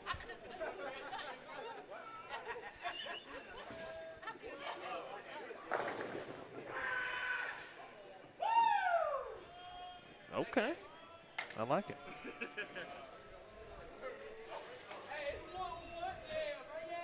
A little early for my liking, but I mean, you do you, Jarrell? I think it was one of those like okay, let's get this done. You know, like just a little early. You know, let them know. Setting the tone for the match, kind of thing. A little bit. Oof. Oh.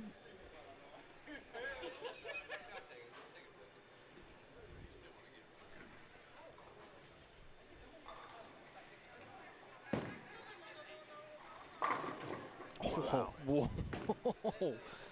Vic Varner. Woo. At the bottom of his swing, he got around it a little bit more than he has been, and I thought to myself, that's going to be really good. And it was. It was really good.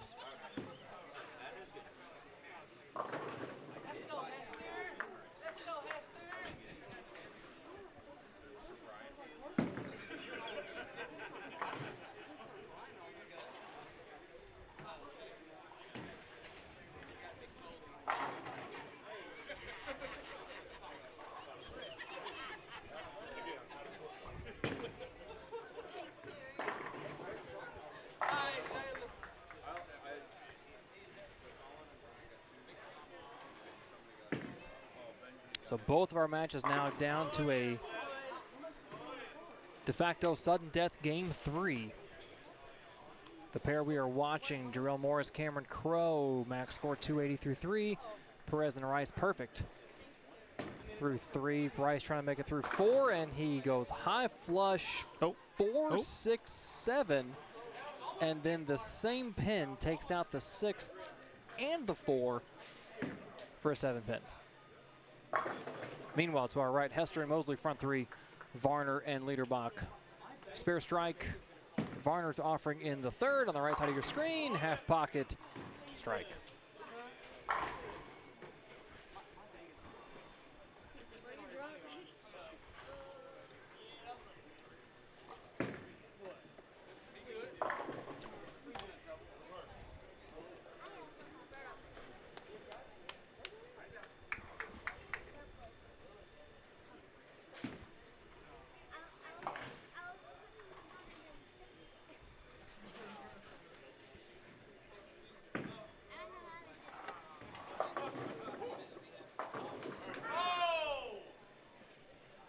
I did not see the end of that carry. I saw the 6-pin go out. I did not see the 7 go out. A great break there for Liederbach. 3 in a row for himself and Varner. Mosley covers the 3-6-10.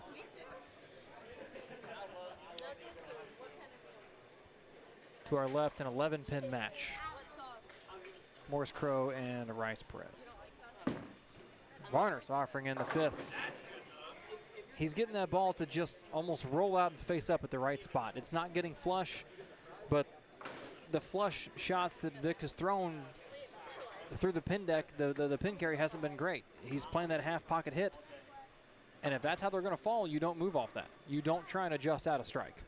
Not in a sprint like this. Hester living by the same mantra. Half pocket blows the 5 into the 10.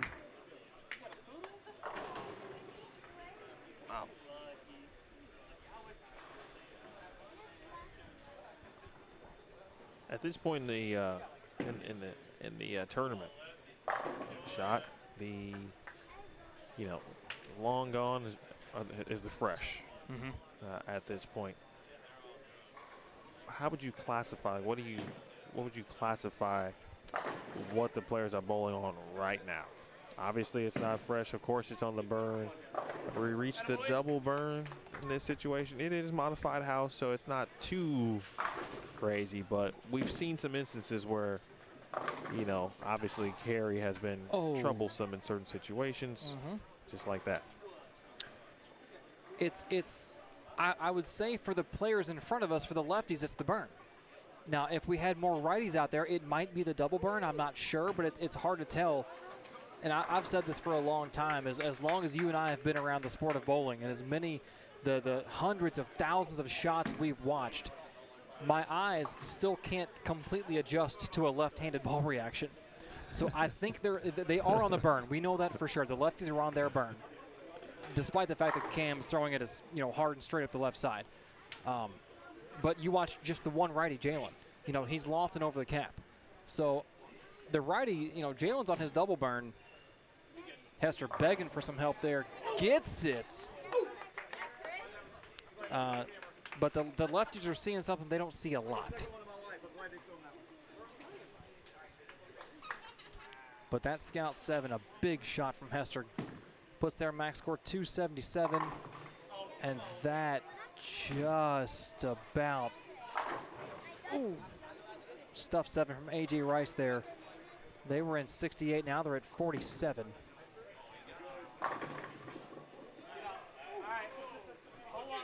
I don't think we can keep up with everything that's going on right now. No, it's. I mean, this is insane. I said like a while ago, like, all right, let me just get the shots together. Yeah.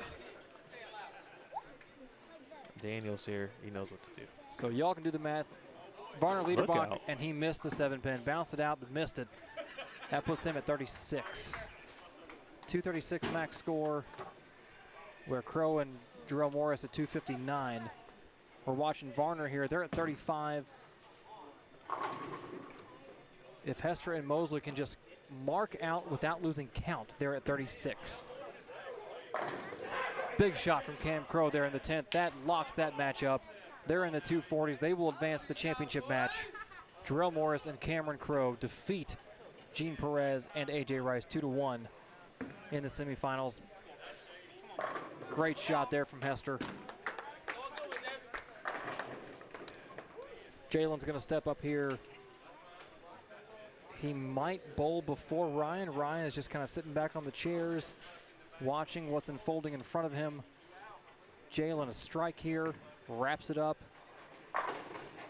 Needs a spare strike to shut him out, or a strike on this offering right here. Oh. That hooked a ton.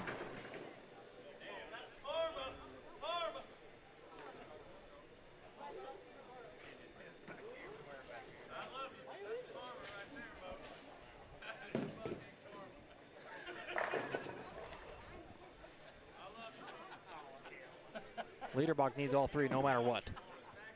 Didn't like it. That match is over.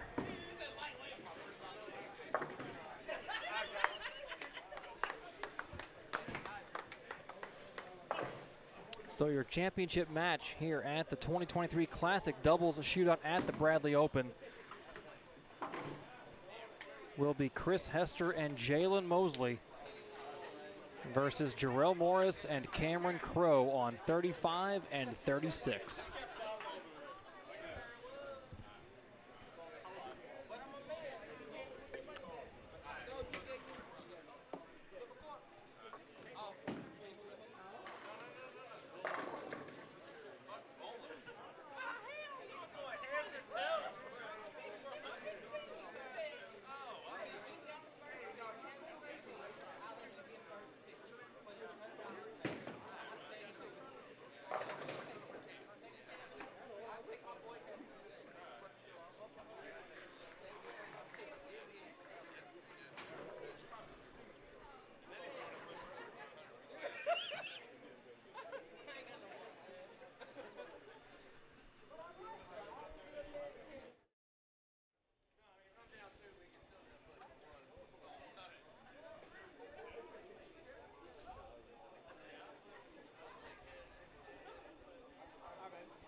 All right, advancing to your finals is your number 1 seed, Crowe and Morris, against your number 6 seed, Hester and Mosley. You guys will be bowling on 35 and 36. Again, you will get 2 balls of practice on each lane. We'll get you started. For those failing to advance, please see the tournament office for your payouts. Good luck with the bowling.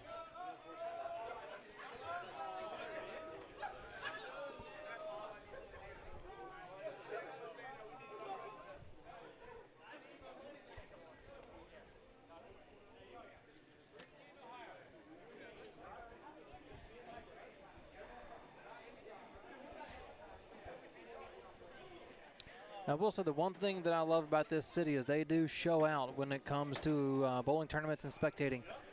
We do have a decent crowd here in the building at 11:38 Eastern Standard Time here in the Derby City.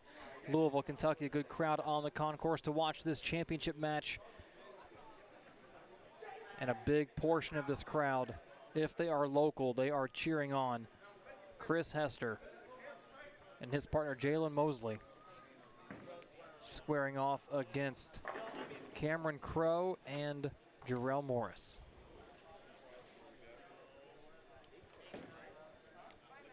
I did not hear the announcement. I believe it's 2 shots on each lane. The players just kind of getting loose, trying to figure out the pair.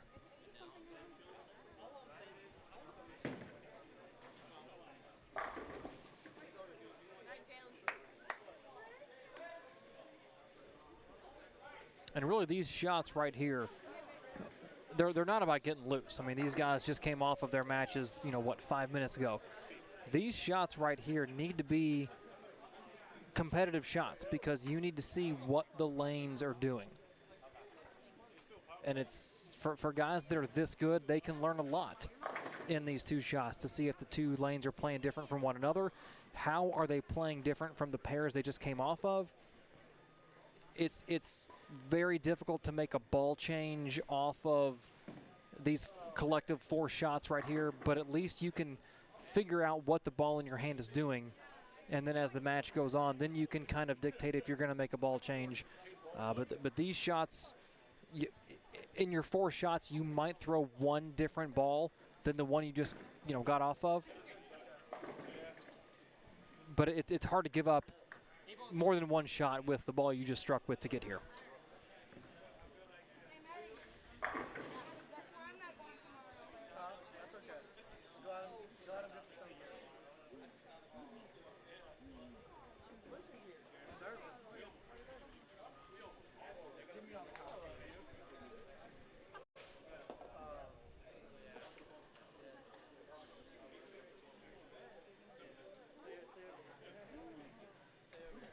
All right, folks, who you got?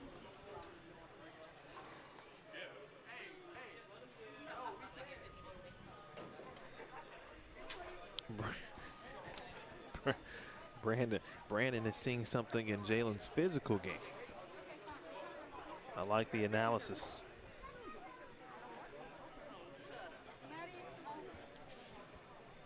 Jordan, I don't think that weekend is going to work for me this year. I really had gotten used to going to Delaware and streaming that event. A lot of good people bowling that event.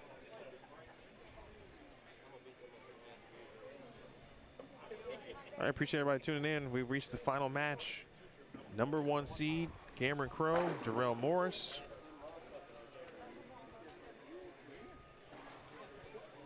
Number 6 seed, Chris Hester, Jalen Mosley.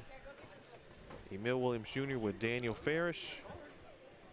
This guy's bowling in the morning, but he called it pretty early.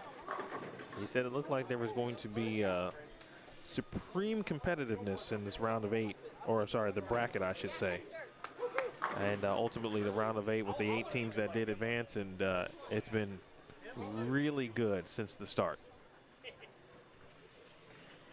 Yeah, the way that I looked at it is if I wasn't here, I'd be laying in bed right now watching this. Yeah, so if I'm going to be laying in bed watching, I mean, I live, 5 minutes down 264. I might as well be here with you so long as the invitation is open.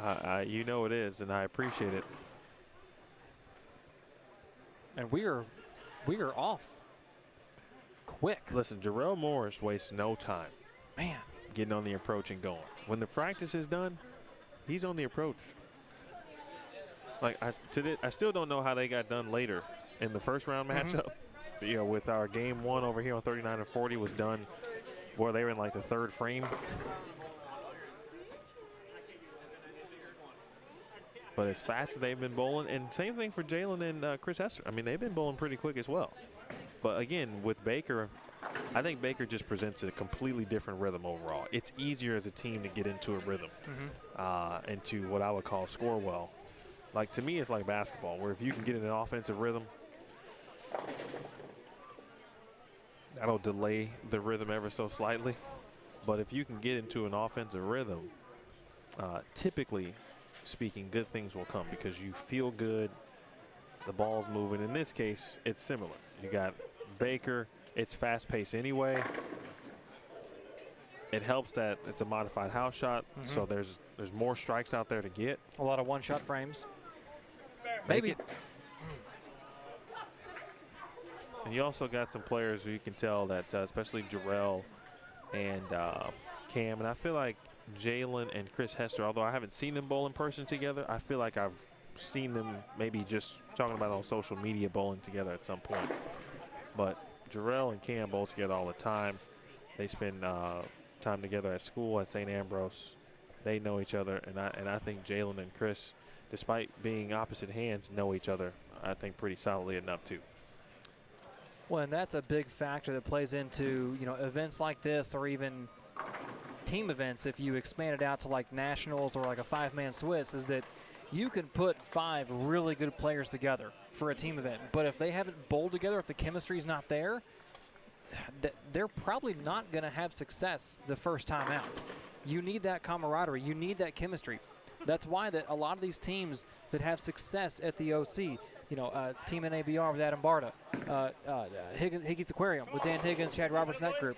Those guys have bowled together for so long. They know each other's games. They know their equipment. They know their moves. They know how to talk to one another. These two groups right here, Jalen and Chris have bowled together a lot. Jarrell and Cam bowled together at school and bowled doubles tournaments outside of school a lot. These guys know each other's games very well. So, and that's a big reason why they're here in this title match. And to be fair, I thought it was similar across the board for a lot of the teams, even though they were new to me.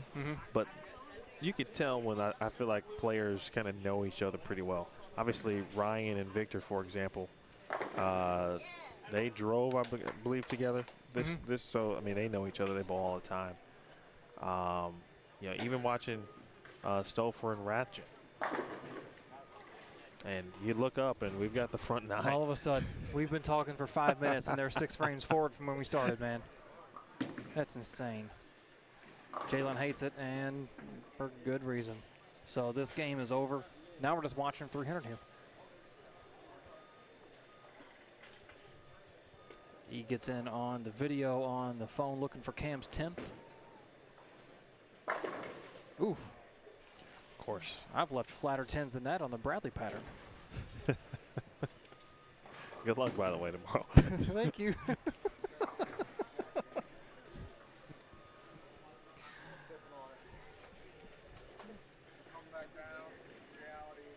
Despite the 7-pin, hey, he made that one without throwing a backup ball. All right, Cam. He made another one like, you know, regularly. But despite the non-carry, they are going to win Morris and Crow game 1. So a couple of free frames here if Jalen and Chris want to try and figure something out. Chris has struck 5 of 5, if you want to count that as a strike. Jalen may be the one that needs to try something. He brings a ball up to the rack and then promptly puts it down and picks up the ball he's been throwing. But I would assume a ball change here is going to come in the 11th or the 12th for Jalen just to see something different. So gut tells me he'll make the 4-pin. I think he's throwing that new Black Widow hybrid, the red and black one. And I believe he put a offset, 3D offset attack on the rack.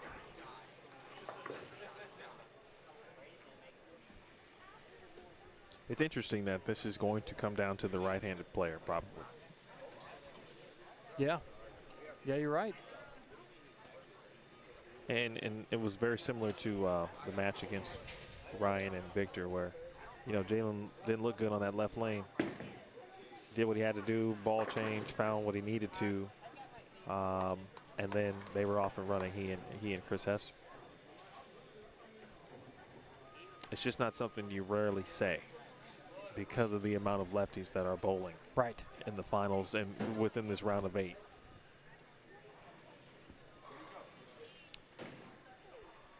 Yeah, Jalen put that ball in the rack, shot the 4-pin with it, and then threw the that Widow hybrid in the field, took that ball off the rack. So maybe he's not making a ball change here. He's going to the left lane where he's got all the room in the world in the approach to move left. Maybe that was his thinking, as he doesn't have a ball return in his way on 35.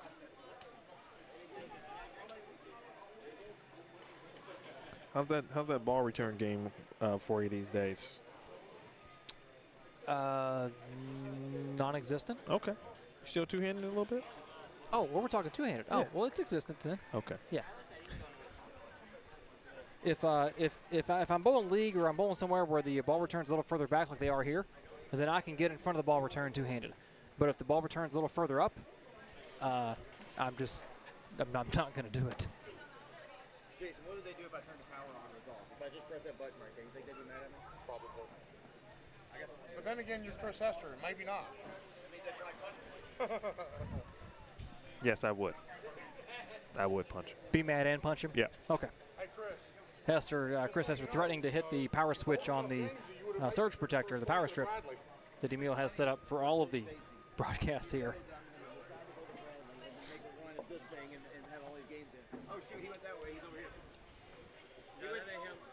So we're going down to game 2. Again, everything is best 2 out of 3 here in the bracket. But Crow and Jarrell Morris won game 1. And waiting on their opponents to come back down for game 2. Jalen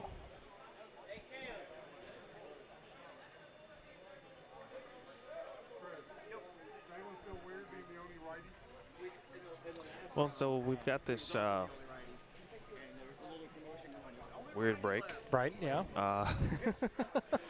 It's a good opportunity to say, hey, thank you to everyone who has stayed up to watch this. Nearing midnight here Eastern time. So I hope your Friday night is off to either off to a good start. Maybe you're about to hit the club. Maybe you're about to go out. You're probably already in the bed, ready to go to sleep, but you're just waiting to watch the finale of this. But no matter what, thank you very much for supporting Bowlstream TV. But more importantly, supporting Jason Utchwall and his events and the entire staff here, of course. Thanks to the sponsors, Classic, High Five Gear, Motiv, QubicaAMF, CTD, 7 Leaf. We appreciate all of the support, certainly, and Jason appreciates all the support as well. All right, so we're ready to bowl. But when he's on the approach, you see how quick he went, right? It's a quick 7 count. As soon as he got on the approach. Very quick. It was like he wasn't here for 5 minutes, but as soon as he got on the approach, zoom. Well, if he'd have taken 3 more seconds, maybe he'd have knocked down 3 more pins. I don't know. Hester takes his time. Oh, knocks down 10 pins. I'm just saying. That's legend carry right there, right? That's the tortoise. Slow and steady wins the race, baby. I mean, can we get Chris Hester into the Collegiate Bowling Hall of Fame that is upcoming? I think he would warrant a couple votes. I mean, he's in this group, right? He literally is the elder statesman in this sense. He is the veteran. Oh, by 15 plus years. And I'm not even talking about just the age part, just the bowling part. Experience, yeah. Oh. All of a sudden. Those have not been common leaves. Not for these two. For these two individuals. No, sir. Here tonight. Back-to-back 2-4-7s.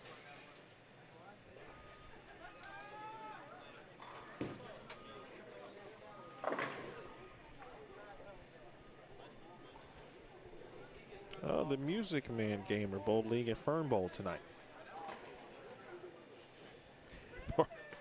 Well, I'll tell you what, Park Point. I do think part of it is, as I mentioned, the format and the amount of strikes that are being thrown. That is helping keep the pace. Now, I will also say this. Depending on who you're bowling with or next to, oh my. Oh boy. This is interesting. I don't think he's, I mean, I don't really like he's thrown it that great either these first couple shots, honestly.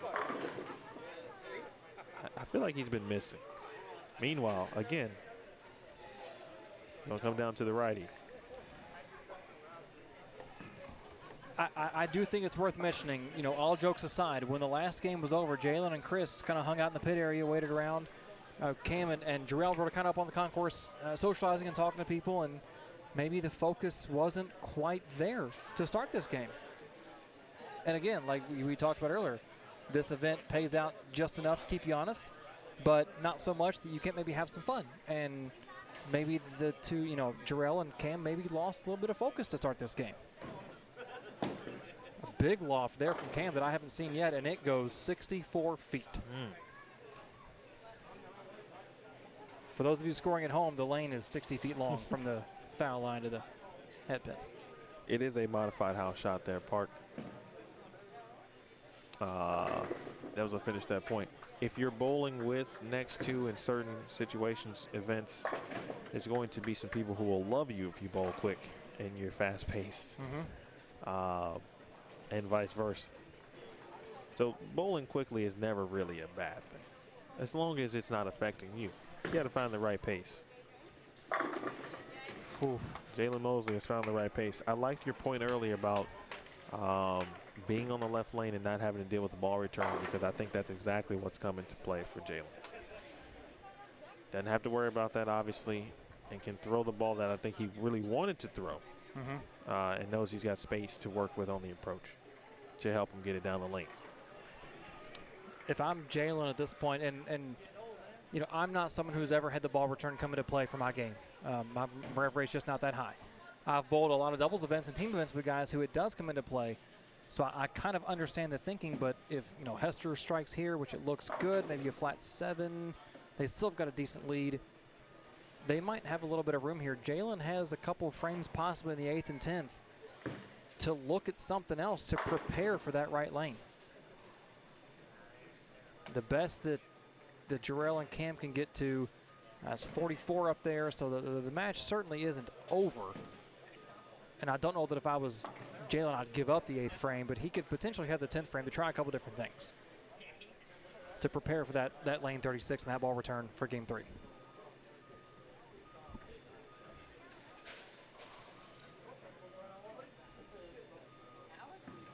Oh, look out.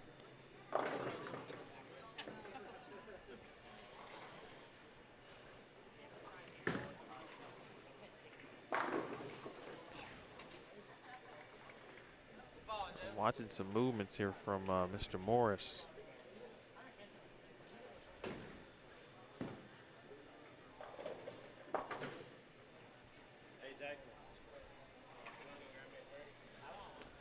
You know, this is one of those things where you almost anticipated this one to go 3 games. Mm-hmm.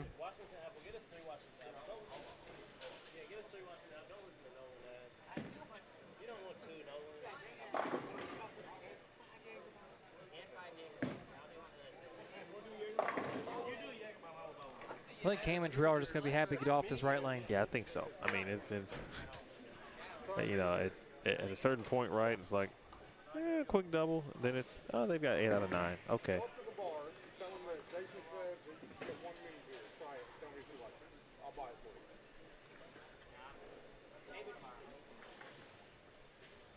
They do have a quick combo. Jarrell and Cam.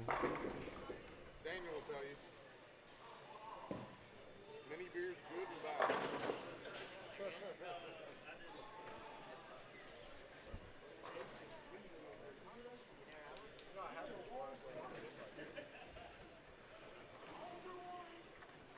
And this is where if you're both teams, you know, one team's going to be in the 170s, assuming that there's no strike here from Cam, and the other team is going to be in the 270s, assuming a strike here from Jalen, and 260s.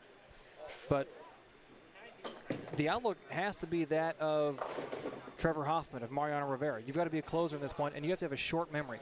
You've got to forget this game happened because you're changing lanes after this game. So the motion you had on the lane, through the pin deck, through the fronts, you've got to forget all of it when you go to this next game because you're not going to have the same look. And it's hard to do a full reset after a game.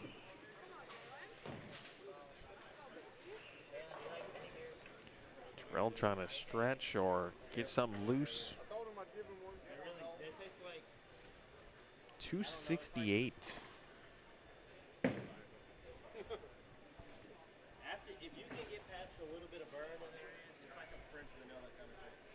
So we've had 279 in game 1 from Crow and Morris, right? That sound right? We're going to game 3. Correct. So the 268, 186, and Jarrell ready. Better shot. I think kind of automatically like, all right, I think I feel automatically better about the left lane, so I'm just going to let it rip and see what happens. Park Point, I will be here all weekend. Daniel is bowling in the A squad tomorrow. And I will let him determine when and if he will return to the booth tomorrow. If he's here, if he feels good. Hopefully he's feeling good. Well, I can tell you that the girlfriend, the fiance, that's right. the fiance, oh my. You better change that wording. Bowls City Tournament at 1 o'clock tomorrow. So I'll go watch her, but I may be back for the late B squad or Desperado. Okay. Sounds about right. That's what we did last year. A big 7-pin miss from Jarrell there. Very unexpected as well. He's favoring that right lower leg. We'll leave it at that, like hockey and really sports in general now, the way they list injuries. Lower extremity. We've been trying to stretch it out in between games. I think even before we started this match. Big shot here. I think Jalen just needs to see what he wants down lane on this particular lane.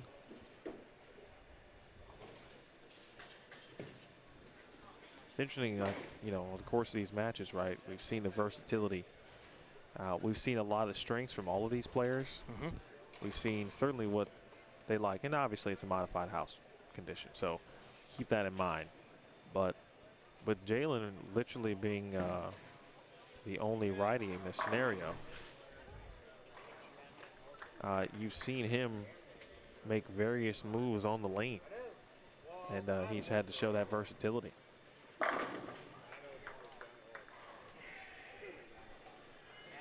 I do wish sometimes, though, the ability to just simply overpower the lane every now and then is pretty cool to see. It is.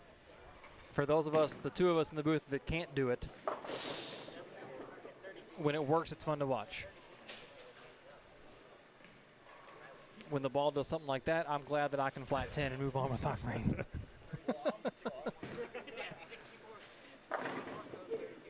Even the lefties, Cam and Jarrell, their ball motion through the pins is not phenomenal. Jarrell's is better than Cam's. Cam's ball motion through the pin deck has not been great the last couple of matches.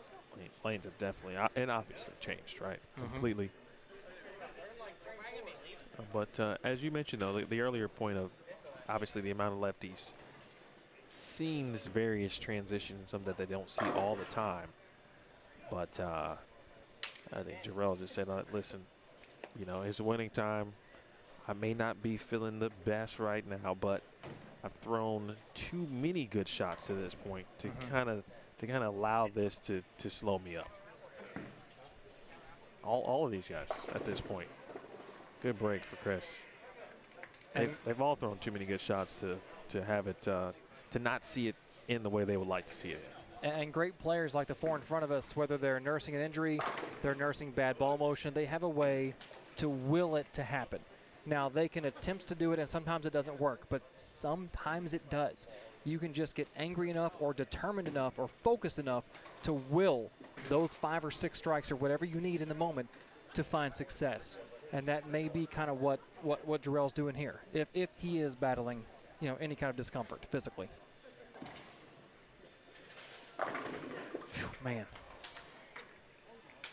They just got another gear. They can just go to it. And not everyone has that. Not over yet. It's an important 6 frame, though. Great shot. That was very professional-like right there from Jalen Mosley. So we've got he is a professional now. 69-57 out there for these two teams. Look out. Whew. Oh, I thought that was through the face. So did I. From Cam. That one held, holding.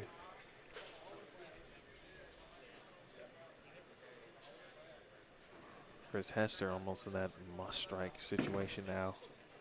Loft. Oh, man. Well, Jarrell Morris.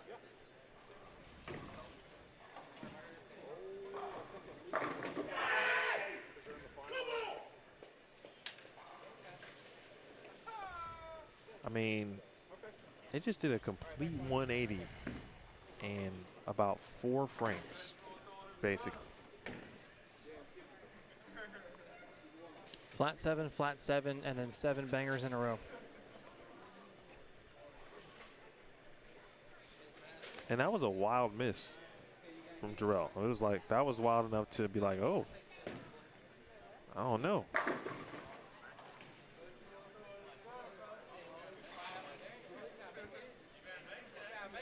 That's not enough. He has to make it. He does. A miss is 236 off the sheet for Mosley and Hester's 37. And it's over.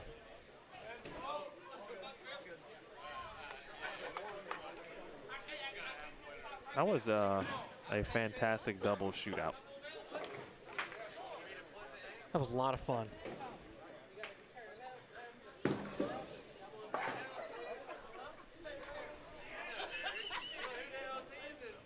Nice bowling. Jalen Mosley, Chris Hester. The number 1 seeds, or number 1 seed in this case, the duo of Cameron Crowe, Jarrell Morris, they shot 1534 to capture the number 1 seed. Then they knock off Stouffer and Ratchin, they knocked off A.J. Rice and Gene Perez. And now Chris Hester, Jalen Mosley down in the finals. And Jalen and Chris will do the same. They're like, you know what? We got bowl tomorrow. Not gonna take any extra shots. I don't blame them in that sense.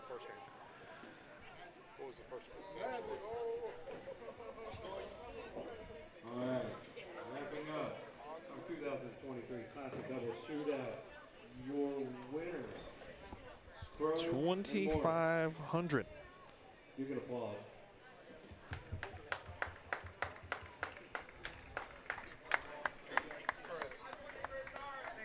Singles par point, I believe, was 59. And then we had, I still didn't get the, ask Jason if we got the final count on doubles teams, if you don't mind. Everybody for coming out. For those interested in signing up for the Bradley, tomorrow, A squad starts at 8:30. Check-in starts 7:30. B squad 78 final number for doubles teams tonight. Thank you.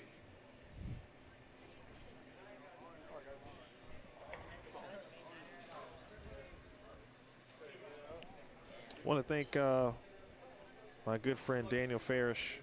I did not anticipate him hanging out this long, but I certainly appreciate it. I'm going to be hanging out all weekend. I'll be right here in this spot, these lanes along with 31 through 34.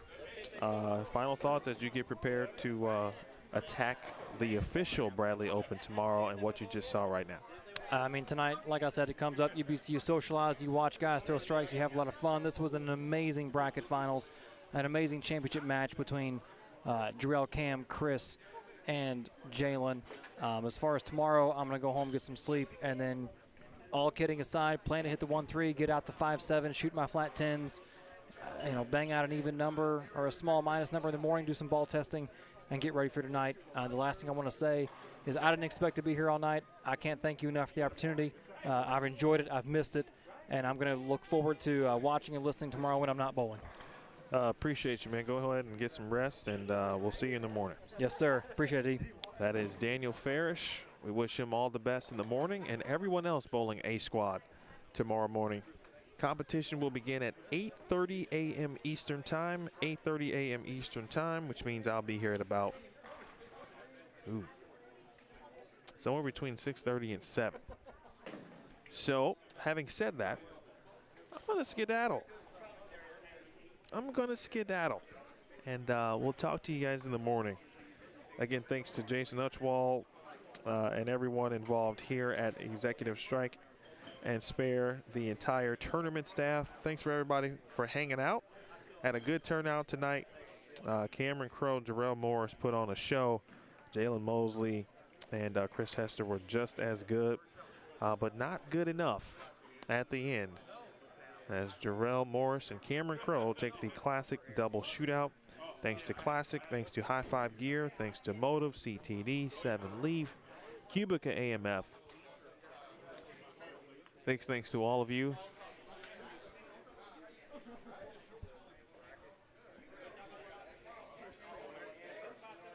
All right, wait, we got, we'll have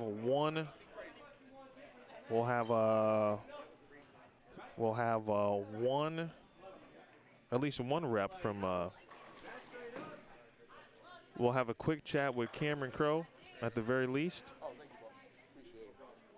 Let me grab this one. Yeah, we'll make it quick. My man. Congrats, nice bowling.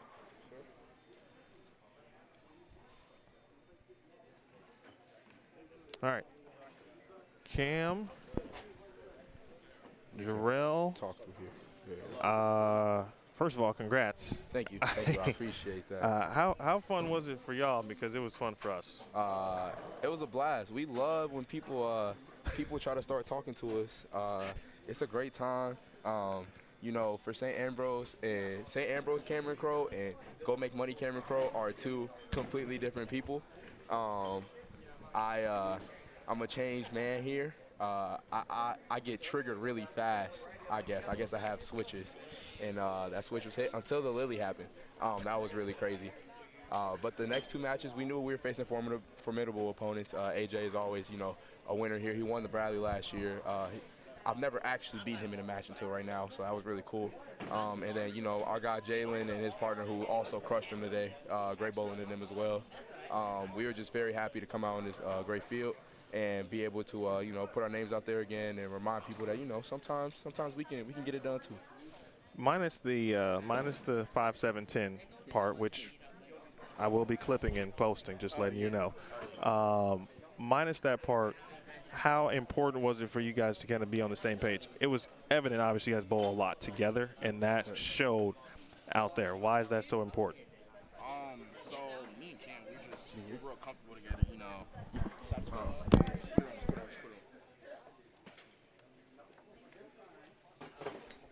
So me and Cam, we're just, you know, real comfortable together. We've been bowling for, it's been about, what, a year and a half?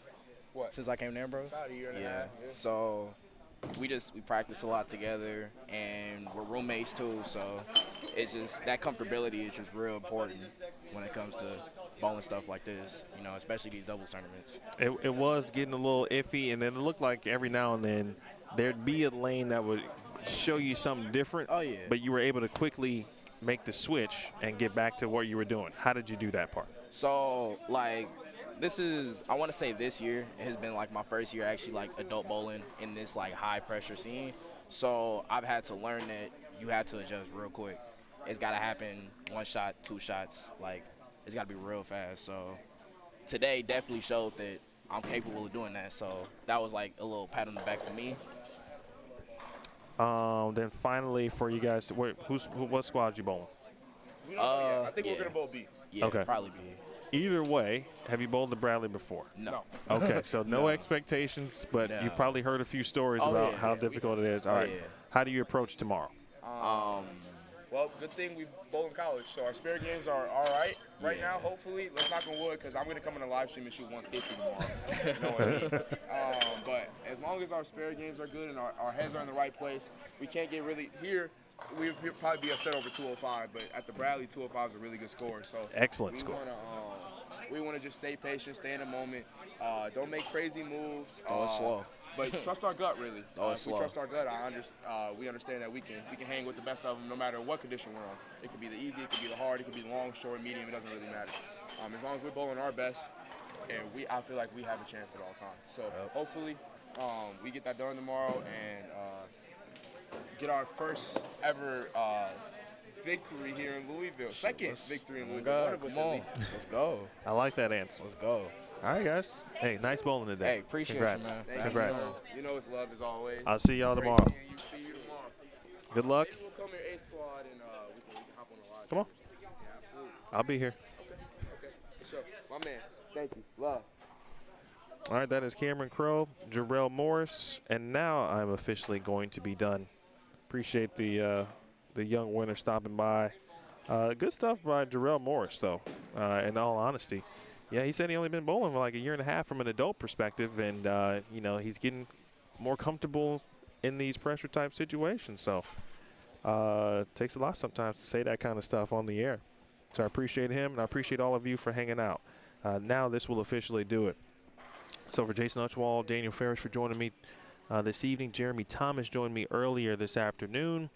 Again, thanks to our sponsors, Classic, Motiv, High Five Gear, QubicaAMF, CTD, 7 Leaf, and all of you good people out watching Bowlstream TV. I hope you subscribed. I hope you hit the thumbs up. We will see you tomorrow. A Squad begins at 8:30 a.m. Eastern Time. I will be here a little bit earlier than that. And Chris Hester will join us later in the afternoon at some point in the evening. This has been a presentation of the Classic Doubles Shootout 2023 edition. The Bradley Open weekend officially underway here on Bowlstream TV. Good night, folks.